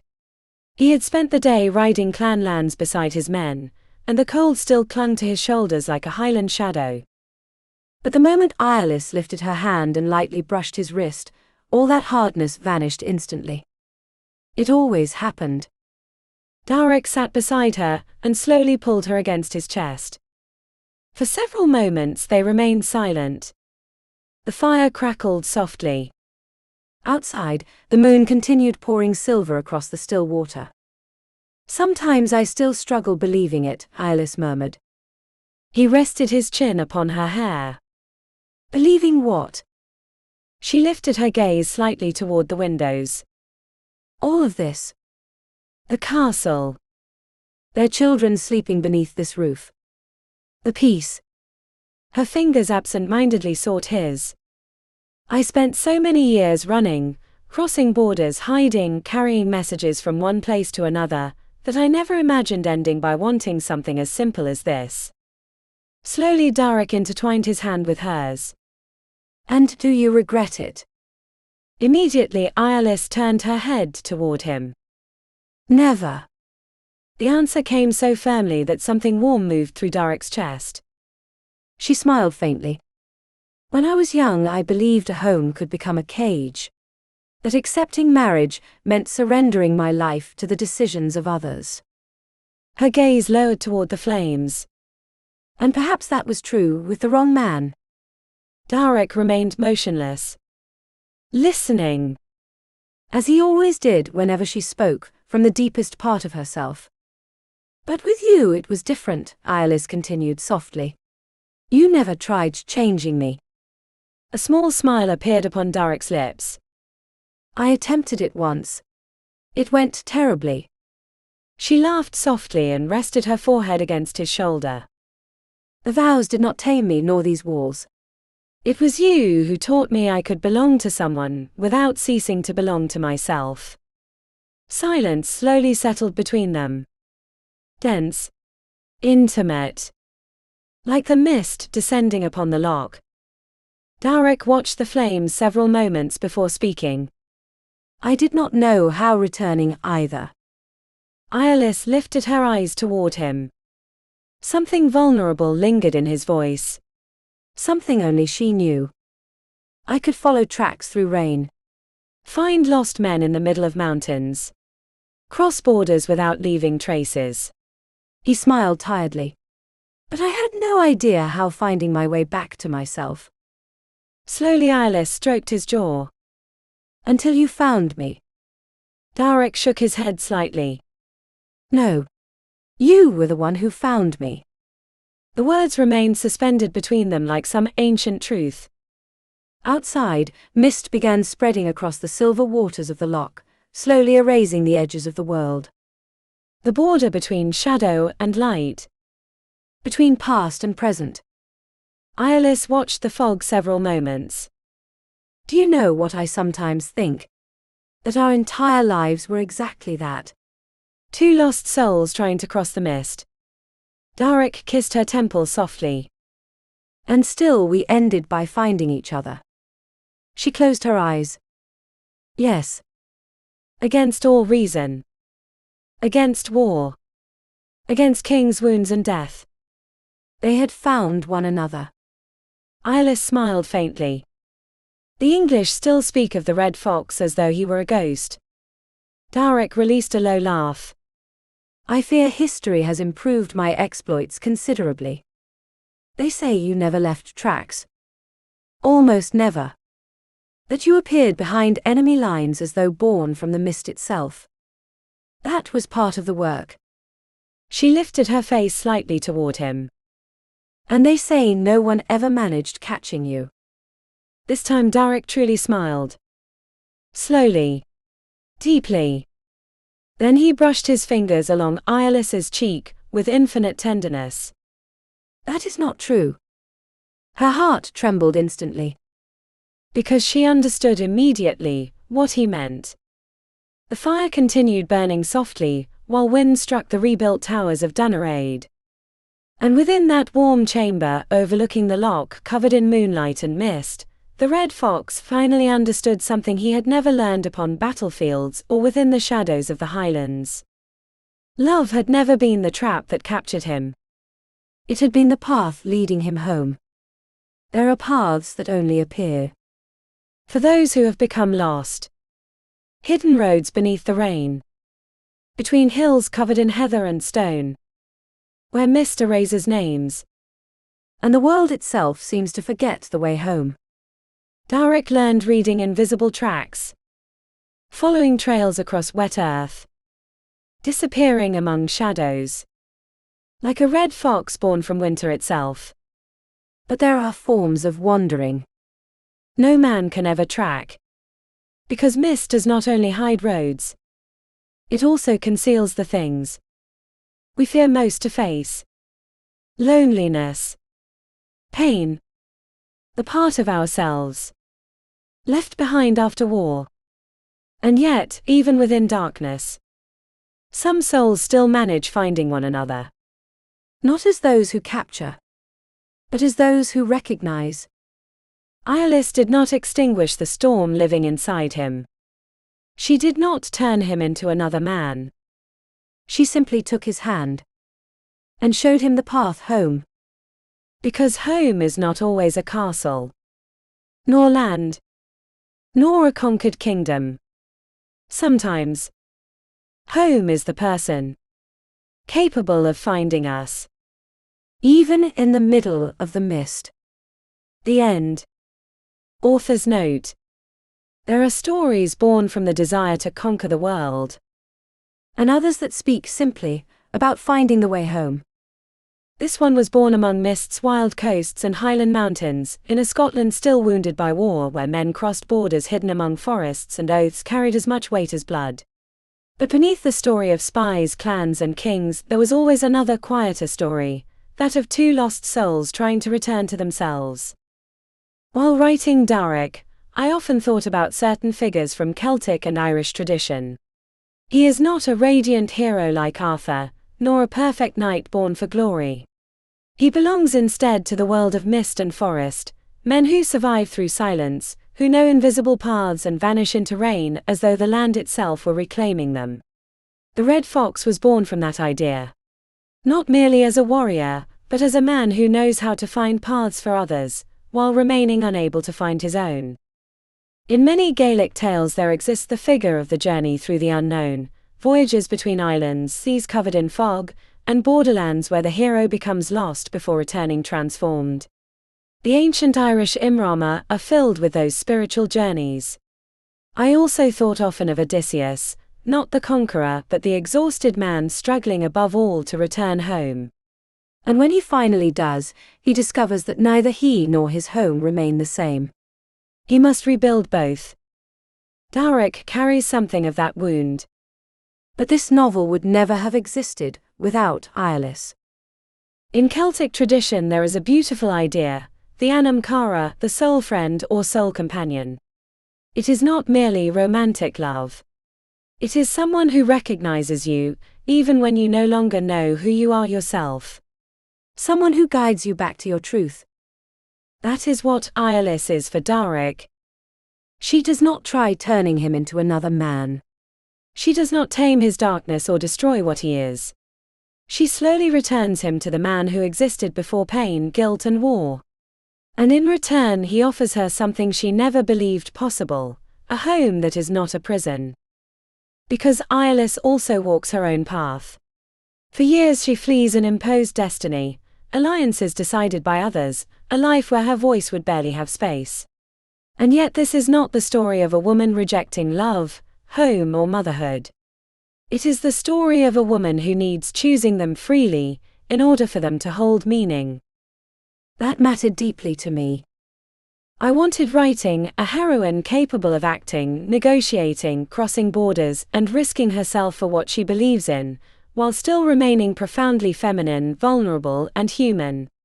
A woman who understands the price of freedom in her time, and who nevertheless chooses taking that risk. Perhaps that is why the theme ultimately threading through the entire novel became return. The return home. To the land. To oneself. To love. Because there are people who spend their lives fleeing without understanding that what they truly seek is not escape, but finding a place where their soul may finally rest. And perhaps that is in the end what binds Eirlys and Darach together, two souls difficult to capture who discover against all logic that love was never the trap they feared. It was the path home. With gratitude. Arhane. About the author. Since childhood, I have felt a fascination difficult to explain toward everything time seems to have left behind. Ancient paths wrapped in mist, ruins still carrying names erased by centuries, symbols carved into stone that seem to hold secrets impossible to fully translate. All of them have always spoken to me of a memory that never truly disappears but instead remains sleeping beneath the surface of the world. Perhaps that is why I write. Not merely to recreate distant eras or raise landscapes of the past, but to explore what continues beating through the years, the invisible traces lives leave upon one another, the echo of loss, the silent weight of decisions, and that inner call which sometimes leads people toward destinies they never imagined. For me, stories are a form of return.